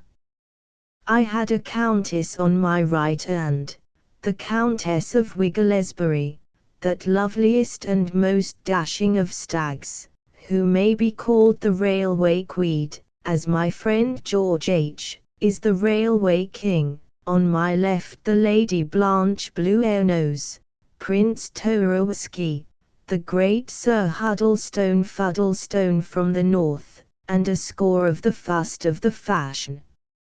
I was in my glory. The dear Countess and Lady Blanche was dying with laughing at my jokes and fun. I was keeping the whole table in a roar, when there came a ring at my doorbell, and suddenly Fitzwarren, my man, enters with an air of consternation. "There's somebody at the door," says he in a whisper. "Oh, it's that dear Lady Emily," says I, "and that lazy rascal of a husband of hers.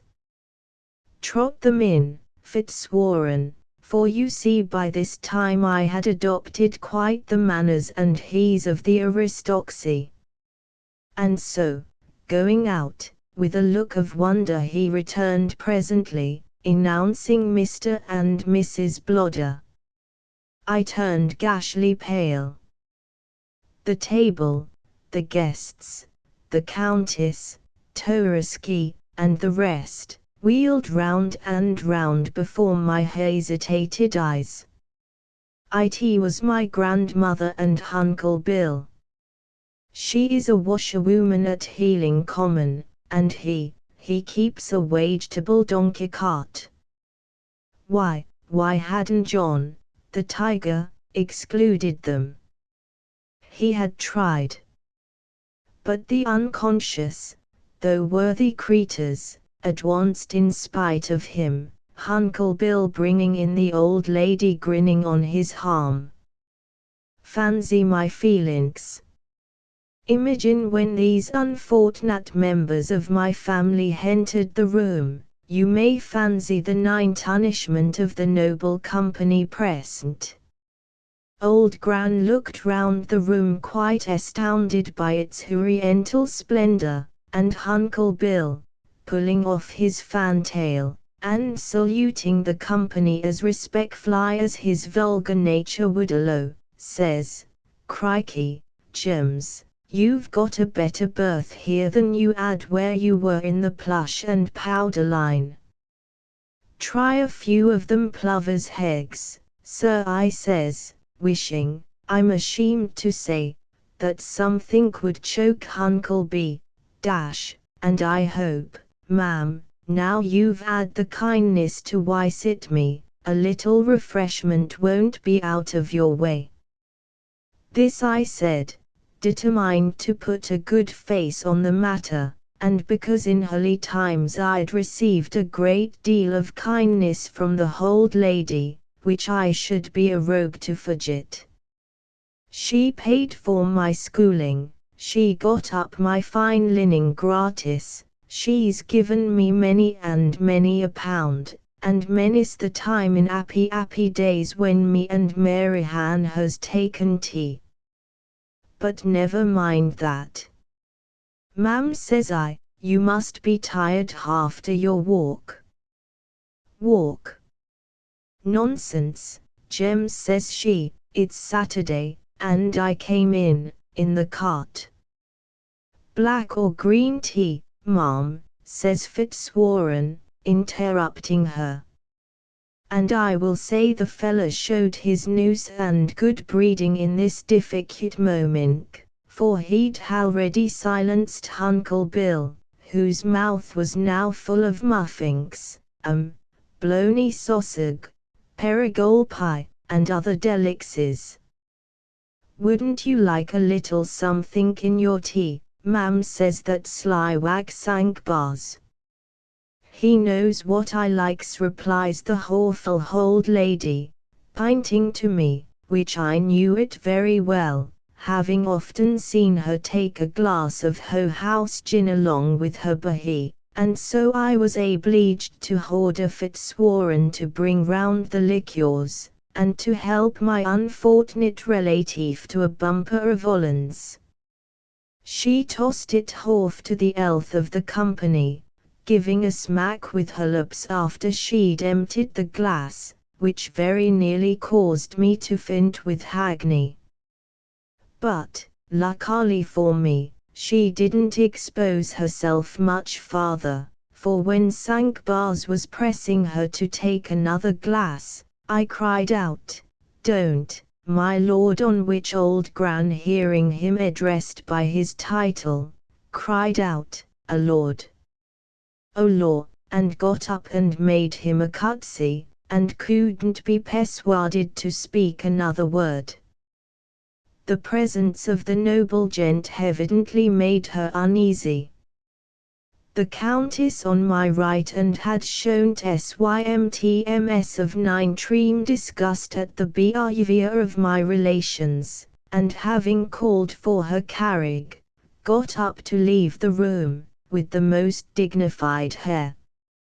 I, of course, rose to conduct her to her vehicle.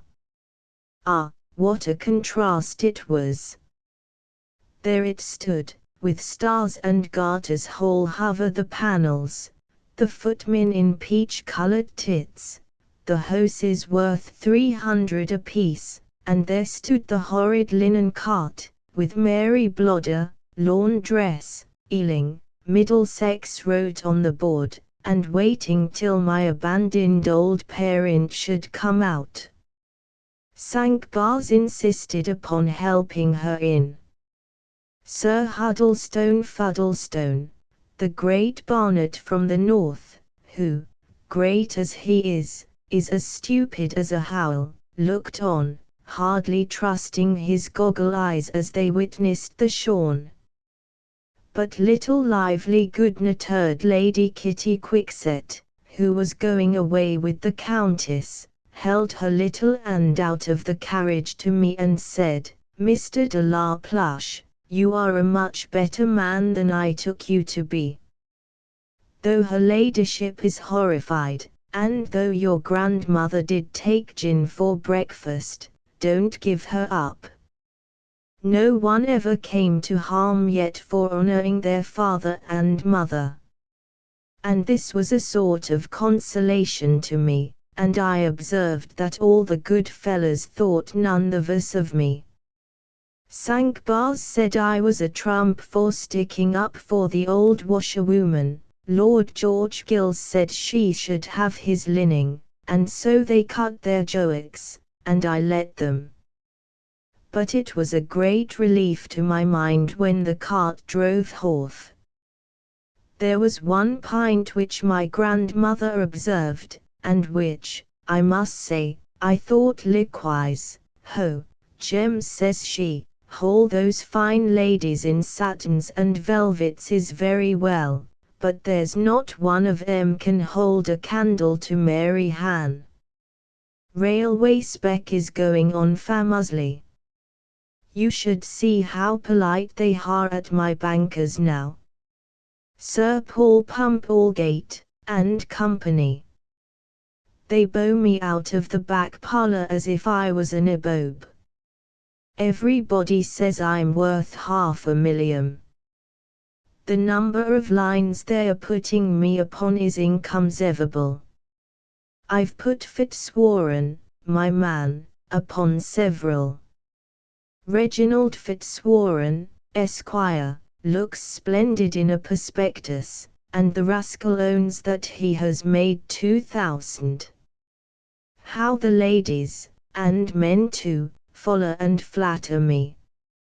If I go into Lady Bince's opera box, she makes room for me, whoever is there, and cries out, "Oh, do make room for that dear creature." And she compliments me on my taste in music, or my new bromos, or the fancy of my waistcoat, and always ends by asking me for some shares. Old Lord Berryacres, as stiff as a poker, as proud as Lucifer, as poor as Job, even he condescends to be civil to the great de la Plush, and begged me at Arthur's, lately, in his solemn, pompous way, to favour him with 5 minutes' conversation. I knew what was coming, application for shares, put him down on my private list. Wouldn't he mind the Scrag End Junction passing through Berryacres, hoped I'd come down and shoot there. I gave the old humbug a few shares out of my own pocket. There, old Pride, says I like to see you down on your knees to a footman. There, old Pomposity. Take £50, I like to see you come cringing and begging for it. Whenever I see him in a very public place, I take my change for my money. I dig him in the ribs, or slap his padded old shoulders. I call him, Berryacres, my old buck, and I see him wince. It does my heart good. I'm in low spirits. A disagreeable incident has just occurred. Lady Pump, the banker's wife, asked me to dinner. I sat on her right, of course, with an uncommon gal near me, with whom I was getting on in my fascinating way, full of lacy ally, as the Marquise says, and easy pleasantry.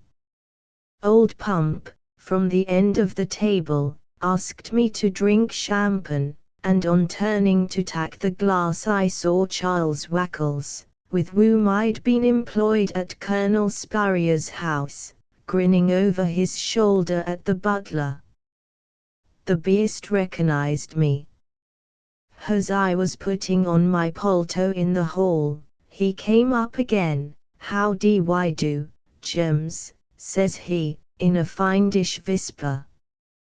"Just come out here, Charles," says I've a word for you, my old boy. So I beckoned him into Portland Place, with my purse in my hand, as if I was going to give him a sovereign. "I think you said James Charles," says I, "and grinned at me at dinner." "Why, sir," says he, "we're old friends, you know." "Take that for old friendship then," says I, and I gave him just one on the nose, which sent him down on the pavement as if he'd been shot. And mounting majestically into my cab, I left the rest of the grinning scoundrels to pick him up, and drove to the club. Have this day completed a little affair with my friend George, Earl Berryacres, which I trust will be to the advantage both of self and that noble gent. Adjoining the Berryacre property is a small piece of land of about 100 acres, called Scorlop Hill, exceeding advantageous for the cultivation of sheep, which have been found to have a peculiar fine flavour from the nature of the grass, thyme, heather, and other hudiferous plants which grows on that mounting in the places where the rocks and stones don't prevent them.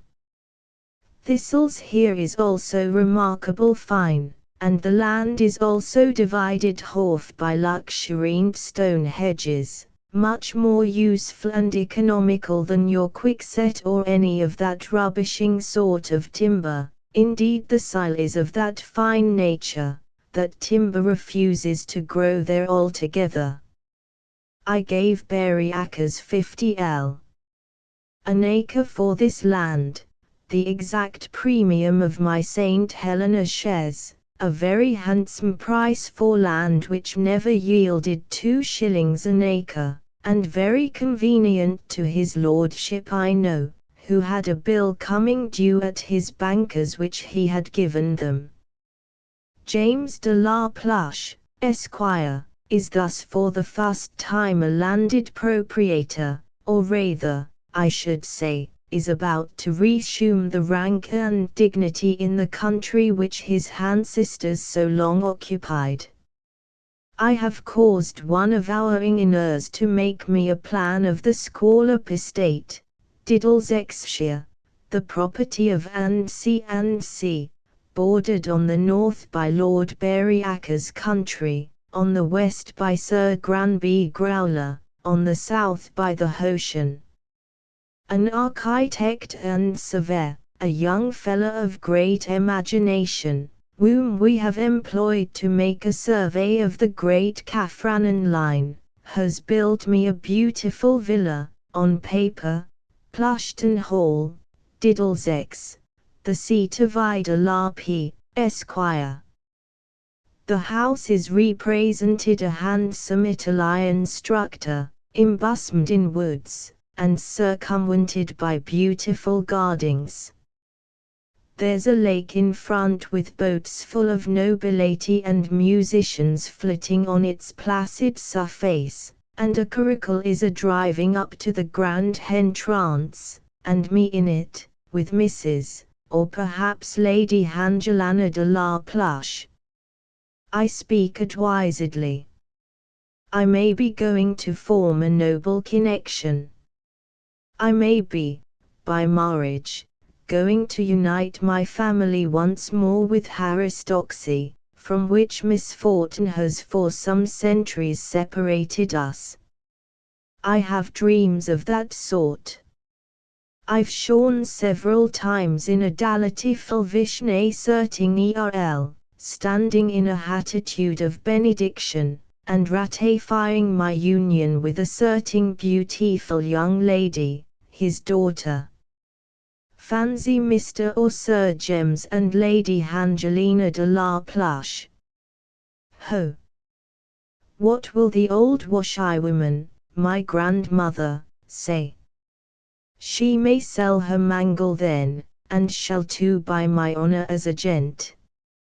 As for Scorlop Hill, it's not to be imagined that I was going to give £5,000 for a bleak mounting like that, unless I had some idea in view.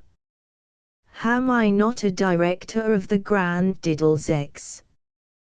Don't Scorlop lie immediately betwixt Old Bone House, Single Gloucester, and Scrag End, through which cities our line passes? I will have £400,000 for that mounting, or my name is not James. I have arranged a little barging too for my friend the Earl. The line will pass through a hangle of Berry-Acker Park. He shall have a good compensation, I promise you, and then I shall get back the 3,000 I lent him. His banker's account, I fear, is in a horrid state. The diary now for several days contains particulars of no interest to the public, memoranda of city dinners, meetings of directors, fashionable parties in which Mr. Gems figures, and nearly always by the side of his new friend, Lord Berry-Ackers, whose pomposity as previously described, seems to have almost entirely subsided. We then come to the following, with a proud and thankful art, I copy off this morning's Gazette the following news, commission signed by the Lord Lieutenant of the County of Diddleseks. James Augustus de La Plush, Esquire, to be Deputy Lieutenant. North Diddleseks Regiment of Yeomanry Cavalry. James Augustus de La Plush, Esquire, to be Captain, Vice Bloword, promoted. And is it so? Am I indeed a landed proprietor, a deputy lieutenant, a captain? May I attend the court of my sovereign, and draw a sabre in my country's defence? I wish the French would land, and me at the head of my squadron on my host aspiration. How I'd astonish 'em! How the gals will stare when they see me in uniform! How Mary Ann would, but nonsense. I'm always thinking of that poor gal. She's left Sir John's. She couldn't bear to stay after I went, I've heard say. I hope she's got a good place. Any sum of money that would set her up in business, or make her comfortable, I'd come down with like a man. I told my grandmother so, who sees her, and rode down to Healing on purpose on desperation to leave a £5 note in an envelope. But she's sent it back, sealed with a thimble. Tuesday. Received the following letter from Lord B, relative to my presentation at court and the uniform I shall wear on that auspicious ceremony. My dear de La Plush, I think you had better be presented as a deputy lieutenant. As for the Diddleseks Yeomanry, I hardly know what the uniform is now. The last time we were out was in 1803, when the Prince of Wales reviewed us, and when we wore French grey jackets, leathers, red morocco boots, crimson pelisses, brass helmets with leopard skin and a white plume, and the regulation pigtail of 18 inches. That dress will hardly answer at present, and must be modified, of course. We were called the White Feathers, in those days. For my part, I decidedly recommend the deputy lieutenant. I shall be happy to present you at the levee and at the drawing room. Lady Berry-Ackers will be in town for the 13th, with Angelina, who will be presented on that day. My wife has heard much of you, and is anxious to make your acquaintance. All my people are backward with their rents. For heaven's sake, my dear fellow, lend me 500 and oblige yours, very gratefully, Berry-Ackers. Note. Berry-Ackers may press me about the deputy lieutenant, but I'm for the cavalry. Julie will always be a sacred anniversary with me. It was in that month that I became personally acquainted with my prince and my gracious sovereign. Long before the auspicious event occurred, you may imagine that my bosom was in no trifling flutter. Sleepless of nights, I passed them thinking of the great event, or if exhausted nature did close my eyelids, the idea of my waking thoughts pervaded my slumbers. Courts, ales, presentations, gold sticks, gracious sovereigns mingling in my dreams unceasingly. I blush to say it, for human presumption never surely exceeded that of my wicked vision. One night I actually dreamed that her the Princess Hollis was grown up, and that there was a cabinet council to determine whether her hand was to be bestowed on me or the Prince of Saxe-Muffenhausen-Pumpenstein, a young Prussian or German scion of nobility. I ask humbly pardon for this audacious idea. I said, in my former remarks, that I had determined to be presented to the notice of my revered sovereign in a military costume. The court shoots in which civilians attend a levee are so uncommon like the liveries, O Houseford. I hate to put it down, I used to wear before entering society, that I couldn't abide the notion of wearing one. My determination was firmly fixed to appear as a yeomanry cavalry officer, in the gallant uniform of the North Middlesex Hussars. As that regiment had not been out since 1803, I thought myself quite authorized to make such alterations in the uniform as suited the present time and my matured and elegant taste. Pigtails was out of the question. Tits I was determined to maintain. My leg is perhaps the thinnest pint about me, and I was resolved not to hide it under a bushel. I fixed on scarlet tits, then, embroidered with gold, as I have seen Widdicombe wear them at Ashley's when me and Mary Ann used to go there.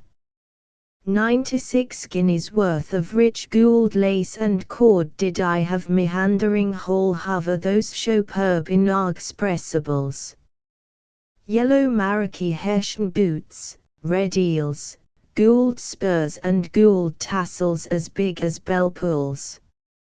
Jacket, French grey and silver orange fastenings and cuffs, according to the old pattern, belt, green and gold, tight round my person, and set in half the symmetry of my figure not disadvantageously.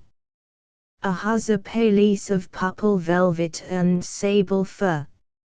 A sabre of Damascus steel, and a sabretache, in which I kept my eau de cologne and embroidered pocket handkerchief, complete my accoutrements, which, without vanity, was, I flatter myself, unique. But the crowning triumph was my hat. I couldn't wear a cocked hat. The hussars don't use 'em. I wouldn't wear the household brass helmet and leopard skin. I chose a hat which is dear to the memory of Heathery Britain, and that which was invented by my field marshal and adored prince, and at which vulgar prejudice and joking has in vain attempted to run down. I chose the halbert hat. I didn't tell Barry Ackers of this exhibition of loyalty, intending to surprise him.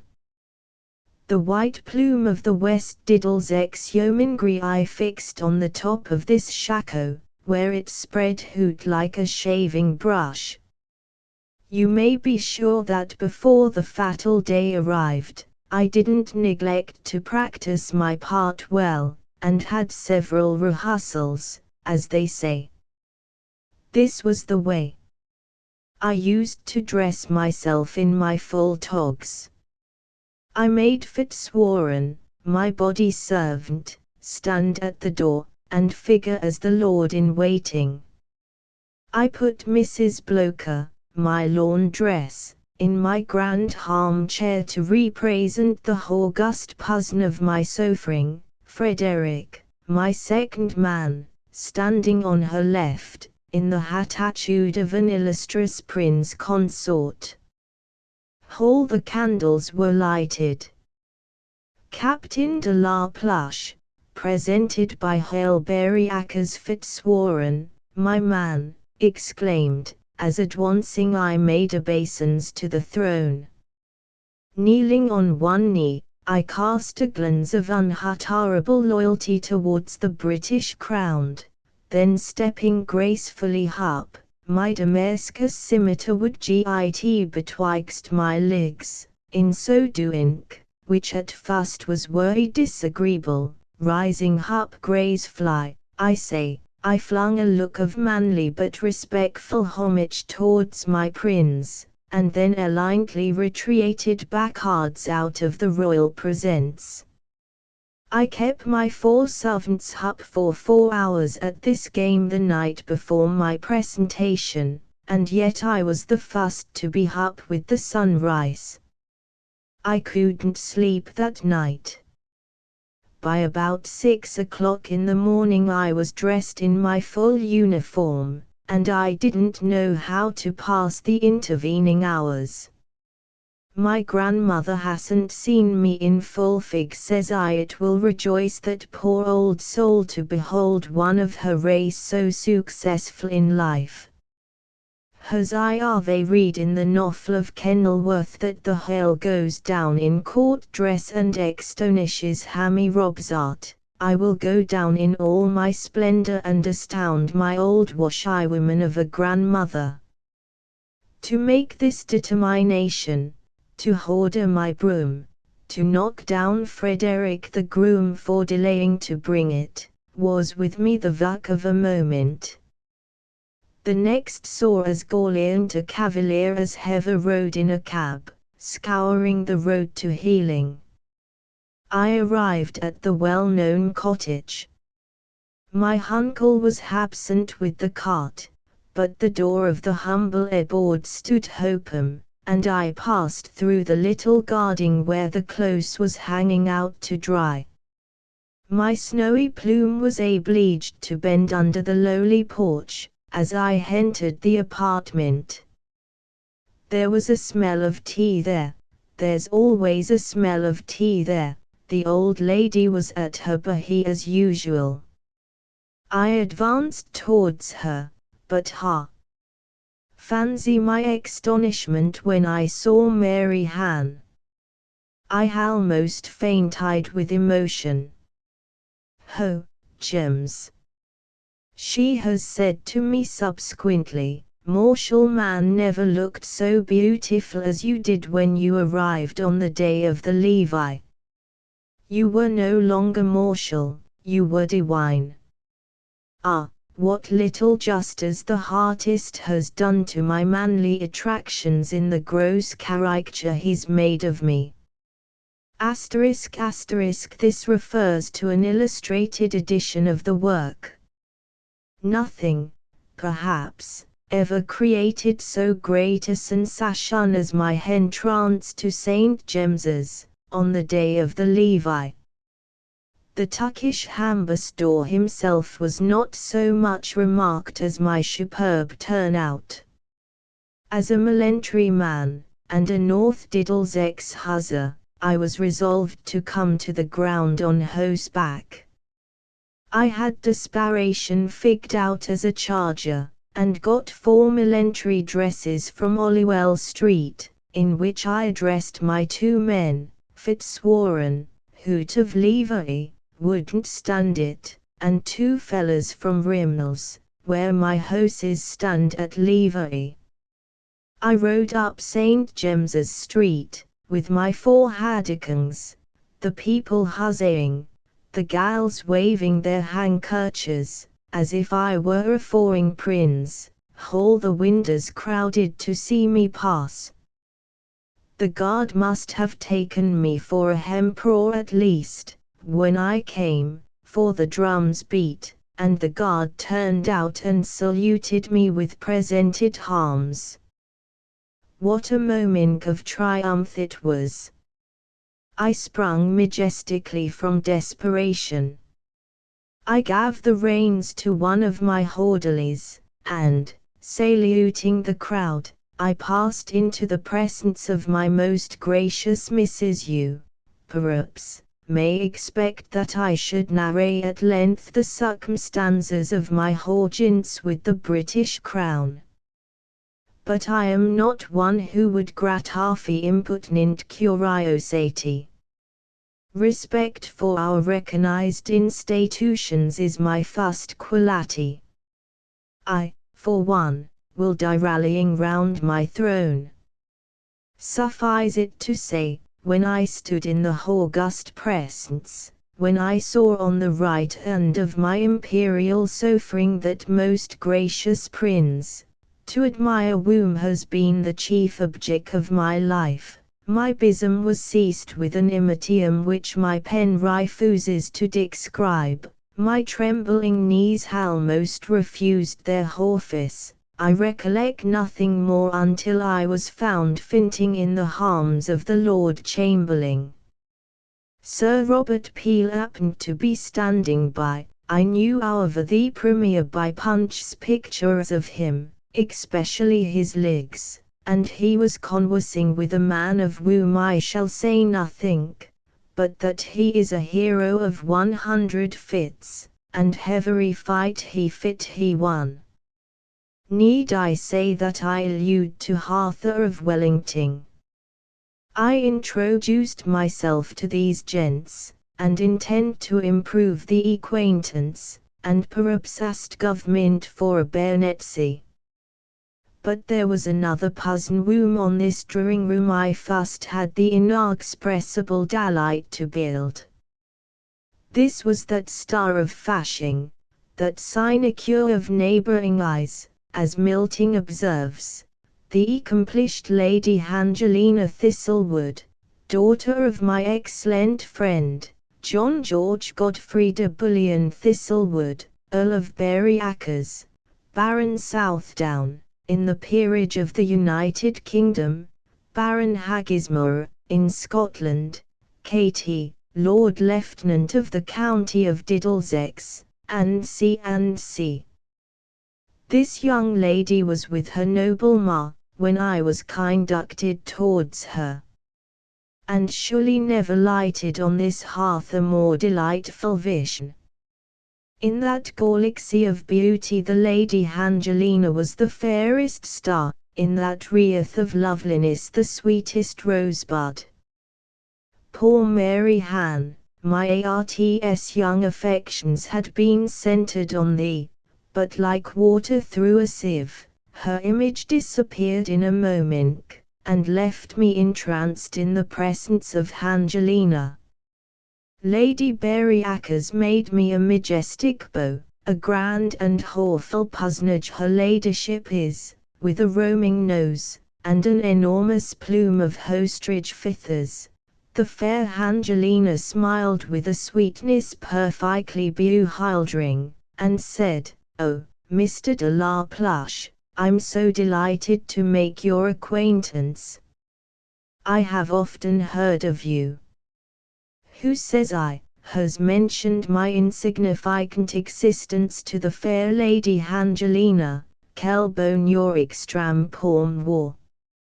For you see I've not studied Pelham for nothing, and have learnt a few French phrases, without which no gent of fashion speaks now." "Oh," replies my lady, "it was Papa first, and then a very, very old friend of yours." "Whose name is," says I, pushed on by my stupid curiosity. "Hoggins, Mary Ann Hoggins," answered my lady, laughing fit to split her little sides.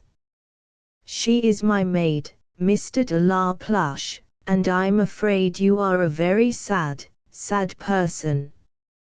A mere bagatelle, says I. In former days I was acquainted with that young woman, but altered circumstances have separated us forever, and Monsieur is irretrievably perdu elsewhere. Do tell me all about it. Who is it? When was it? We are all dying to know. Since about 2 minutes, and the lady's name begins with a H, says I, looking her tenderly in the face, and conjuring up all the fascinations of my smile. Mr. de la Pluche here, said a gentleman in whiskers and moustaches standing by, hadn't you better take your spurs out of the Countess of Berry-Acre's train?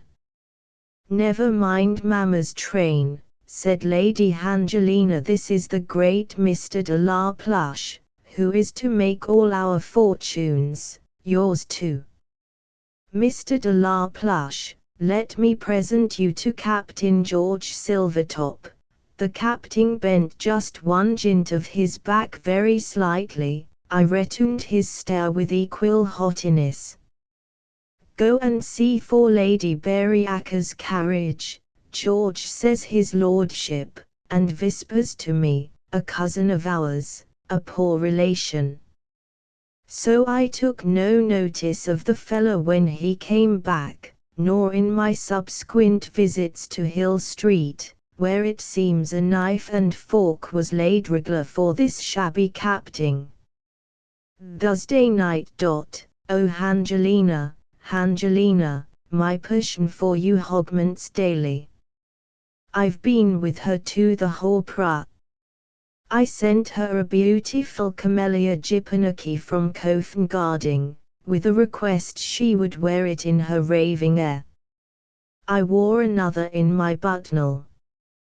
Evans, what was my satisfaction as I leant over her chair, and examined the house with my glass. She was as sulky and silent as possible, however, would scarcely speak, although I cajoled her with 1,000 little pleasantries. I suppose it was because that vulgar rascal Silvertop would stay in the box. As if he didn't know, Lady B.'s as deaf as a post and counts for nothing, that people sometimes like a tete-a-tete. Friday. I was sleepless all night. I gave vent to my feelings in the following lines. There's a hare out of Balfe's opera that she's fond of. I adapted them to that melody. She was in the drawing-room alone with Lady B. She was wobbling at the piano as I entered. I flung the conversation upon music, said I sung myself. I've had lessons lately of Signor Twankidelo, and, on her requesting me to favor her with something, I bust out with my poem, When Moonlike O'er the Harger Seas. When moonlike o'er the harger seas in soft effulgence swells, when silver dews and balmy breeze bend down the lilies' bells, when calm and deep, the rosy sleep has lapped your soul in dreams, ah Angeline, ah lady mine. Dost thou remember gems? I mark thee in the marble hall, where England's loveliest shine. I say the fairest of them all is Lady Angeline.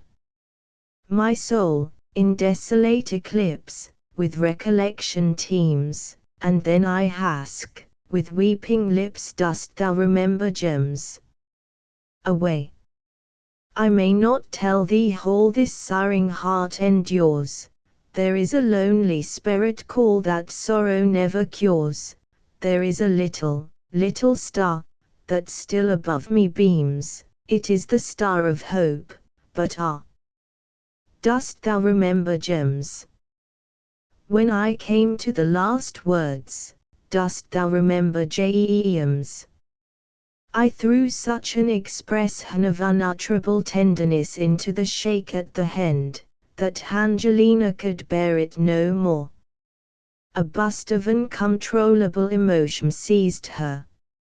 She put her handkerchief to her face and left the room. I heard her laughing and sobbing hysterically in the boudoir. "Oh Angelina, my adored one, my heart's joy. Burlesques, me, the ladies of the family, with their sweet Southdown, B.'s eldest son, and George Silvertop, the shabby captain, who seems to get leave from his regiment whenever he likes, have been down into Burlesques for a few days, enjoying the sports of the field there. Never having done much in the gunning line, since when a innocent boy, me and Jim Cox used to go out at healing, and shoot sparrows in the edges with a pistol, I was rather doubtful as to my success as a shot, and practised for some days at a stuffed bird in a shooting gallery, which a chap hissed up and down with a string. I succeeded in hitting the animal pretty well. I bought Orcus shooting guide 2 double guns at Manting's, and selected from the French prints of fashion the most gorgeous and elegant sporting habiliment. A light blue velvet and gold cap, wore very much on one ear, a cravat of yellow and green embroidered satin, a waistcoat of the McGregor plaid, and a jacket of the McWhirter tartan, with large, mother of pearl buttons, engraved with coaches and horses, and sporting subjects, high leather gaiters, and Marquis shooting shoes, was the simple elements of my costume, and I flatter myself set off my figure in rather a favourable way. I took down none of my own personal establishment except Fitzwarren, my own man, and my grooms, with desperation and my curricle losses, and the fourgon containing my dressing case and clothes. I was everywhere introduced in the county as the great railroad capitalist, who was to make Burlesques the most prosperous district of the empire. The squires pressed forwards to welcome the newcomer amongst them, and we had a agricultural meeting of the Burlesques tenantry, where I made a speech drawing tears from every eye. It was in compliment to a labourer who had brought up 16 children, and lived 60 years on the estate on 7 bob a week. I am not proud, though I know my station. I shook hands with that man in lavender kid gloves. I told him that the pursuit of agriculture was the noblest occupations of humanity. I spoke of the yeomen of England, who, under the command of my ancestors, had conquered at Agincourt and Cressy, and I gave him a pair of new velveteen inexpressibles, with 2 and 6 in each pocket, as a reward for 60 years of labour. Fitzwarren, my man, brought them forwards on a satin cushion. As I sat down, deafening cheers saluted the orator, the band struck up the good old English gentleman.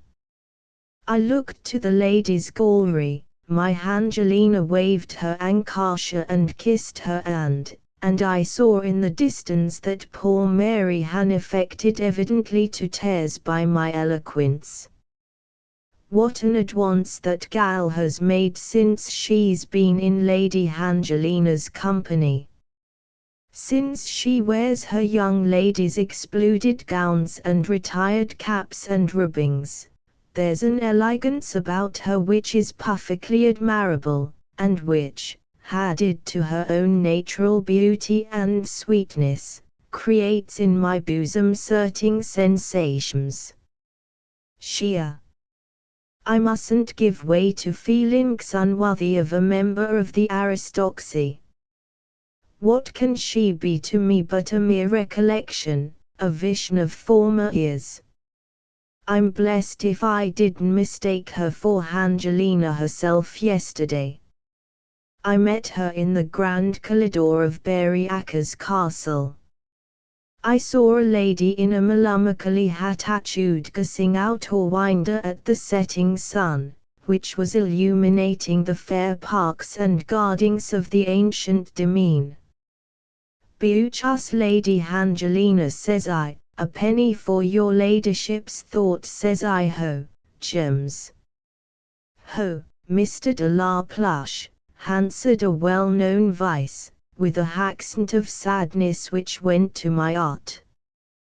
"You know what my thoughts are, well enough.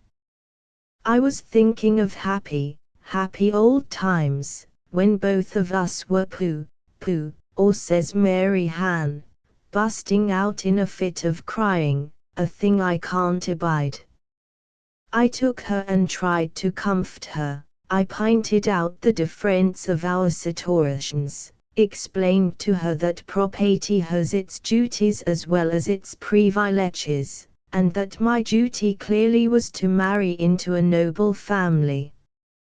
I kept on talking to her, she sobbing and going on all the time, till Lady Angelina herself came up, the real simming pure as they say in the play. There they stood together, them two young women. I don't know which is the handsomest. I couldn't help comparing them, and I couldn't help comparing myself to a certain handsome live reader, that found it difficult to make a choice betwixt two bundles of that ungrateful beast Fitzwarren, my own man, a fella I've made a fortune for, a fella I give £100 per annum to, a low-bred wall-eyed Ishamba. He must be thinking of falling in love too, and treating me to his imperence. He's a great big athletic fella, 6 foot high, with a pair of black whiskers like airbrushes, with a look of a colonel in the army, a dangerous pompous-spoken rascal, I warrant you. I was coming home from shooting this afternoon, and passing through Lady Angelina's flower garden.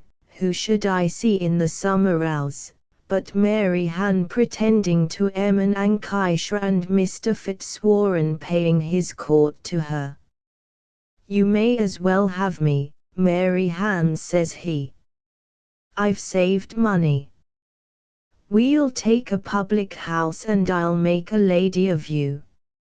I'm not a purse-proud ungrateful fellow like James, who's such a snob was his very words, that I'm ashamed to wait on him, who's the laughing stock of all the gentry and the housekeeper's room too.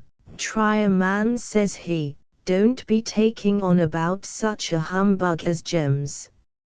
Here young Joe, the keeper's son, who was carrying my bag, bust out a laughing, thereby causing Mr. Fitzwarren to turn round and interrupt this polite conversation. I was in such a rage. "Quit the building, Mary Ann," says I to the young woman, "and you, Mr. Fitzwarren, have the goodness to remain. I give you warning," roars he, looking black, blue, yellow, all the colors of the rainbow. "Take off your coat, you imperent, ungrateful scoundrel," says I. "It's not your livery," says he. "Perhaps you'll understand me when I take off my own," says I, unbuttoning the mother pearls of the Makepeace tartan. "Take my jacket, Joe," says I to the boy, and put myself in a attitude about which there was no mistake. He's 2 stone heavier than me, and knows the use of his hands as well as most men, but in a fight, blood's everything. The snob can't stand before the gentleman, and I should have killed him, I've little doubt, but they came and stopped the fight betwixt us before we'd had more than 2 rounds. I punished the rascal tremendously in that time, though, and I'm writing this in my own sitting room, not being able to come down to dinner on account of a black eye I've got, which is swelled up and disfigures me dreadful. On account of the awful black eye which I received in my rencounter with the infamous Fitzwarren, I kept my room for several days, with the rose-colored curtains of the apartment closed, so as to form an agreeable tree-like, and a light blue satin shade over the injured feature. My wounds was thus made to become me as much as possible, and, as the poik well observes, none but the brave deserves the fair. I consoled myself in the satiety of the ladies for my temporary disfigurement. It was Mary Ann who summoned the house and put an end to my fisticuffs with Fitzwarren. I licked him and bare him no malice, but of course I dismissed the imperent scoundrel from my service, appointing Adolphus, my page, to his post of confidential valet. Mary Ann and her young and lovely missus kept paying me continual visits during my retirement. Lady Angelina was always sending me messages by her, while my excellent friend, Lady Berryakers, on the contrary, was always sending me tokens of affection by Angelina. Now it was a cooling lotion, invented by herself, that her ladyship would prescribe, then, again, it would be a bouquet of flowers, my favourite polyanthuses, pelargoniums, and gypaenochis, which none but the fair Andess of Angelina could dispose about the chamber of the invalid. Ho! Those dear mothers! When they wish to find a chance for a gallant young fella, or to ninetablish their dear gals in life, what opportunities they will give a man. You'd have fancied I was so ill, on account of my black eye, that I couldn't live exp upon chicken and spoon meat, and jellies, and blancmanges, and that I couldn't eat the latter delicacies, which I abominate ontenu, preferring a cut of beef or mutton to all the kickshaws of France, unless Angelina brought them. I ate them, and sacrificed myself for her dear sake. I may stay here that in private conversations with old Lord B and his son, I had made my proposals for Angelina, and was accepted, and hoped soon to be made the happiest gent in England. You must break the matter gently to her, said her excellent father. You have my warmest wishes, my dear Mr. de la Plush, and those of my Lady Berryakers, but I am not quite certain about Lady Angelina's feelings. Girls are wild and romantic. They do not see the necessity of prudent establishments, and I have never yet been able to make Angelina understand the embarrassments of her family. These silly creatures prate about love and a cottage, and despise advantages which wiser heads than theirs know how to estimate. Do you mean that she ain't fascinated by me, says I, bursting out at this outrageous idea. She will be, my dear sir. You have already pleased her, your admirable manners must succeed in captivating her, and a fond father's wishes will be crowned on the day in which you enter our family. Recollect, gents, says I to the two lords, a barging Sir Barging, I'll pay half Southdown's dues, when I'm his brother. As a stranger, this I said in a sarcastical tone, I wouldn't take such a liberty. When I'm your son-in-law I'll treble the value of your estate. I'll make your encumbrances as right as a trivet, and restore the house of Burlesques to its holy splendor. But a pig in a poke is not the way of transacting business employed by James de la Pluche, Esquire. And I had a right to speak in this way. I was one of the greatest scrip holders in England, and calculated on a colossal fortune. All my shares was rising immense. Every post brought me news that I was several thousands richer than the day before. I was determined not to realize till the proper time, and then to buy estates, to found a new family of de la Pluches, and to ally myself with the aristocracy of my country. These pints I represented to poor Mary Hover and Hover again. If you'd been Lady Angelina, my dear gal, says I would have married you, and why don't I? Because my duty prevents me. I'm a martyr to duty, and you, my poor gal, must console yourself with that Ida. There seemed to be a conspiracy, too, between that Silvertop and Lady Angelina to drive me to the same pint. What a plucky fellow you were, Plush, says he was rather more familiar than I liked, in your fight with Fitzwarren, to engage a man of twice your strength and science, though you were sure to be beaten. This is an atrocious falsehood. I should have finished Fitz in 10 minutes, for the sake of poor Mary Ann. That's a generous fellow. I like to see a man risen to eminence like you, having his heart in the right place. When is to be the marriage, my boy?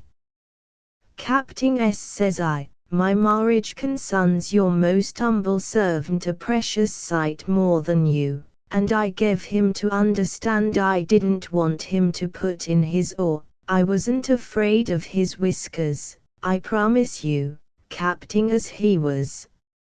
I'm a British lion, I am as brave as Bonaparte, Hannibal, or Oliver Cromwell, and would face bagnets as well as any Evie dragoon of them all. Lady Angelina, too, expostulated in her heartful way. Mr. de la Pluche, says she, why press this point? You can't suppose that you will be happy with a person like me. I adore you, charming gal, says I, never go to say any such thing. You adored Mary Ann first, answers her ladyship, you can't keep your eyes off her now. If any man courts her you grow so jealous that you begin beating him. You will break the girl's heart if you don't marry her, and perhaps someone else's, but you don't mind that.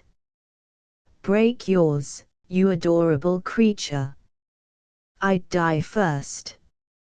And as for Mary Ann, she will get over it. People's hearts ain't broken so easy. Once for all, circumstances is changed betwixt me and her. It's a pang to part with her, says I, my fine eyes filling with tears, but part from her I must. It was curious to remark about that singular gal, Lady Angelina, that melancholy as she was when she was talking to me, and ever so dismal, yet she kept on laughing every minute like the deuce and all.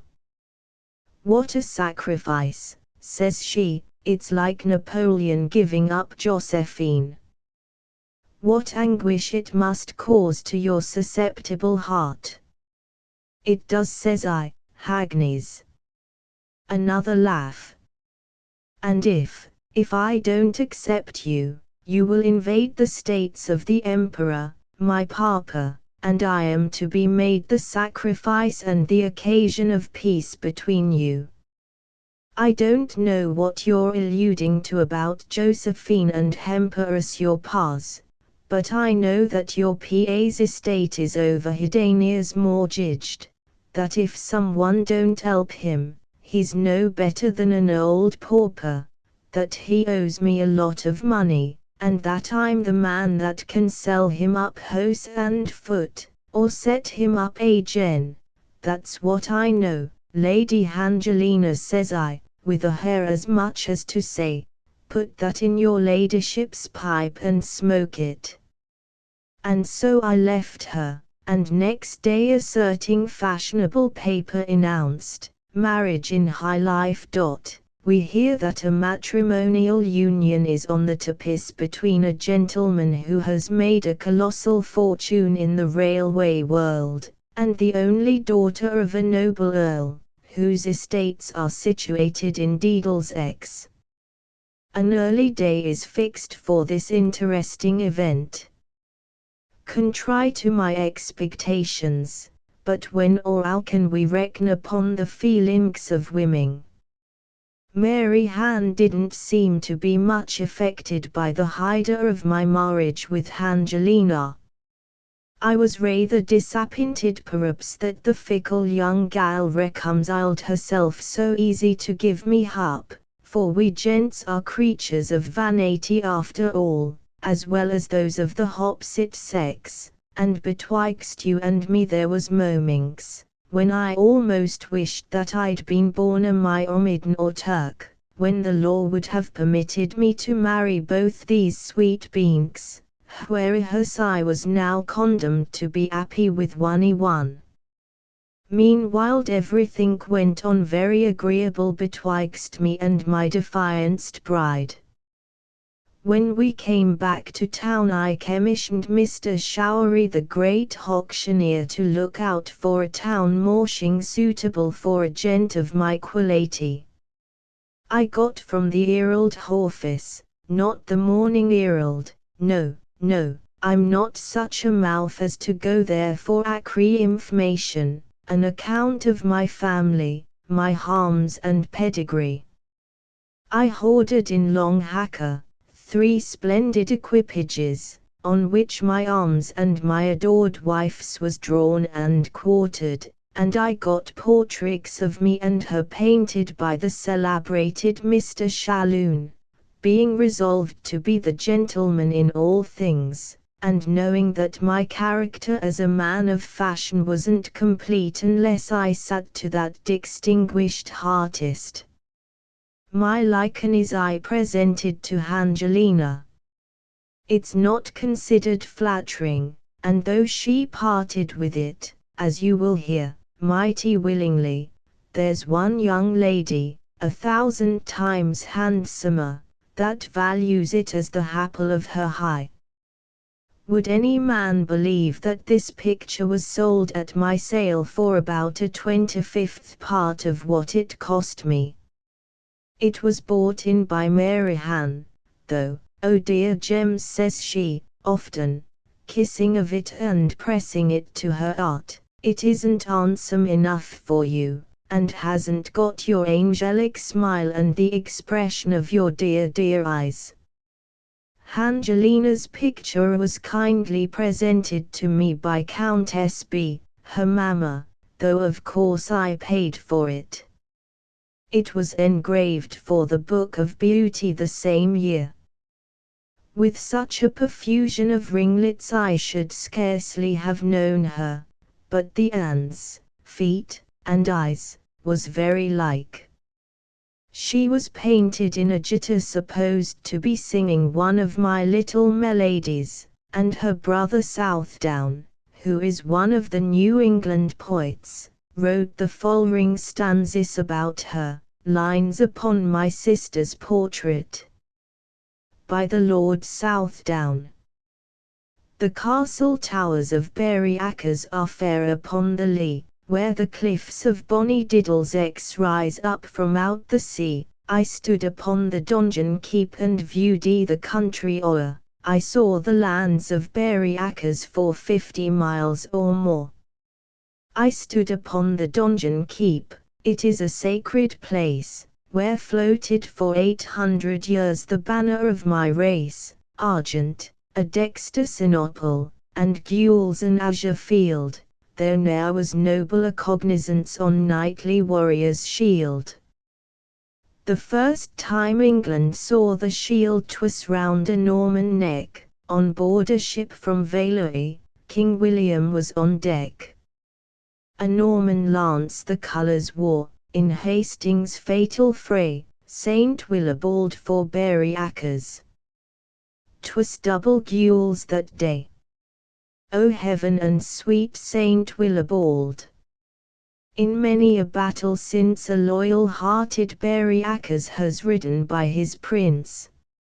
At Acre with Plantagenet, with Edward at Poitiers, the pennon of the Berry-Akkers was foremost on the spears.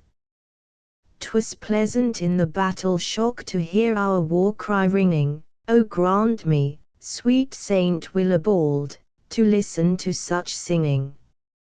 300 steel-clad gentlemen, we drove the foe before us, and 30 score of British bows kept twanging to the chorus. O knights, my noble ancestors! And shall I never hear Saint Willibald for Berry-Akkers through battle ringing clear? I'd cut me off this strong right hand a single hour to ride, and strike a blow for Berry-Akkers, my fathers, at your side. Dash down, yon mandolin, beloved sister mine. Those blushing lips may never sing the glories of our line, our ancient castles echo to the clumsy feet of churls, the spinning jenny houses in the mansion of our earls. Sing not, my Angeline. In days so base and vile, 'twere sinful to be happy, 'twere sacrilege to smile. I'll hie me to my lonely hall, and by its cheerless hob I'll muse on other days, and wish I were Dot, a snob Dot. All young England, I'm told, considers the poem beautiful. They are always writing about battle-axes and chivalry, these young chaps, but the Ida of Southdown in a suit of armour, and his cut in half his strong right hand is rather too good. The fella is about 5 feet high, as rockety as a babby, with a waist like a gal, and though he may have the art and courage of a Bengal tidger, I'd back my smallest cab boy to lick him, that is, if I'd a cab boy. But my cab days is over. Be still my hag-neezing art. I now am about to unfold the dark pages of the history of my life.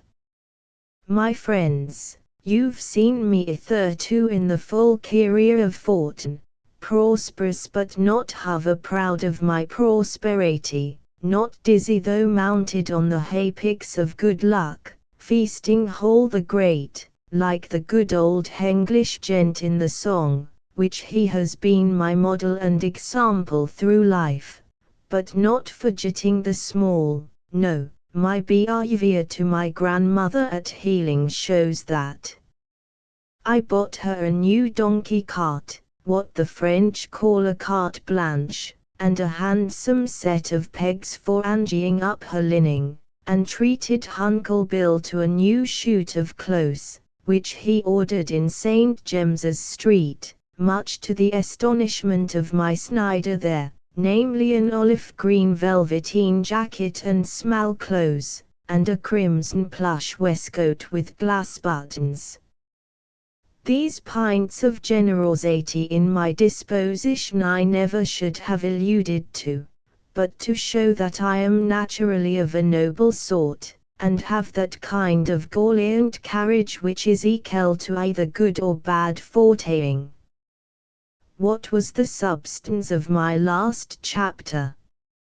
In that everything was prepaid for my marriage.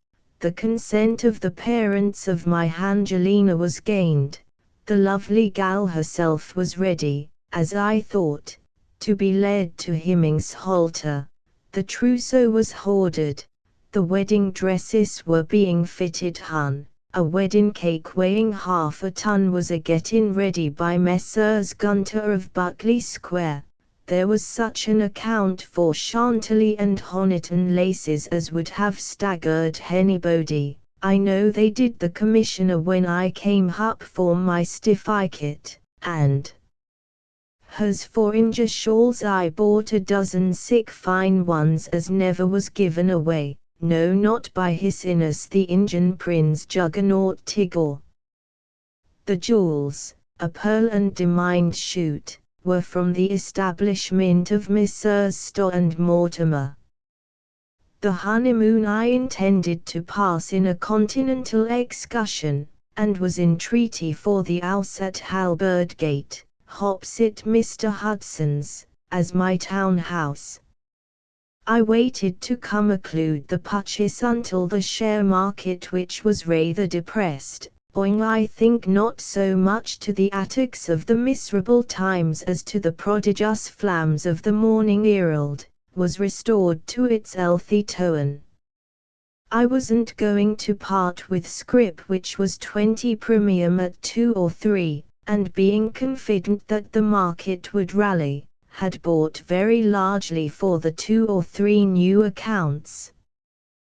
This will explain to those unfortunate tradesmen to whom I gave orders for a large extent how it was that I couldn't pay their accounts. I am the soul of honor, but no gent can pay when he has no money. It's not my fault if that old screw Lady Berryacres cabbaged 300 yards of lace, and kept back 4 of the biggest diamonds and 7 of the largest Inja shawls. It's not my fault if the tradespeople didn't get their goods back, and that Lady B declared they were lost. I began the world afresh with the clothes on my back, and 13 and 6 in money, concealing nothing, giving up everything, honest and undismayed, and though beat, with pluck in me still, and ready to begin again. Well, it was the day before that I pinted for my Unium. The Ringdove steamer was lying at Dover ready to carry us forth. The bridal apartments had been hoarded at Salt Hill, and subsequently at Boulogne-sur-Mer. The very tablecloth was laid for the wedding breakfast in Hill Street, and the bride's right reverend uncle, the Lord Bishop of Bullocksmithy, had arrived to celebrate our union. All the papers were full of it. Crowds of the fashionable world went to see the trousseau, and admire the carriages in long hacker. Our travelling charrette, light blue lined with pink satin, and vermilion and gold wheels, was the admiration of all 4 quiet lines. We were to travel only 4, viz. Me, my lady, my Vowley, and Mary Hannah's famdichamber to my Angelina. Far from opposing our match, this worthy gal had quite given into it of late, and laughed and joked, and enjoyed our plans for the future exceedingly. I'd left my lovely bride very gay the night before, surveying a multitude of business on, and stockbrokers and bankers' accounts to settle, etc. etc. It was late before I got these in order. My sleep was feverish, as most men's is when they are going to be married or to be hanged. I took my chocolate in bed about 1, tried on my wedding clothes, and found as usual that they became me exceedingly. One thing disturbed my mind: 2 waistcoats had been sent home. A blush white satin and gold, and a canary-coloured tabinet embroidered in silver, which should I wear on the auspicious day.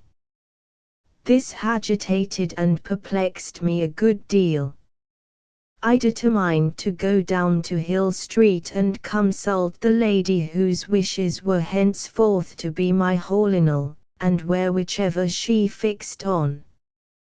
There was a great bustle and disturbance in the hall in Hill Street, which I attributed to the approaching event.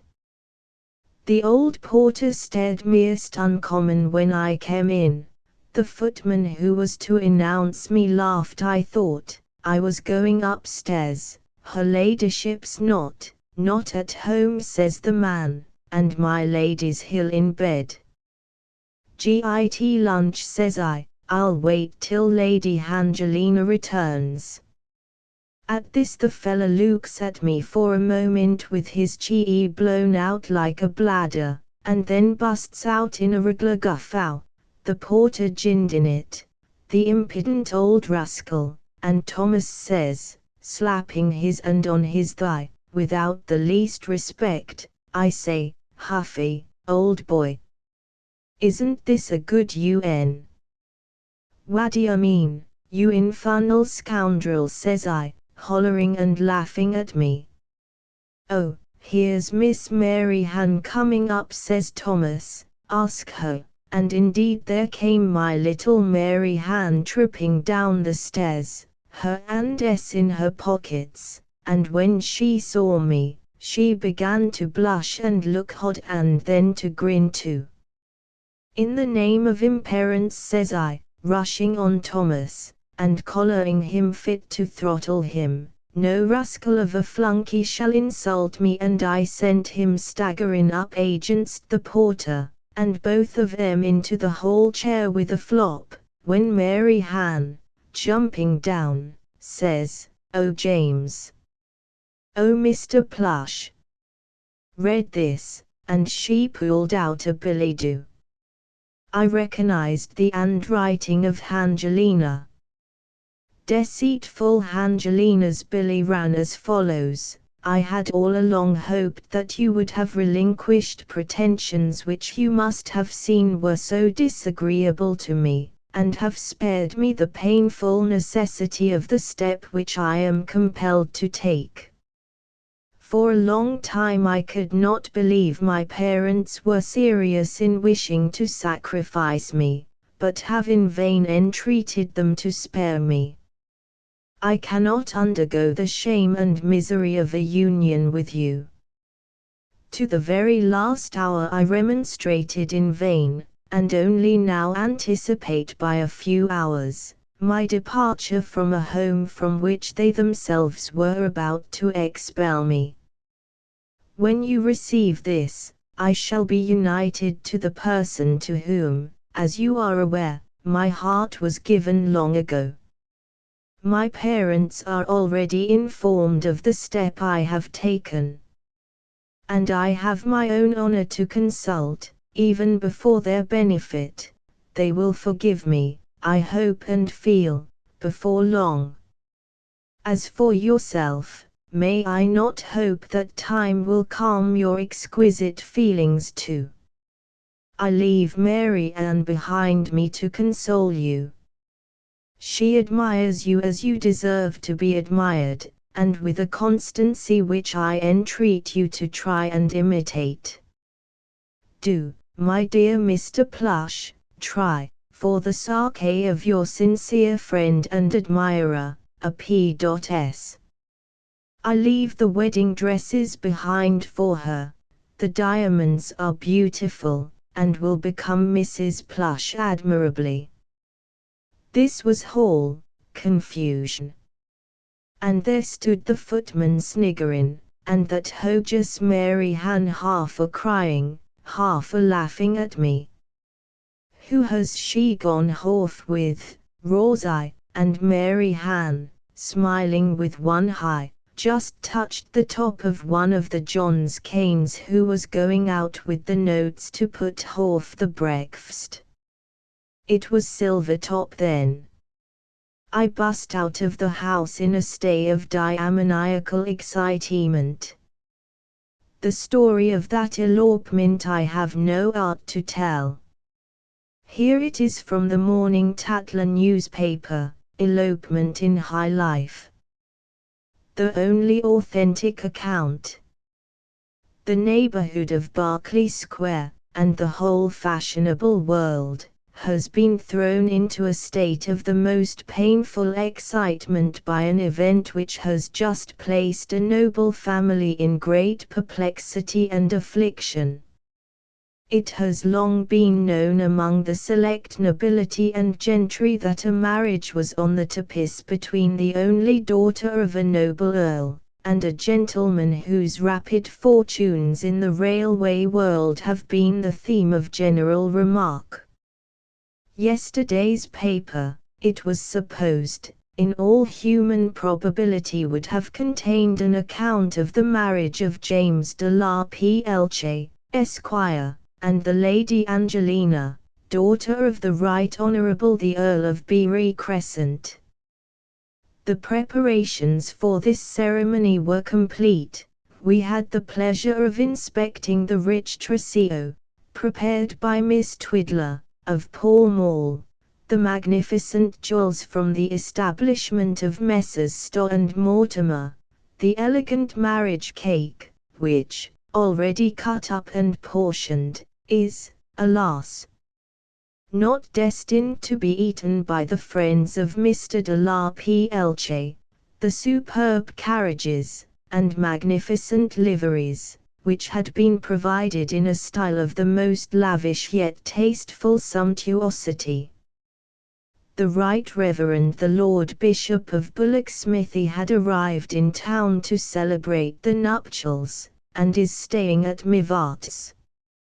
What must have been the feelings of that venerable prelate, what those of the agonized and noble parents of the Lady Angelina, when it was discovered, on the day previous to the wedding, that her ladyship had fled the paternal mansion. To the venerable bishop the news of his noble niece's departure might have been fatal. We have it from the waiters of Mivart's that his lordship was about to indulge in the refreshment of turtle soup when the news was brought to him. Immediate apoplexy was apprehended, but Mr. Macan, the celebrated surgeon of Westminster, was luckily passing through Bond Street at the time, and being promptly called in, bled and relieved the exemplary patient. His lordship will return to the palace, Bullocksmithy, tomorrow. The frantic agonies of the Right Honourable the Earl of Bury can be imagined by every paternal heart. Far be it from us to disturb, impossible is it for us to describe their noble sorrow. Our reporters have made inquiries every 10 minutes at the Earl's mansion in Hill Street, regarding the health of the noble peer and his incomparable Countess. They have been received with a rudeness which we deplore but pardon. One was threatened with a cane, another, in the pursuit of his official inquiries, was saluted with a pail of water. A third gentleman was menaced in a pugilistic manner by his lordship's porter, but being of an Irish nation, a man of spirit and sinew, and Master of Arts of Trinity College, Dublin, the gentleman of our establishment confronted the menial, and having severely beaten him, retired to a neighboring hotel much frequented by the domestics of the surrounding nobility, and there obtained what we believe to be the most accurate particulars of this extraordinary occurrence. George Frederick Jennings, third footman in the establishment of Lord Bury, stated to our employee as follows: Lady Angelina had been promised to Mr. de la Plush for near 6 weeks. She never could abide that gentleman. He was the laughter of all the servants' hall. Previous to his elevation he had himself been engaged in a domestic capacity. At that period he had offered marriage to Mary Ann Hoggins, who was living in the quality of lady's maid in the family where Mr. de la P was employed. Miss Hoggins became subsequently lady's maid to Lady Angelina. The elopement was arranged between those two. It was Miss Hoggins who delivered the note which informed the bereaved Mr. Plush of his loss. Samuel Buttons, page to the Right Honourable the Earl of Berry-Akers, was ordered on Friday afternoon at 11 o'clock to fetch a cabriolet from the stand in Davies Street. He selected the cab number 19796, driven by George Gregory McCarty, a one-eyed man from Clonakilty, in the neighbourhood of Cork, Ireland, of whom more anon, and waited, according to his instructions, at the corner of Berkeley Square with his vehicle.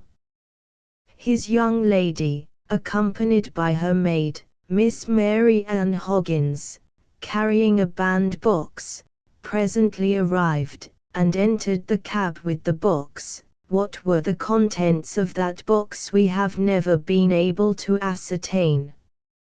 On asking her ladyship whether he should order the cab to drive in any particular direction, he was told to drive to Madame Crinolin's, the eminent milliner in Cavendish Square. On requesting to know whether he should accompany her ladyship, Buttons was peremptorily ordered by Miss Hoggins to go about his business. Having now his clue, our reporter instantly went in search of cab 19796, or rather the driver of that vehicle, who was discovered with no small difficulty at his residence, Whetstone Park, Lincoln's Inn Fields, where he lives with his family of 9 children. Having received 2 sovereigns, instead doubtless of 2 shillings, his regular fare, by the way, would have been only 1 and 8 pence, McCarty had not gone out with the cab for the 2 last days, passing them in a state of almost ceaseless intoxication. His replies were very incoherent in answer to the queries of our reporter, and, had not that gentleman himself been a compatriot, it is probable he would have refused altogether to satisfy the curiosity of the public. At Madame Crinolin's, Miss Hoggins quitted the carriage, and a gentleman entered it. McCarty describes him as a very clever gentleman, meaning tall, with black moustaches, Oxford grey trousers, and black hat and a pea coat. He drove the couple to the Euston Square station, and there left them. How he employed his time subsequently we have stated. At the Euston Square station, the gentleman of our establishment learned from Frederick Corduroy, a porter there, that a gentleman answering the above description had taken places to Derby. We have dispatched a confidential gentleman thither, by a special train, and shall give his report in a second edition. Second edition. From our reporter. Newcastle, Monday. I am just arrived at this ancient town, at the Elephant and Cucumber Hotel. A party travelling under the name of Mr. and Mrs. Jones, the gentlemen wearing moustaches, and having with them a blue bandbox, arrived by the train 2 hours before me, and have posted onwards to Scotland. I have ordered 4 horses, and write this on the hind boot, as they are putting to. Third edition. Gretna Green, Monday evening. The mystery is at length solved. This afternoon, at 4 o'clock, the hymeneal blacksmith, of Gretna Green, celebrated the marriage between George Granby Silvertop, Esquire, a lieutenant in the 150th Hussars, third son of General John Silvertop, of Silvertop Hall, Yorkshire, and Lady Emily Silvertop, daughter of the late sister of the present Earl of Berry-Acres, and the Lady Angelina Amelia Arethusa Anaconda Alexandrina Alacampagna Animaria Antoinetta, daughter of the last named Earl Berry-Acres. Here follows a long extract from the marriage service in the Book of Common Prayer, which was not read on the occasion, and need not be repeated here. After the ceremony, the young couple partook of a slight refreshment of sherry and water, the former the captain pronounced to be execrable, and, having myself tasted some glasses from the very same bottle with which the young and noble pair were served, I must say I think the captain was rather hard upon mine host of the Bagpipes Hotel and Posting House, whence they instantly proceeded. I follow them as soon as the horses have fed. 4th edition. Shameful treatment of our reporter. Wissahickon, N.B. Monday, midnight. I arrived at this romantic little villa about 2 hours after the newly married couple, whose progress I have the honor to trace, reached Wissahickon. They have taken up their residence at the Cairngorm Arms, mine is at the other hostelry, the Clachan of Wissahickon. On driving up to the Cairngorm Arms I found a gentleman of military appearance standing at the door, and occupied seemingly in smoking a cigar. It was very dark as I descended from my carriage, and the gentleman in question exclaimed, "Is it you, Southdown, my boy? You have come too late, unless you are come to have some supper," or words to that effect. I explained that I was not the Lord Viscount Southdown, and politely apprised Captain Silvertop, for I justly concluded the individual before me could be no other, of his mistake. "Who the deuce," the captain used a stronger term, "are you, then?" said Mr. Silvertop. "Are you Baggs and Tapool, my uncle's attorneys? If you are, you have come too late for the fair." I briefly explained that I was not Baggs and Tapool, but that my name was J.M.S., and that I was a gentleman connected with the establishment of the Morning Tatler newspaper. "And what has brought you here, Mr. Morning Tatler?" asked my interlocutor, rather roughly. My answer was frank, that the disappearance of a noble lady from the house of her friends had caused the greatest excitement in the metropolis, and that my employers were anxious to give the public every particular regarding an event so singular. "And do you mean to say, sir, that you have dogged me all the way from London, and that my family affairs are to be published for the readers of the Morning Tatler newspaper?" The Morning Tatler. The captain here gave utterance to an oath which I shall not repeat, "and you too, sir, you impudent meddling scoundrel." "Scoundrel, sir," said I. "Yes," replied the irate gentleman, seizing me rudely by the collar, and he would have choked me, but that my blue satin stock and false collar gave way, and were left in the hands of this gentleman. "Help, landlord!" I loudly exclaimed, adding, "I believe, murder," and other exclamations of alarm. In vain I appealed to the crowd, which by this time was pretty considerable. They and the unfeeling post boys only burst into laughter, and called out, "Give it him, Captain." A struggle ensued, in which I have no doubt I should have had the better, but that the captain, joining suddenly in the general and indecent hilarity, which was doubled when I fell down, stopped and said, "Well, Jims, I won't fight on my marriage day. Go into the tap, Jims, and order a glass of brandy and water at my expense, and mind I don't see your face tomorrow morning, or I'll make it more ugly than it is." With these gross expressions and a cheer from the crowd, Mr. Silvertop entered the inn. I need not say that I did not partake of his hospitality, and that personally I despise his insults.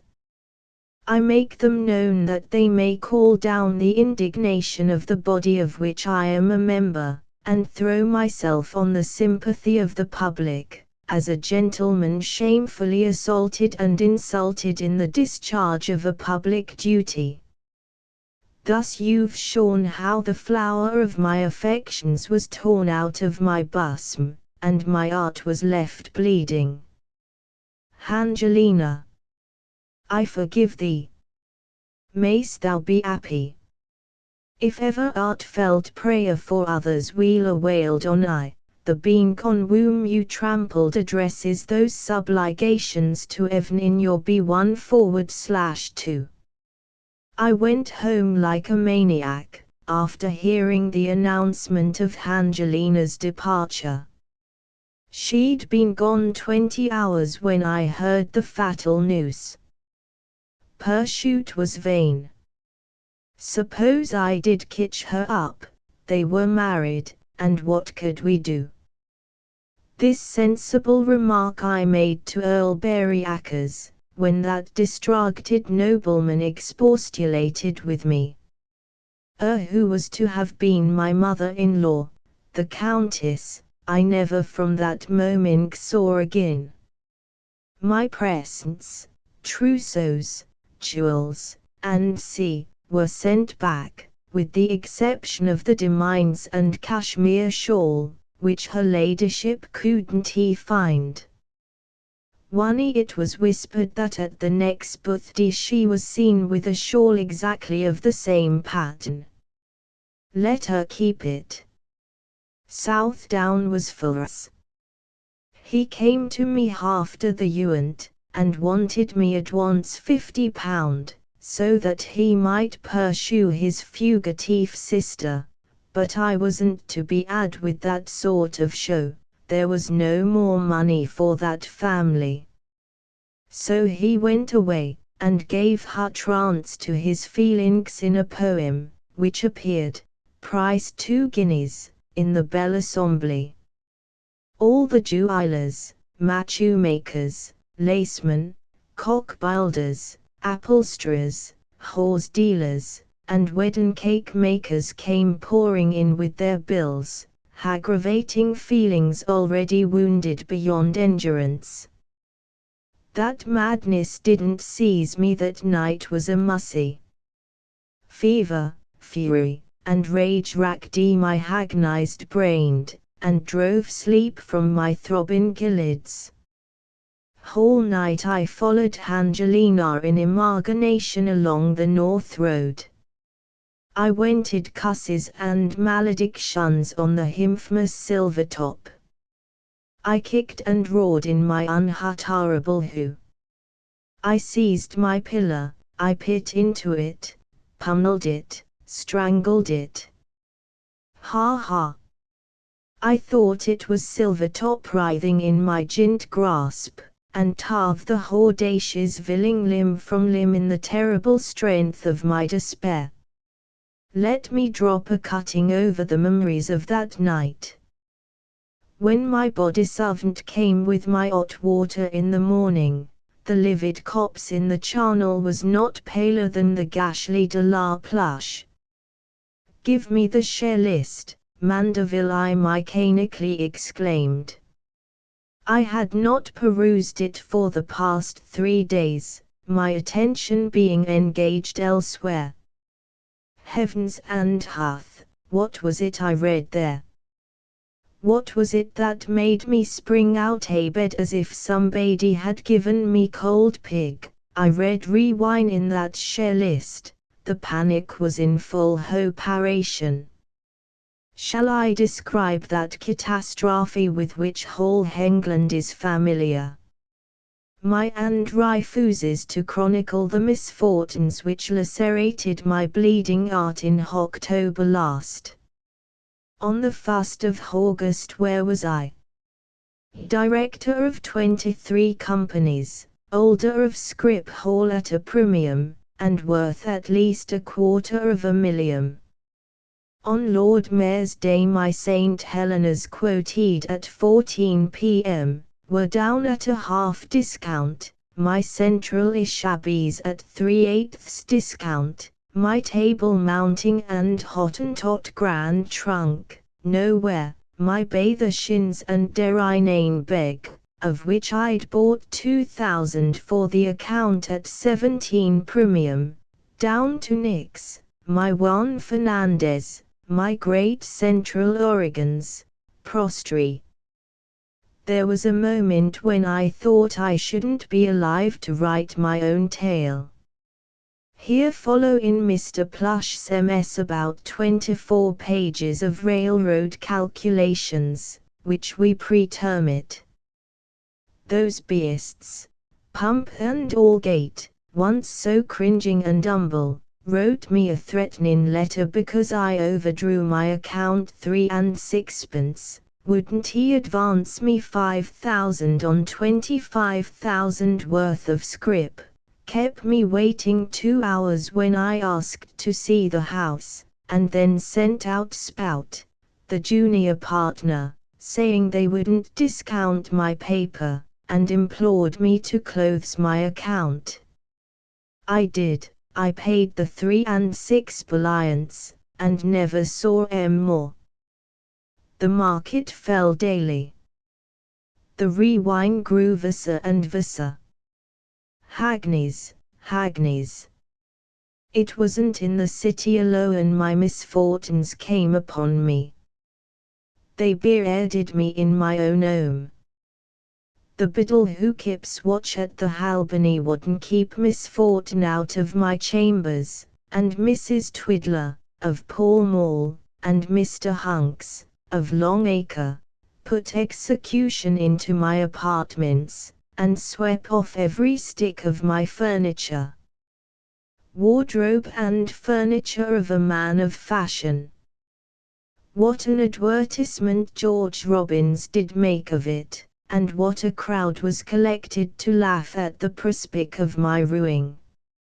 My Scheissplatt, my cellar of wine, my pictures, that of myself included, it was Mary Ann, bless her, that bought it, unbeknown to me, all went to the Emma.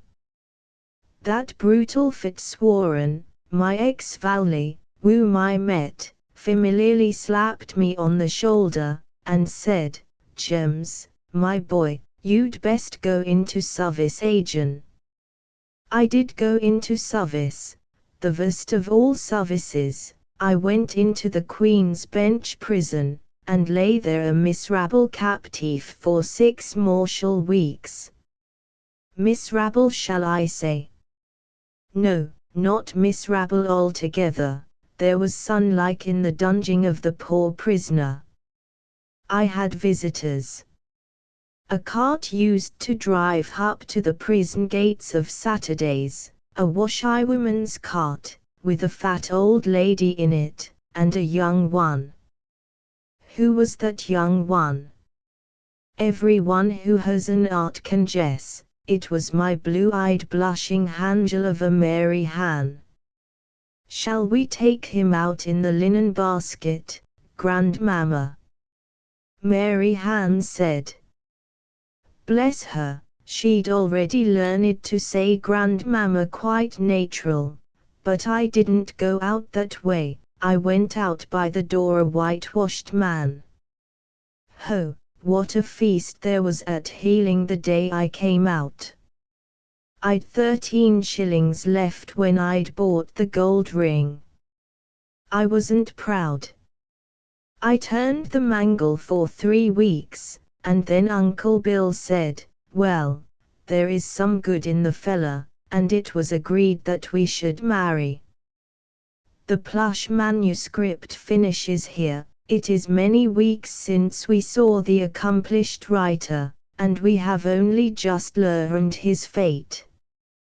We are happy to state that it is a comfortable and almost a prosperous one.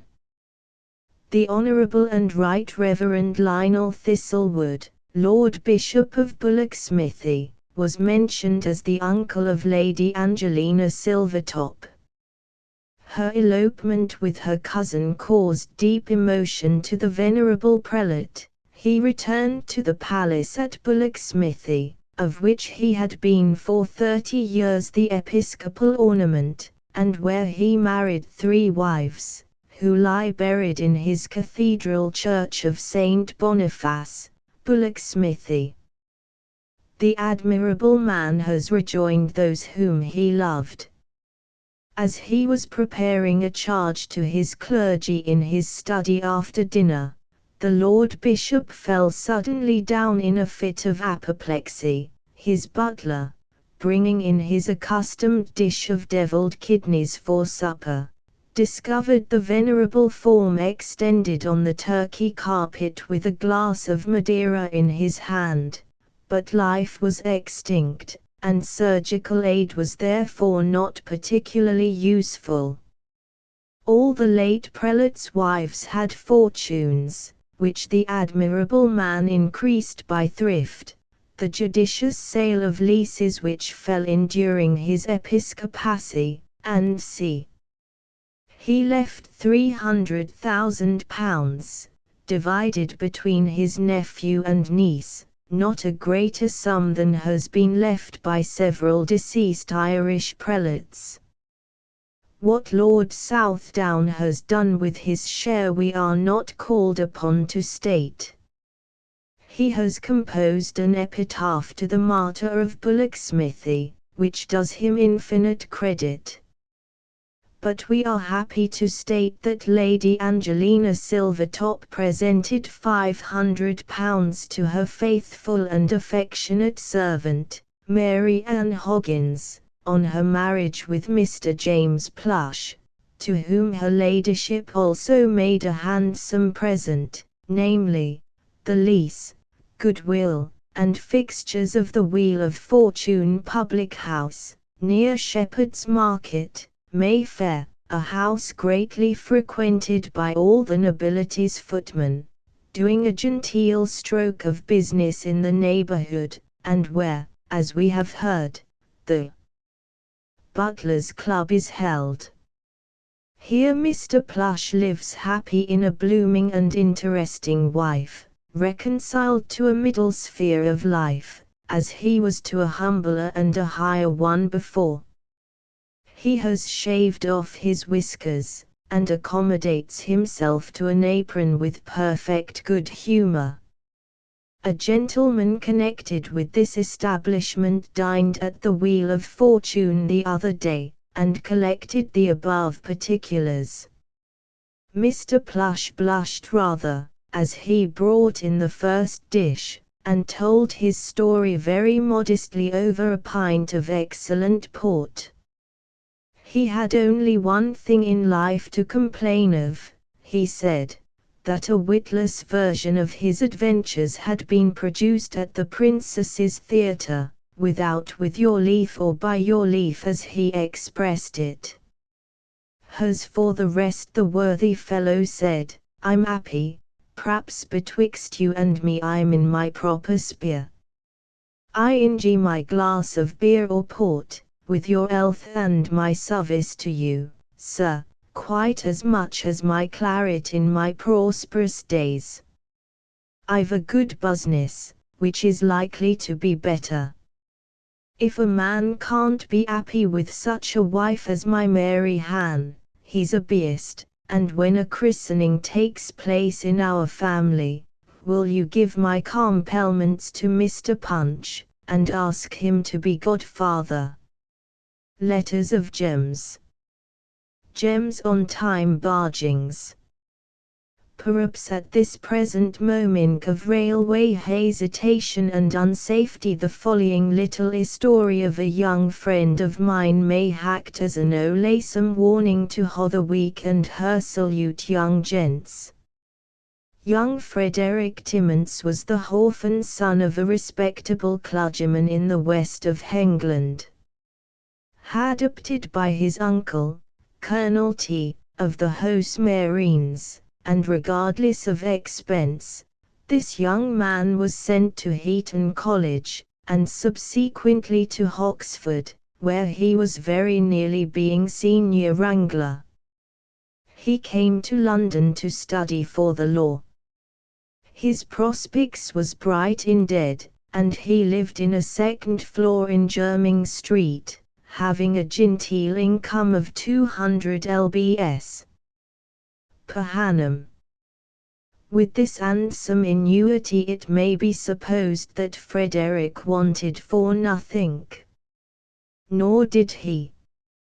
He was a moral and well-educated young man, who took care of his clothes, polished his own tea-party boots, cleaned his kid gloves with india rubber, and, when not invited to dine out, took his meals regular at the Oxford and Cambridge Club, where, unless somebody treated him, he was never known to exceed his half pint of Marseillais wine. Merits and virtues such as his couldn't long pass unperceived in the world. Admitted to the most fashionable parties, it wasn't long before several of the young ladies viewed him with a favourable eye. 9 Especially, the lovely Miss Emily Mulligay-Tawney, daughter of the Hestinger doctor of that name. As she was the richest gal of all the season, of course Frederick fell in love with her. His aspirations were on the point of being crowned with success, and it was agreed that as soon as he was called to the bar, when he would certainly be appointed a judge, or a revising barrister, or Lord Chancellor, he should lead her to the altar. What life could be more desirable than Frederick's? He gave up his mornings to profession study. Under Mr. Bluebag, the eminent pleader, he devoted his evenings to elegant society at his club, or with his adored Emily. He had no cares, no debts, no extravagances. He never was known to ride in a cab, unless one of his tip-top friends lent it him, to go to a theatre unless he got a order, or to enter a tavern or smoke a cigar. If prosperity was ever chalked out, it was for that young man. But circumstances arose. Fatal circumstances for poor Frederick Timmins. The railway operations began. For some time, immersed in law and love, in the ardent occupations of his chambers, or the sweet society of his Emily, Frederick took no note of railroads. He did not recognize the gigantic revolution which with iron strides was walking over the country. But they began to be talked of even in his quit haunts. Heaven in the Oxford and Cambridge Club, fellas were speculating. Tom Thumper, of Brazen Nose, cleared £4,000.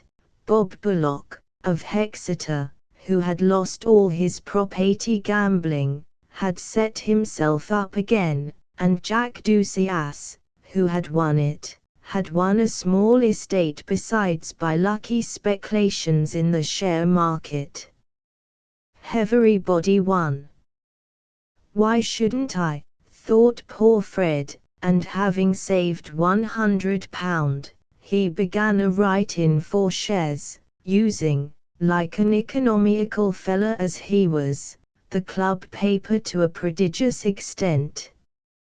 All the railroad directors, his friends, helped him to shares, the allotments came tumbling in, he took the premiums by 50s and 100s a day.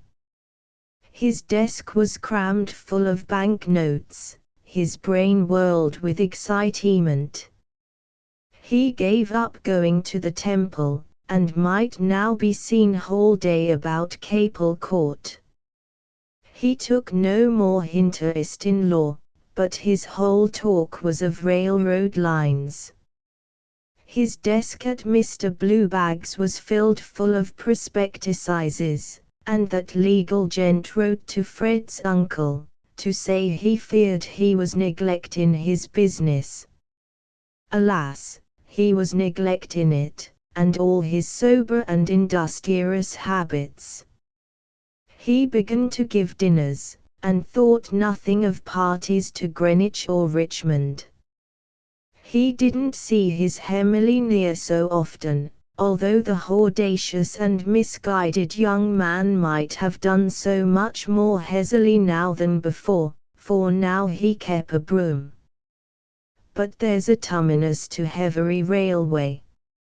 Fred's was approaching. In an evil hour he began making time bargings. Let this be a warning to all young fellas, and Fred's untimely hand operate on them in a moral point of view.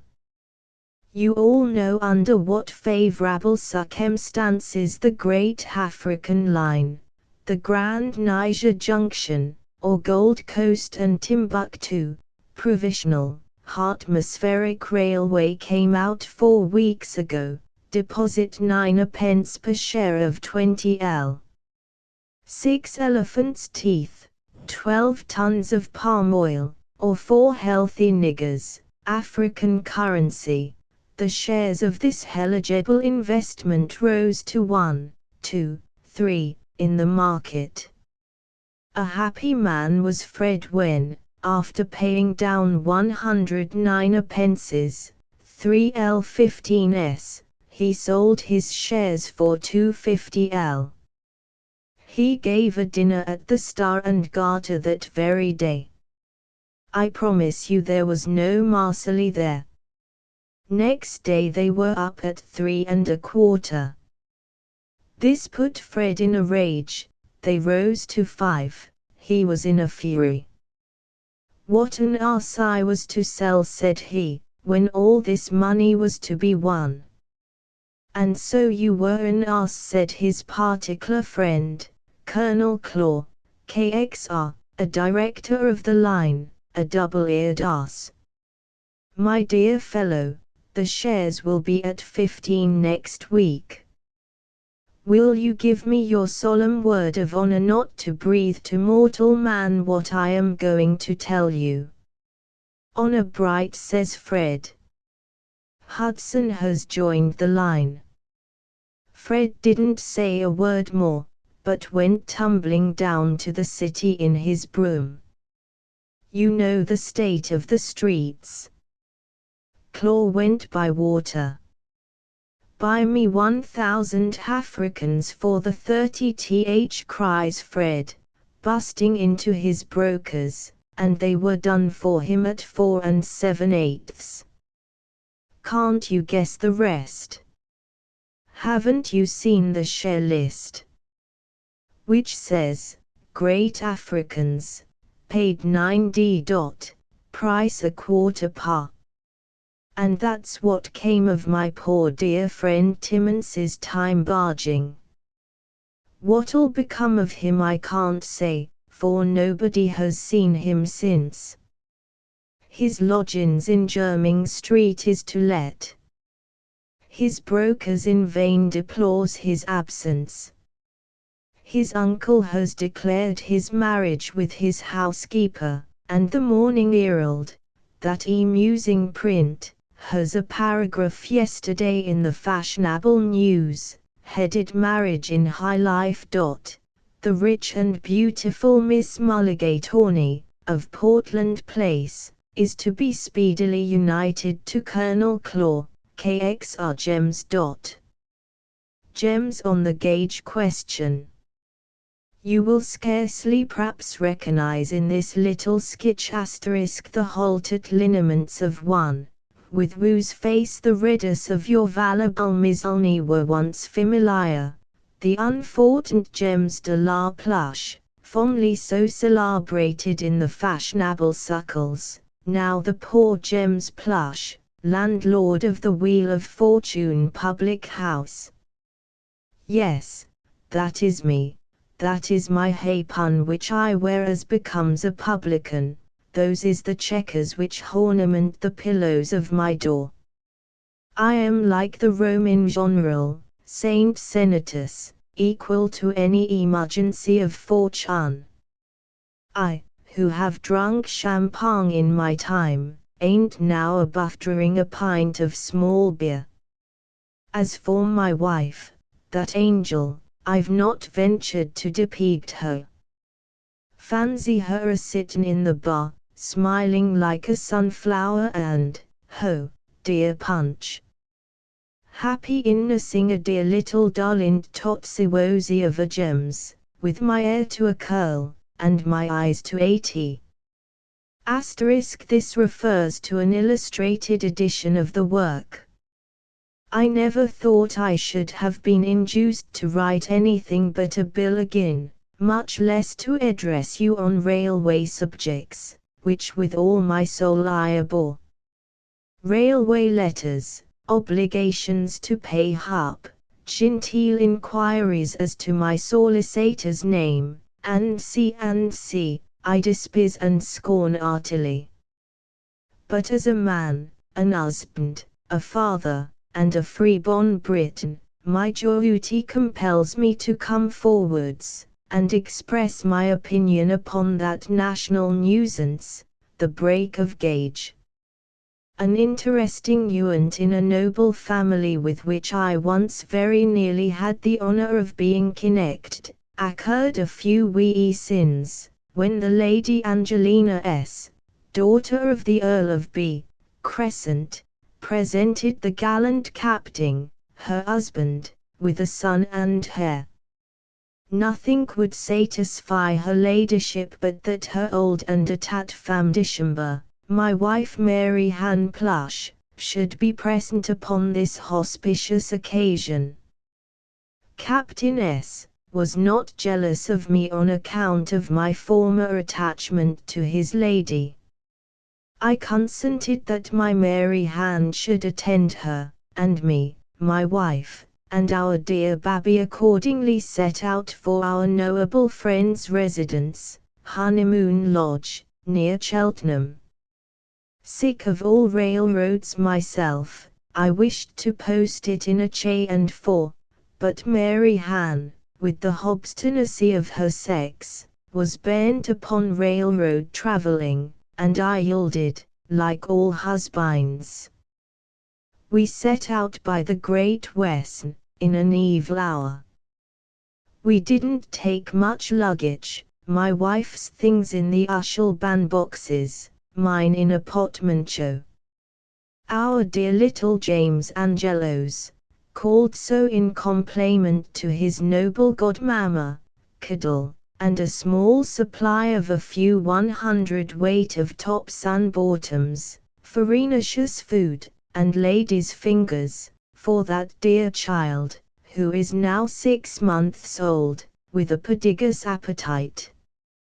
Likewise we were charged with a brand new mead-sun chest for my lady, from Skyvery and Morris, containing enough rhubarb, Daffis aliger, Godfrey's caudle, with a few score of parcels for Lady Angelina's family and those old, about 2,000 specimens of baby linen from Mrs. Flummery's in Regent Street, a Cheney christening bowl from old Lady Berryacres, big enough to amuse a halderman, and a case marked glass from her ladyship's medical man, which were stowed away together, had to this an ormilieu.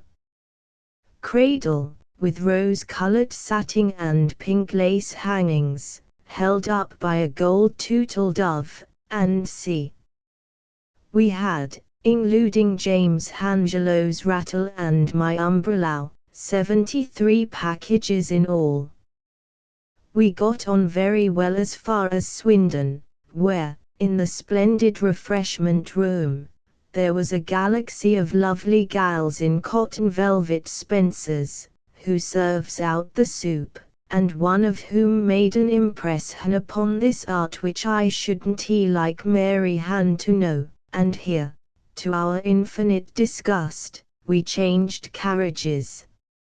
I forgot to say that we were in the second class, having with us James Angelo, and 23 other light articles. First inconvenience, and almost as bad as break of gauge. I cast my eye upon the gal in cotton velvet, and wanted some soup, of course, but seizing up James Angelo, who was laying his dear little paws on an sang-wig, and seeing my expression of hi, James says, Mary Han, instead of looking at that young lady, and not so very young neither, be pleased to look to our packages, and place them in the other carriage. I did so with an easy art. I arranged them 23 articles in the opposite carriage, only missing my umbrella and baby's rattle, and just as I came back for my basin of soup, the beast of a bell rings, the whistling Indians proclaims the time of our departure, and farewell soup and cotton velvet. Mary Han was sulky. She said it was my losing the umbrella. If it had been a cotton velvet umbrella I could have understood. James Angelo sitting on my knee was evidently unwell, without his coral, and for 20 miles that blessed babby kept up a rearing, which caused all the passengers to sympathize with him exceedingly. We arrive at Gloucester, and there fancy my disgust at being obliged to undergo another change of carriages. Fancy me holding up mouths, tippets, cloaks, and baskets, and James Angelo rearing still like mad, and pretending to superintend the carrying over of our luggage from the broad gauge to the narrow gauge. Mary Han, says I, wrought to desperation, I shall throttle this darling if he goes on. Do, says she, and go into the refreshment room, says she, a snatching the babby out of my arms. Do go, says she, you're not fit to look after luggage, and she began lulling James Angelo to sleep with one eye, while she looked after the packets with the other.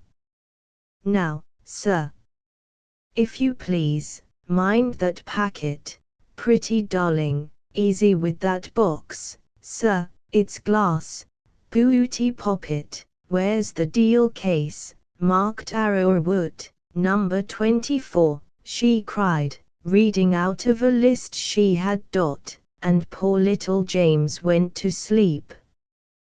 The porters were bundling and carting the various articles with no more ceremony than if each package had been of cannonball. At last, bang goes a package marked glass and containing the Cheney bowl and Lady Berryacker's mixture, into a large white bandbox, with a crash and a smash. It's my lady's box from Crinoline's, cries Mary Han, and she puts down the child on the bench, and rushes forward to inspect the damage.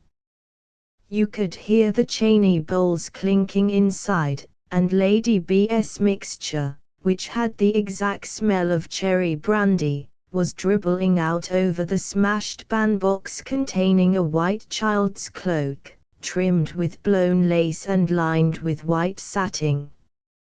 As James was asleep, and I was by this time uncommon hungry, I thought I would go into the refreshment room and just take a little soup, so I wrapped him up in his cloak and laid him by his mamma, and went off. There's not near such good attendance as at Swindon. We took our places in the carriage in the dark, both of us covered with a pile of packages, and Mary Ann so sulky that she would not speak for some minutes. At last she spoke out, "Have you all the small parcels?" 23 in all, says I. Then give me baby. Give you what? Says I. Give me baby. What, haven't why you got him, says I. Oh mussy. You should have heard her shriek. We'd left him on the ledge at Gloucester. It all came of the break of gauge. Mr. Gems again. Dear Mr. Punch, as numerous inquiries have been made both at my private residence, the Wheel of Fortune Hotel, and at your office, regarding the fate of that dear babby, James Angelo, whose premature disappearance caused such agonies to his distracted parents, I must beg, dear sir, the permission to occupy a part of your valuable columns once more, and ease the public mind about my blessed boy. Victims of that national cuss, the broken gauge, me and Mrs. Plush was left in the train to Cheltenham, suffering from that most disagreeable of complaints, a almost broken heart. The screams of Mrs. Gems might be said almost to outweigh the squeal of the dying, as we rushed into that fashionable sport, and my poor Mary Ann found it was not baby, but bundles I had in my lap. When the old Dowager Lady Berryakers, who was waiting eagerly at the train, heard that owing to that abominable break of gauge the luggage, her ladyship's cherry brandy box, the cradle for Lady Angelina's baby, the lace, crockery and chaney, was reduced to one immortal smash, the old cat howled at me and poor dear Mary Ann, as if it was us, and not the infernal break of gauge, was to blame, and as if we had no misfortunes of our own to deplore. She burst out about my stupid imperence, called Mary Ann a good-for-nothing creature, and wept, and abused, and took on about her broken chaney bowl, a great deal more than she did about a dear little Christian child.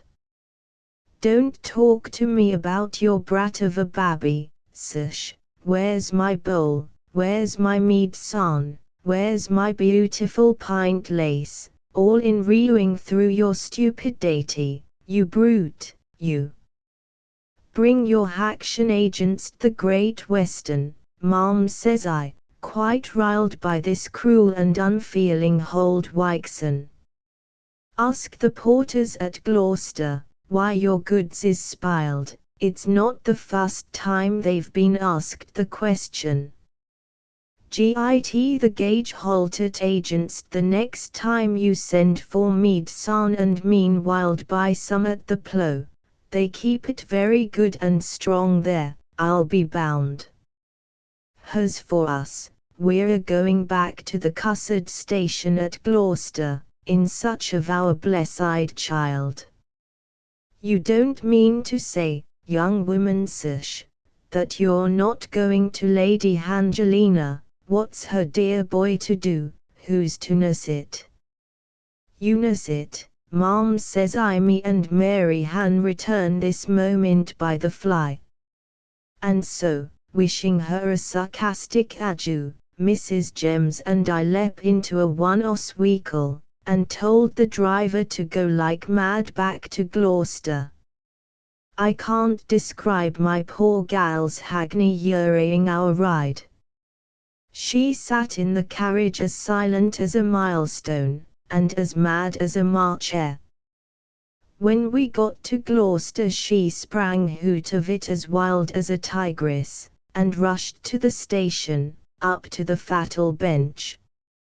My child, shrieks she, in a hoarse, hot voice. Where's my infant? A little beautiful child, with blue eyes. Dear Mr. Policeman, give it me, 1,000 guineas for it. Fay, ma'am, says the man, a Irishman, and the divil a babby have I seen this day except 13 of my own, and you're welcome to any one of them, and kindly. As if his babby was equal to ours, as my darling Mary Ann said, afterwards. All the station was scrouging round us by this time, porters and clerks and refreshment people and all. What's this ye row about that there babby? At last says the inspector, stepping up. I thought my wife was going to jump into his arms. Have you got him? Says she. Was it a child in a blue cloak? Says he. And blueies, says my wife. I put a label on him and sent him on to Bristol. He's there by this time. The guard of the mail took him and put him into a letterbox, says he. He went 20 minutes ago. We found him on the broad gauge line, and sent him on by it, in course, says he. And it'll be a caution to you, young woman, for the future, to label your children along with the rest of your luggage. If my pecuniary means had been such as once they was, you may imagine I'd have had a special train and been off like smoke. As it was, we was obliged to wait 4 mortal hours for the next train, 4 years they seemed to us, and then away we went. My boy, my little boy, says poor choking Mary Ann, when we got there. A parcel in a blue cloak, says the man. Nobody claimed him here, and so we sent him back by the mail. An Irish nurse here gave him some supper, and he's at Paddington by this time. Yes, says he, looking at the clock, he's been there these 10 minutes. But seeing my poor wife's distracted hysterical state, this good-natured man says, I think, my dear, there's a way to ease your mind. We'll know in 5 minutes how he is. Sir, says she, don't make sport of me. No, my dear, we'll telegraph him. And he began operating on that singular and ingenious electrical invention, which annihilates time, and carries intelligence in the twinkling of a peg post. I'll ask, says he, for child marked GW273. Back comes the telegraph with the sign, all right. Ask what he's doing, sir, says my wife, quite amazed. Back comes the answer in a jiffy, CRYING. This caused all the bystanders to laugh except my poor Mary Ann, who pulled a very sad face. The good-natured fella presently said, he'd have another trial, and what do ye think was the answer? I'm blessed if it wasn't, he was eating pap. There's for you, there's a rogue for you, there's a march of intellect. Mary Ann smiled now for the first time. He'll sleep now, says she. And she sat down with a full heart. If ever that good-natured superintendent comes to London, he need never ask for his scar at the Wheel of Fortune Hotel, I promise you, where me and my wife and James Angelo now is, and where only yesterday a gent came in and drew this picture asterisk of us in our bar.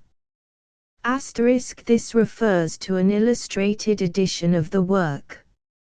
And if they go on breaking gauges, and if the child, the most precious luggage of the Englishman, is to be bundled about this year way, why it won't be for want of warning, both from Professor Harris, the Commission, and from my dear Mr. Punch Sobeagent servant, James Plush. The Tremendous Adventures of Major Garrigan. Chapter I. Truth is strange, stranger than fiction. I think it but right that in making my appearance before the public I should at once acquaint them with my titles and name.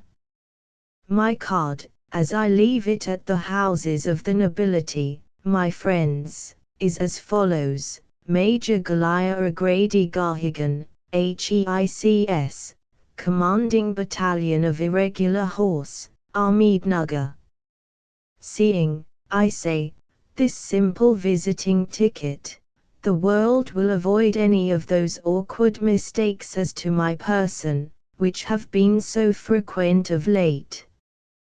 There has been no end to the blunders regarding this humble title of mine, and the confusion thereby created.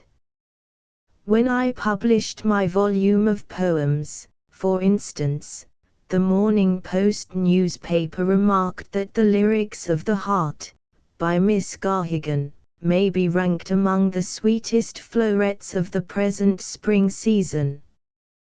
The Quarterly Review, commenting upon my observations on the Pons Asinorum, 4-2.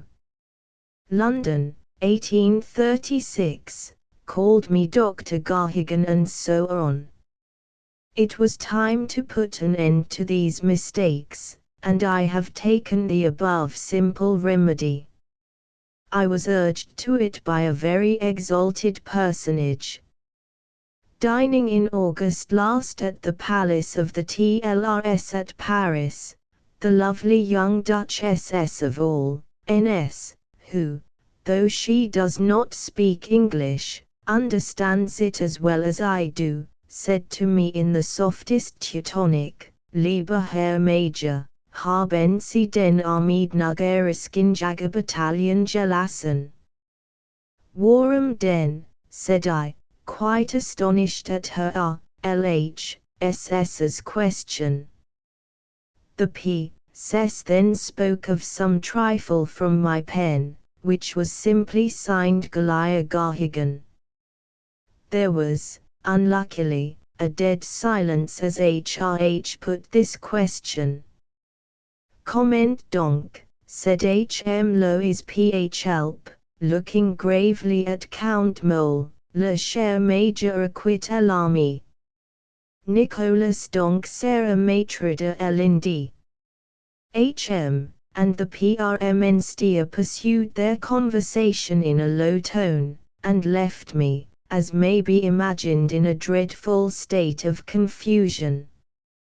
I blushed and stuttered, and murmured out a few incoherent words to explain, but it would not do. I could not recover my equanimity during the course of the dinner, and while endeavoring to help an English duke, my neighbor, to Poulet l'Austerlitz, fairly sent 7 mushrooms and 3 large greasy croûtes over his whiskers and shirt frill.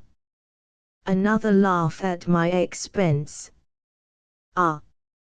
Le Major, said the Q. of the BLG, NS, archly, vous n'aurez jamais votre brevet de colonel. Her M.Y.'s joke will be better understood when I state that His Grace is the brother of a minister. I am not at liberty to violate the sanctity of private life, by mentioning the names of the parties concerned in this little anecdote. I only wish to have it understood that I am a gentleman, and live at least in decent society. Verbum sat. But to be serious, I am obliged always to write the name of Goliah in full, to distinguish me from my brother, Gregory Garrigan, who was also a major in the king's service, and whom I killed in a duel, as the public most likely knows. Poor Greg. A very trivial dispute was the cause of our quarrel, which never would have originated but for the similarity of our names. The circumstance was this: I had been lucky enough to render the Nawab of Lucknow some trifling service, in the notorious affair of Koprasji Mukji, and His Highness sent down a gold toothpick case directed to Captain G. Garrigan, which I of course thought was for me. My brother madly claimed it, we fought, and the consequence was that in about 3 minutes he received a slash in the right side, cut 6, which effectually did his business. He was a good swordsman enough, I was the best in the universe. The most ridiculous part of the affair is that the toothpick case was his. After all, he had left it on the Nawab's table at tiffin. I can't conceive what madness prompted him to fight about such a paltry bauble. He had much better have yielded it at once, when he saw I was determined to have it. From this slight specimen of my adventures, the reader will perceive that my life has been one of no ordinary interest, and, in fact, I may say that I have led a more remarkable life than any man in the service. I have been at more pitched battles, led more forlorn hopes, had more success among the fair sex, drunk harder, read more, and been a handsomer man than any officer now serving Her Majesty. When I at first went to India in 1802, I was a raw cornet of 17, with blazing red hair, 6 feet 4 in height, athletic at all kinds of exercises, owing money to my tailor and everybody else who would trust me, possessing an Irish brogue, and my full pay of 120l a year. I need not say that with all these advantages I did that which a number of clever fellows have done before me. I fell in love, and proposed to marry immediately.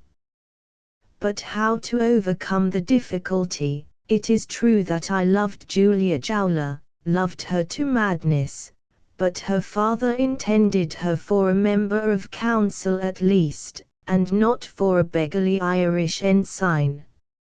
It was, however, my fate to make the passage to India, on board of the Samuel Snob East Indiaman, Captain Duffy, with this lovely creature, and my misfortune instantaneously to fall in love with her.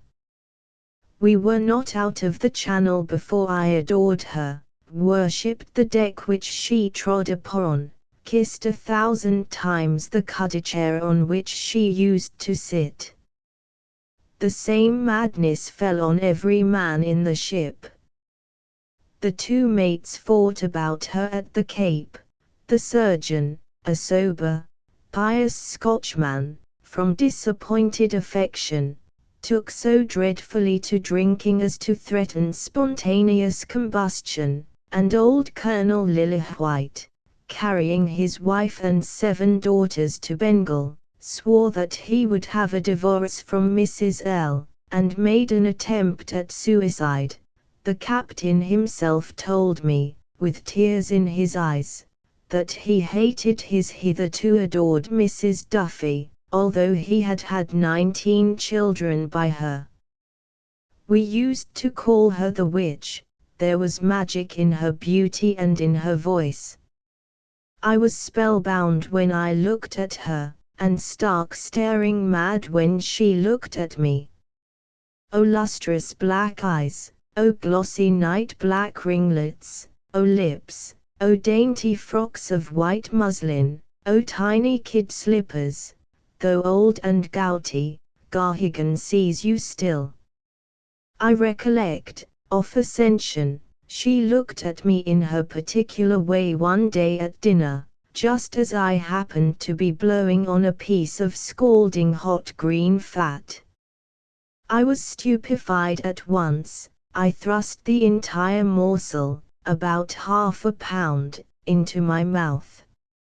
I made no attempt to swallow, or to masticate it, but left it there for many minutes, burning. I had no skin to my palate for 7 weeks after, and lived on rice water during the rest of the voyage. The anecdote is trivial, but it shows the power of Julia Jowler over me. The writers of marine novels have so exhausted the subject of storms, shipwrecks, mutinies, engagements, seasickness, and so forth, that, although I have experienced each of these in many varieties, I think it quite unnecessary to recount such trifling adventures. Suffice it to say, that during our 5 months' traject, my mad passion for Julia daily increased, so did the captain's and the surgeon's, so did Colonel Lillywhite's, so did the doctor's, the mate's, that of most part of the passengers, and a considerable number of the crew. For myself, I swore, ensign as I was, I would win her for my wife. I vowed that I would make her glorious with my sword, that as soon as I had made a favorable impression on my commanding officer, which I did not doubt to create, I would lay open to him the state of my affections, and demand his daughter's hand. With such sentimental outpourings did our voyage continue and conclude.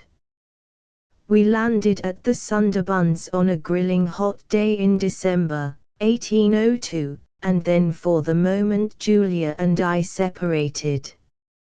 She was carried off to her papa's arms in a palanquin, surrounded by at least 40 Hukabadars, whilst the poor cornet, attended but by 2 dandies and a solitary beastie, by which unnatural name these blackamoors are called, made his way humbly to join the regiment at headquarters. The th Regiment of Bengal Cavalry, then under the command of Lieutenant Colonel Julius Jowler, C.B., was known throughout Asia and Europe by the proud title of the Bundelkund Invincibles. So great was its character for bravery, so remarkable were its services in that delightful district of India. Major Sir George Gutch was next in command, and Tom Thrupp, as kind a fellow as ever ran a Maratha through the body, was second major. We were on the eve of that remarkable war which was speedily to spread throughout the whole of India, to call forth the valour of a Wellesley, and the indomitable gallantry of a Gahagan, which was illustrated by our victories at Ahmednagar, where I was the first over the barricade at the storming of the Petta, at Argorm, where I slew with my own sword 23 matchlock men, and cut a dromedary in 2, and by that terrible day of Assay, where Wellesley would have been beaten but for me. Me alone, I headed 19 charges of cavalry, took, aided by only 4 men of my own troop, 17 field pieces, killing the scoundrelly French artilleryman. On that day I had 11 elephants shot under me, and carried away Scindia's nose ring with a pistol ball. Wellesley is a duke and a marshal, I but a simple major of irregulars. Such is fortune and war. But my feelings carry me away from my narrative, which had better proceed with more order.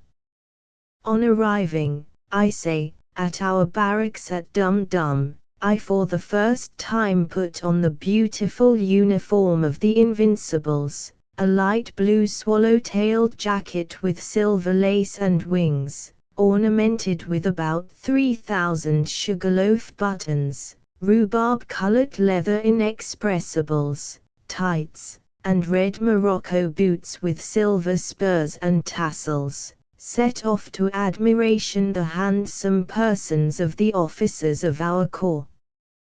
We wore powder in those days, and a regulation pigtail of 17 inches, a brass helmet surrounded by leopard skin with a bearskin top and a horsetail feather, gave the head a fierce and chivalrous appearance, which is far more easily imagined than described. Attired in this magnificent costume, I first presented myself before Colonel Jowler. He was habited in a manner precisely similar, but not being more than 5 feet in height, and weighing at least 15 stone, the dress he wore did not become him quite so much as slimmer and taller men. Flanked by his tall majors, Thrupp and Gutch, he looked like a stumpy skittleball between 2 attenuated skittles. The plump little colonel received me with vast cordiality, and I speedily became a prime favorite with himself and the other officers of the corps. Jowler was the most hospitable of men, and gratifying my appetite and my love together, I continually partook of his dinners, and feasted on the sweet presence of Julia. I can see now, what I would not and could not perceive in those early days, that this Miss Jowler, on whom I had lavished my first and warmest love, whom I had endowed with all perfection and purity, was no better than a little impudent flirt, who played with my feelings, because during the monotony of a sea voyage she had no other toy to play with, and who deserted others for me, and me for others, just as her whim or her interest might guide her. She had not been 3 weeks at headquarters when half the regiment was in love with her. Each and all of the candidates had some favor to boast of, or some encouraging hopes on which to build. It was the scene of the Samuel Snob over again, only heightened in interest by a number of duels. The following list will give the reader a notion of some of them. 1. Cornet Gahagan. Ensign Hicks, of the Sappers and Miners. Hicks received a ball in his jaw, and was half choked by a quantity of carroty whisker forced down his throat with the ball. 2. Captain Magillicuddy, BNI. Cornet Gahagan. I was run through the body, but the sword passed between the ribs, and injured me very slightly. 3. Captain Magillicuddy, BNI. Mr. Mulligate-Orney, BCS, Deputy Assistant Vice Sub-Controller of the Bogaliwala Indigo Grounds, Ramgolly Branch. Magillicuddy should have stuck to swords play, and he might have come off in his second duel as well as in his first. As it was, the civilian placed a ball and a part of Mac's gold repeater in his stomach. A remarkable circumstance attended this shot, an account of which I sent home to the Philosophical Transactions. The surgeon had extracted the ball, and was going off, thinking that all was well, when the gold repeater struck 13 in poor Magillicuddy's abdomen. I suppose that the works must have been disarranged in some way by the bullet, for the repeater was one of Barroud's, never known to fail before, and the circumstance occurred at 7 o'clock. So admirable are the performances of these watches, which will stand in any climate, that I repeatedly heard poor Magillicuddy relate the following fact. The hours, as it is known, Count in Italy from 1 to 24. The day Mac landed at Naples his repeater rung the Italian hours, from 1 to 24. As soon as he crossed the Alps it only sounded as usual. G. I could continue, almost ad infinitum, an account of the wars which this Helen occasioned, but the above 3 specimens will, I should think, satisfy the peaceful reader. I delight not in scenes of blood, heaven knows, but I was compelled in the course of a few weeks, and for the sake of this one woman, to fight 9 duels myself, and I know that 4 times as many more took place concerning her. I forgot to say that Jowler's wife was a half-caste woman, who had been born and bred entirely in India, and whom the colonel had married from the house of her mother, a native. There were some singular rumors abroad regarding this latter lady's history. It was reported that she was the daughter of a native Raja, and had been carried off by a poor English subaltern in Lord Clive's time. The young man was killed very soon after, and left his child with its mother. The Black Prince forgave his daughter and bequeathed to her a handsome sum of money. I suppose that it was on this account that Jowler married Mrs. J., a creature who had not, I do believe, a Christian name, or a single Christian quality. She was a hideous, bloated, yellow creature, with a beard, black teeth, and red eyes. She was fat, lying, ugly, and stingy. She hated and was hated by all the world, and by her jolly husband as devoutly as by any other. She did not pass a month in the year with him, but spent most of her time with her native friends. I wonder how she could have given birth to so lovely a creature as her daughter. This woman was of course with the colonel when Julia arrived, and the spice of the devil in her daughter's composition was most carefully nourished and fed by her. If Julia had been a flirt before, she was a downright jilt now. She set the whole cantonment by the ears, she made wives jealous and husbands miserable, she caused all those duels of which I have discoursed already. And yet such was the fascination of the witch that I still thought her an angel. I made court to the nasty mother in order to be near the daughter, and I listened untiringly to Jowler's interminable dull stories, because I was occupied all the time in watching the graceful movements of Miss Julia. But the trumpet of war was soon ringing in our ears, and on the battlefield Garhigan is a man. The Bundleck and Invincibles received orders to march, and Jowler, Hector-like, donned his helmet and prepared to part from his Andromeche. And now arose his perplexity, what must be done with his daughter, his Julia? He knew his wife's peculiarities of living, and did not much care to trust his daughter to her keeping, but in vain he tried to find her an asylum among the respectable ladies of his regiment.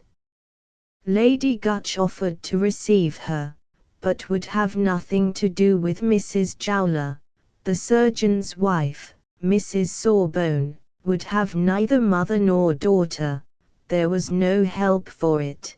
Julia and her mother must have a house together, and Jowler knew that his wife would fill it with her odious blackamoor friends. I could not, however, go forth satisfied to the campaign until I learned from Julia my fate. I watched 20 opportunities to see her alone, and wandered about the colonel's bungalow as an informer does about a public house, marking the incomings and the outgoings of the family, and longing to seize the moment when Miss Jowler, unbiased by her mother or her papa, might listen, perhaps, to my eloquence, and melt at the tale of my love. But it would not do. Old Jowler seemed to have taken all of a sudden to such a fit of domesticity, that there was no finding him out of doors, and his rhubarb-coloured wife, I believe that her skin gave the first idea of our regimental breeches, who before had been gadding ceaselessly abroad, and poking her broad nose into every menage in the cantonment, stopped faithfully at home with her spouse. My only chance was to beard the old couple in their den, and ask them at once for their cub.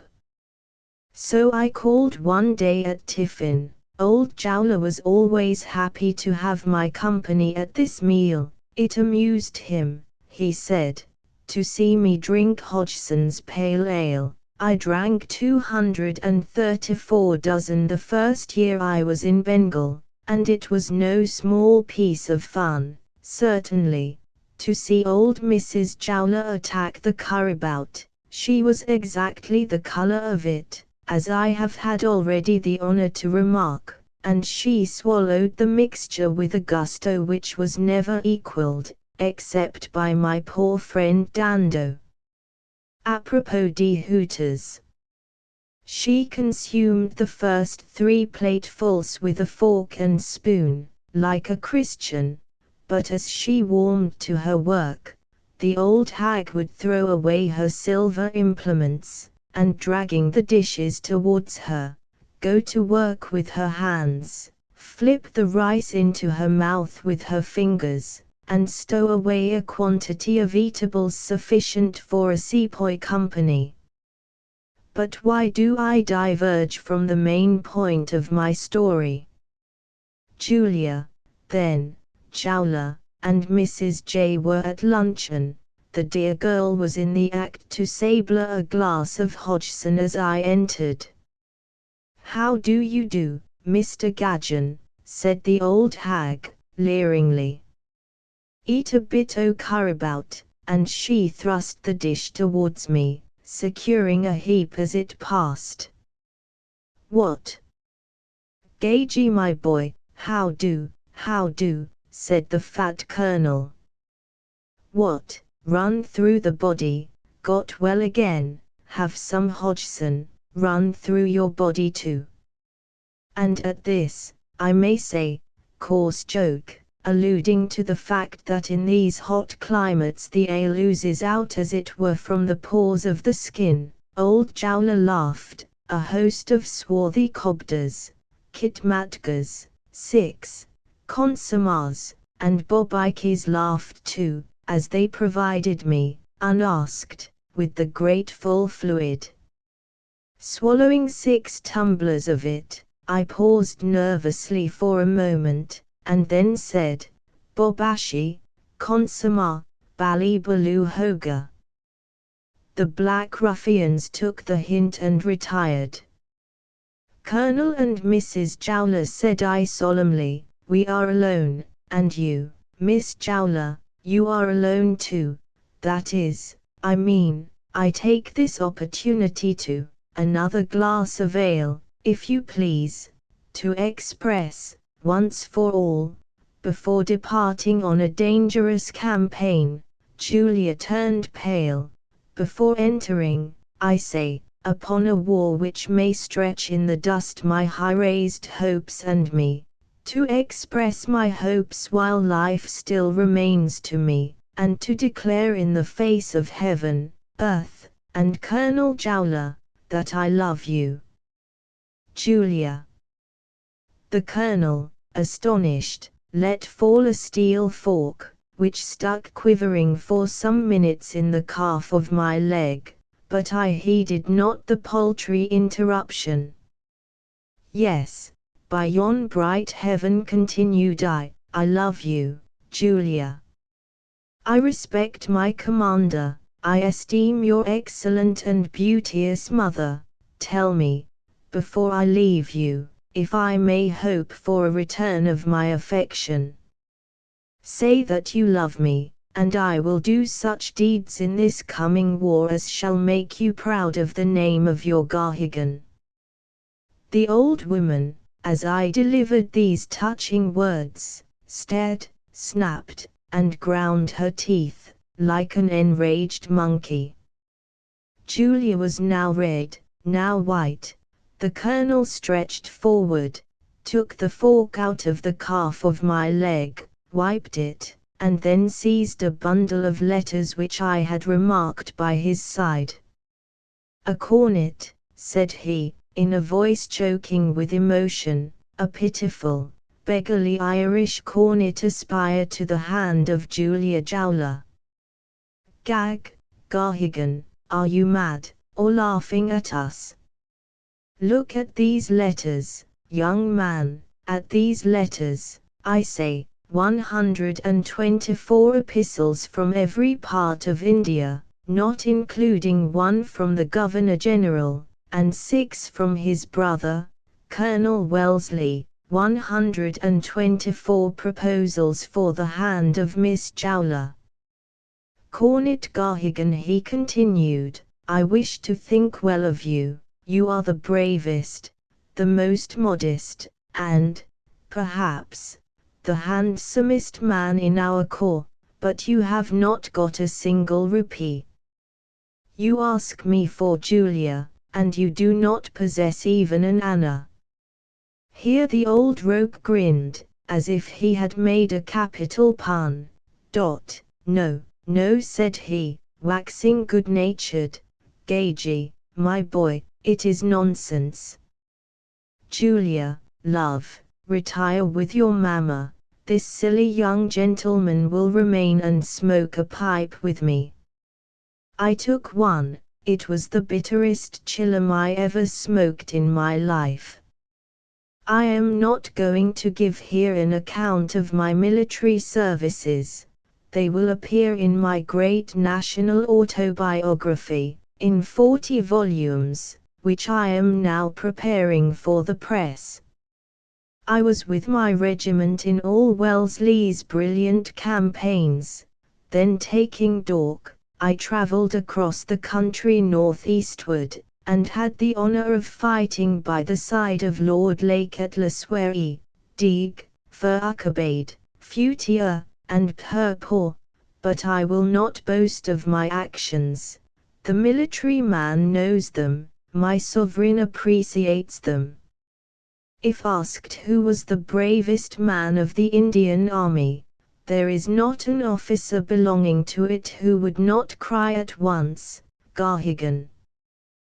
The fact is, I was desperate. I cared not for life, deprived of Julia Jowler. With Julia's stony looks ever before my eyes, her father's stern refusal in my ears, I did not care, at the close of the campaign, again to seek her company or to press my suit. We were 18 months on service, marching and counter-marching, and fighting almost every other day. To the world I did not seem altered, but the world only saw the face, and not the seared and blighted heart within me. My valour, always desperate, now reached to a pitch of cruelty. I tortured my grooms and grass cutters for the most trifling offence or error. I never in action spared a man. I sheared off 309 heads in the course of that single campaign. Some influence, equally melancholy, seemed to have fallen upon poor old Jowler. About 6 months after we had left Dum Dum, he received a parcel of letters from Benares, whither his wife had retired with her daughter, and so deeply did they seem to weigh upon his spirits, that he ordered 11 men of his regiment to be flogged within 2 days, but it was against the blacks that he chiefly turned his wrath. Our fellows, in the heat and hurry of the campaign, were in the habit of dealing rather roughly with their prisoners, to extract treasure from them, They used to pull their nails out by the root, to boil them in kedgeree pots, to flog them and dress their wounds with cayenne pepper, and so on. Jowler, when he heard of these proceedings, which before had always justly exasperated him, he was a humane and kind little man, used now to smile fiercely and say, "D, the black scoundrels! Serve them right, serve them right." One day, about a couple of miles in advance of the column, I had been on a foraging party with a few dragoons, and was returning peaceably to camp, when of a sudden a troop of Marathas burst on us from a neighboring mango tope, in which they had been hidden. In an instant 3 of my men's saddles were empty, and I was left with but 7 more to make head against at least 30 of these vagabond black horsemen. I never saw in my life a nobler figure than the leader of the troop, mounted on a splendid black Arab. He was as tall, very nearly, as myself. He wore a steel cap and a shirt of mail, and carried a beautiful French carbine, which had already done execution upon 2 of my men. I saw that our only chance of safety lay in the destruction of this man. I shouted to him in a voice of thunder, in the Hindustani tongue of course, "Stop, dog, if you dare, and encounter a man." In reply his lance came whirling in the air over my head, and mortally transfixed poor Fogarty of ours, who was behind me. Grinding my teeth and swearing horribly, I drew that scimitar which never yet failed its blow and rushed at the Indian. He came down at full gallop, his own sword making 10,000 gleaming circles in the air, shrieking his cry of battle. In my affair with Majillikudi, I was fool enough to go out with small swords, miserable weapons only fit for tailors. G. The contest did not last an instant. With my first blow I cut off his sword arm at the wrist, my second I levelled at his head. I said that he wore a steel cap, with a gilt iron spike of 6 inches, and a hood of chain mail. I rose in my stirrups and delivered St. George. My sword caught the spike exactly on the point, split it sheer in 2, cut crashing through the steel cap and hood, and was only stopped by a ruby which he wore in his back plate. His head, cut clean in 2 between the eyebrows and nostrils, even between the 2 front teeth, fell one side on each shoulder, and he galloped on till his horse was stopped by my men, who were not a little amused at the feat. As I had expected, the remaining ruffians fled on seeing their leader's fate. I took home his helmet by way of curiosity, and we made a single prisoner, who was instantly carried before old Jowler. We asked the prisoner the name of the leader of the troop. He said it was Chowder Lal. "Chowder Lal," shrieked Colonel Jowler. "O fate, thy hand is here." He rushed wildly into his tent, the next day applied for leave of absence. Gutch took the command of the regiment, and I saw him no more for some time. As I had distinguished myself not a little during the war, General Lake sent me up with dispatches to Calcutta, where Lord Wellesley received me with the greatest distinction. Fancy my surprise, on going to a ball at Government House, to meet my old friend Jowler, my trembling, blushing, thrilling delight, when I saw Julia by his side. Jowler seemed to blush too when he beheld me. I thought of my former passages with his daughter. "Gagey, my boy," says he, shaking hands, "glad to see you. Old friend, Julia, come to tiffin, Hodgson's pale, brave fellow Gagey." Julia did not speak, but she turned ashy pale, and fixed upon me her awful eyes.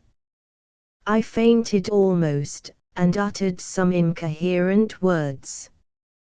Julia took my hand, gazed at me still, and said, "Come."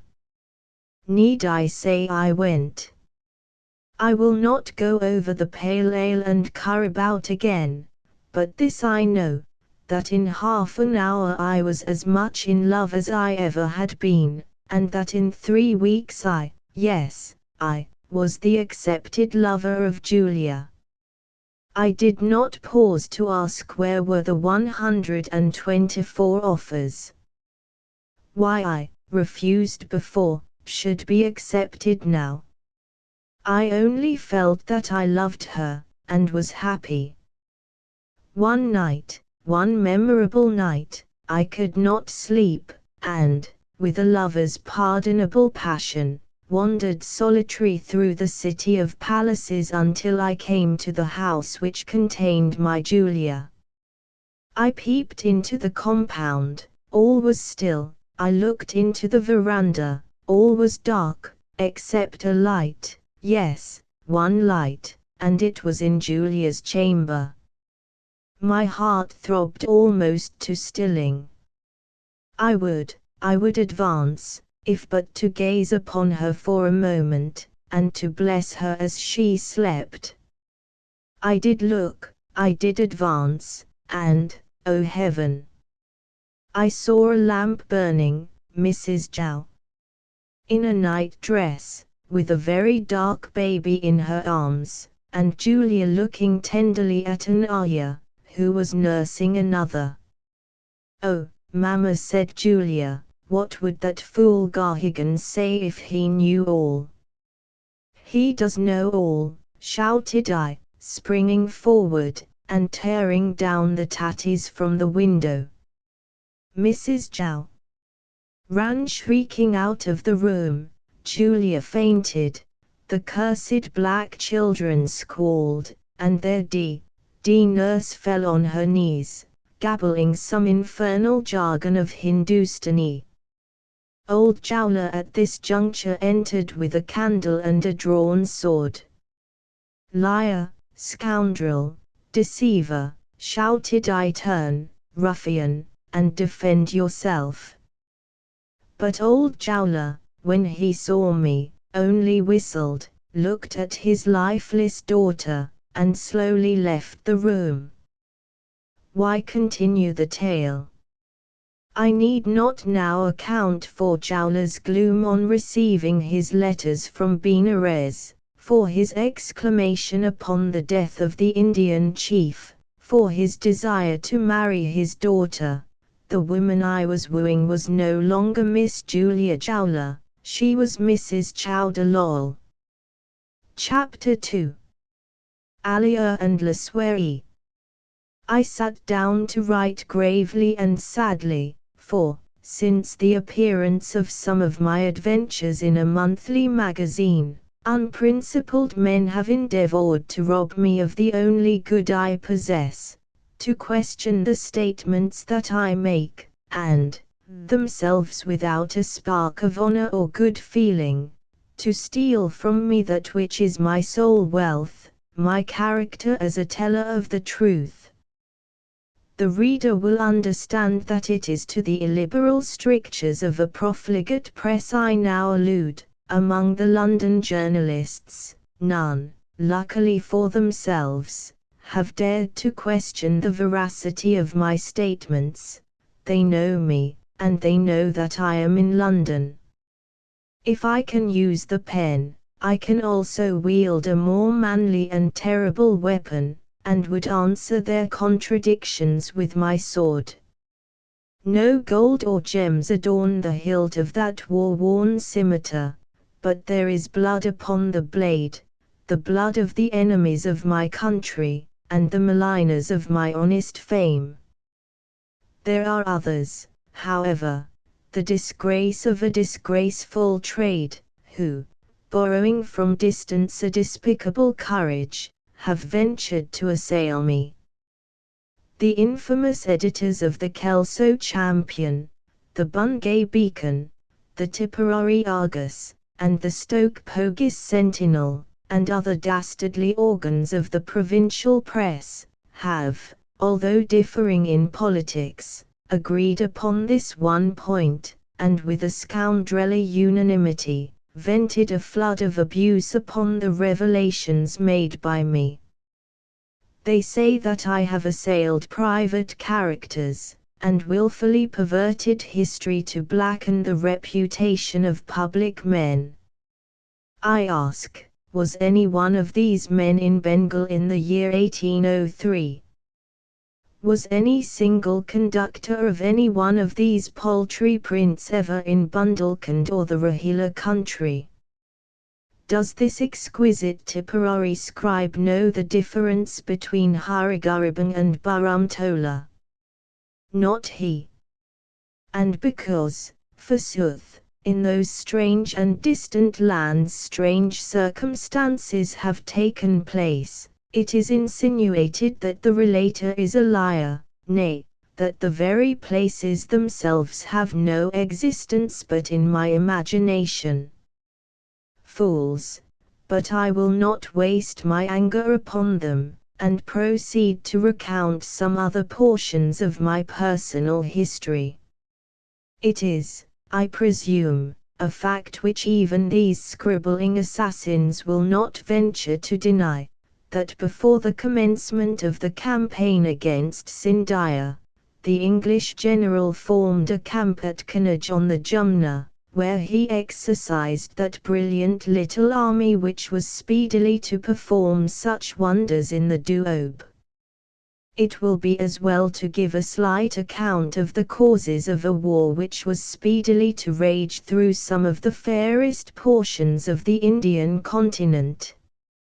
Shah Alam, the son of Shah Alam, the descendant by the female line of Nadir Shah, that celebrated Turkoman adventurer, who had well nigh hurled Bajazet and Selim II from the throne of Baghdad, Shah Alam, I say, although nominally the Emperor of Delhi, was in reality the slave of the various warlike chieftains who lorded it by turns over the country and the sovereign, until conquered and slain by some more successful rebel.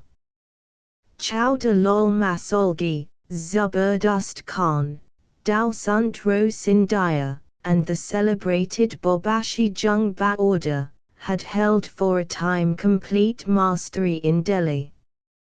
The second of these, a ruthless Afghan soldier, had abruptly entered the capital, nor was he ejected from it until he had seized upon the principal jewels, and likewise put out the eyes of the last of the unfortunate family of Afrasiab. Sindhia came to the rescue of the sightless Shah Alam, and though he destroyed his oppressor, only increased his slavery, holding him in as painful a bondage as he had suffered under the tyrannous Afghan.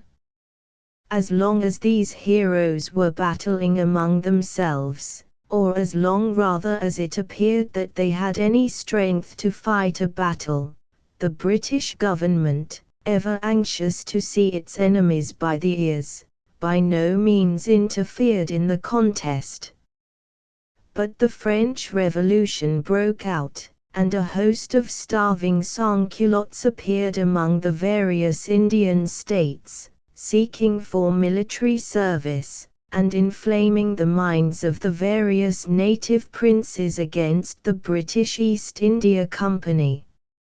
A number of these entered into Sindhia's ranks. One of them, Peron, was commander of his army, and though that chief was as yet quite engaged in his hereditary quarrel with Jeswant Rao Holkar, and never thought of an invasion of the British territory, the company all of a sudden discovered that Shah Alam, his sovereign, was shamefully ill-used, and determined to re-establish the ancient splendor of his throne. Of course it was sheer benevolence for poor Shah Alam that prompted our governors to take these kindly measures in his favor. I don't know how it happened that, at the end of the war, the poor Shah was not a whit better off than at the beginning, and that though Holkar was beaten, and Sindhia annihilated, Shah Alam was much such a puppet as before. Somehow, in the hurry and confusion of this struggle, the oyster remained with the British government, who had so kindly offered to dress it for the Emperor, while His Majesty was obliged to be contented with the shell. The force encamped at Kannauj bore the title of the Grand Army of the Ganges and the Jumna. It consisted of 11 regiments of cavalry and 12 battalions of infantry, and was commanded by General Lake in person. Well, on the 1st of September we stormed Peron's camp at Aliya, on the 4th we took that fortress by assault, and as my name was mentioned in general orders, I may as well quote the Commander-in-Chief's words regarding me. They will spare me the trouble of composing my own eulogium. The Commander-in-Chief is proud thus publicly to declare his high sense of the gallantry of Lieutenant Gahagan, of the cavalry. In the storming of the fortress, although unprovided with a single ladder, and accompanied but by a few brave men, Lieutenant Gahagan succeeded in escalading the inner and 14th wall of the place. 14 ditches lined with sword blades and poisoned chevaux de frise, 14 walls bristling with innumerable artillery and as smooth as looking glasses, were in turn triumphantly passed by that enterprising officer. His course was to be traced by the heaps of slaughtered enemies lying thick upon the platforms, and alas, by the corpses of most of the gallant men who followed him, when at length he effected his lodgment, and the dastardly enemy, who dared not to confront him with arms, let loose upon him the tigers and lions of Sindhia's menagerie. This meritorious officer destroyed, with his own hand, 4 of the largest and most ferocious animals, and the rest, awed by the indomitable majesty of British valor, shrank back to their dens. Thomas Hickory, a private, and Runty Goss, Harvilder, were the only 2 who remained out of the 900 who followed Lieutenant Gahagan. Honor to them. Honor and tears for the brave men who perished on that awful day.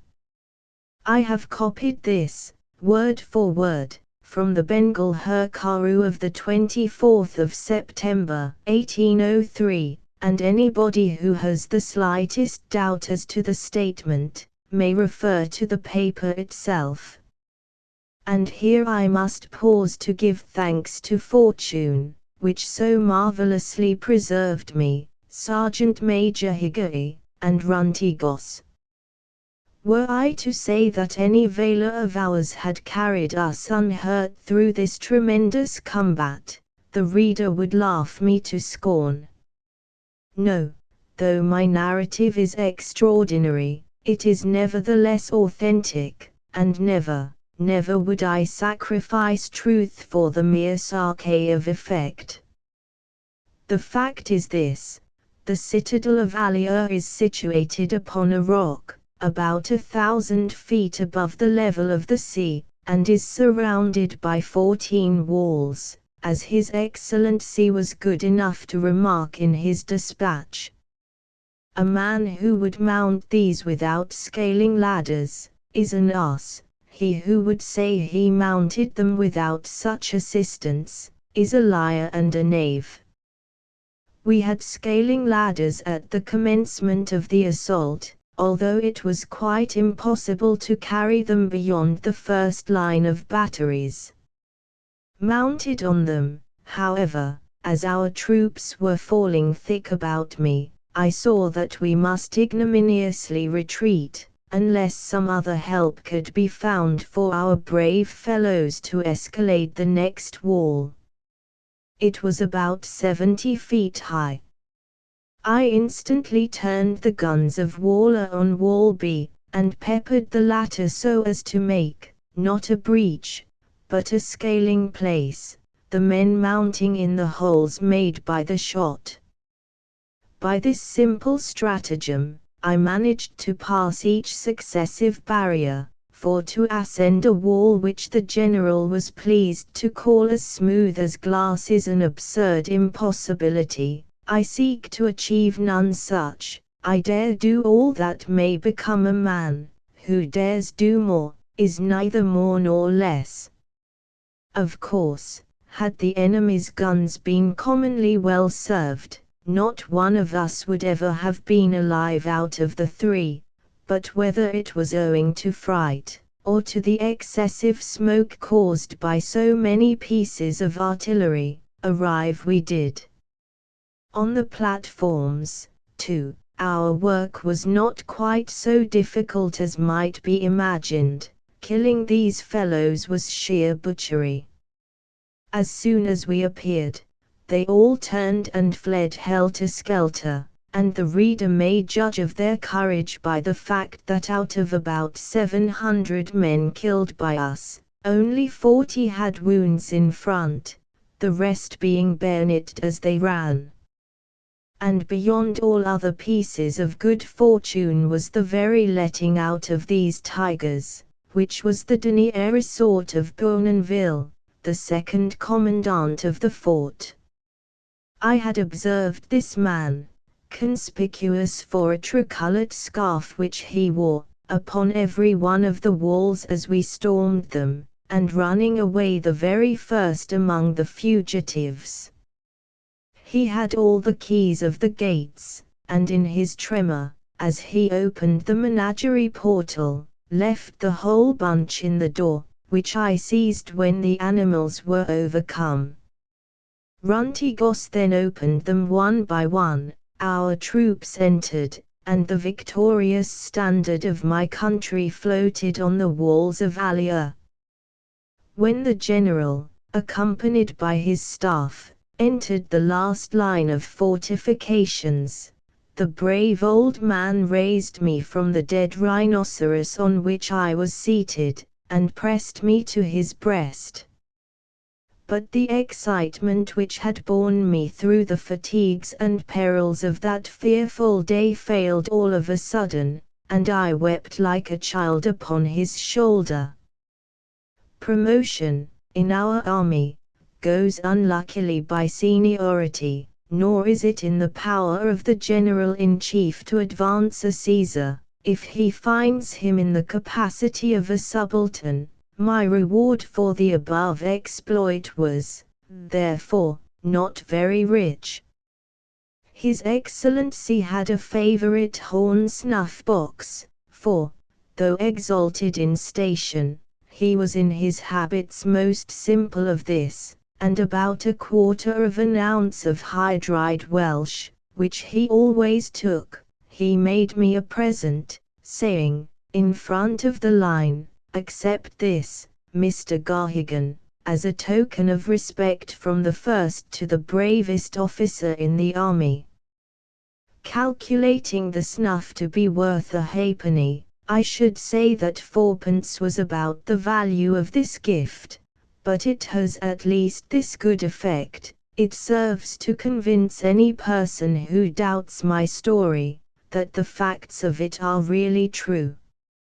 I have left it at the office of my publisher, along with the extract from the Bengal Hurkaru, and anybody may examine both by applying in the counting house of Mr. Cunningham. That once popular expression, or proverb, "Are you up to snuff?" arose out of the above circumstance, for the officers of my corps, none of whom,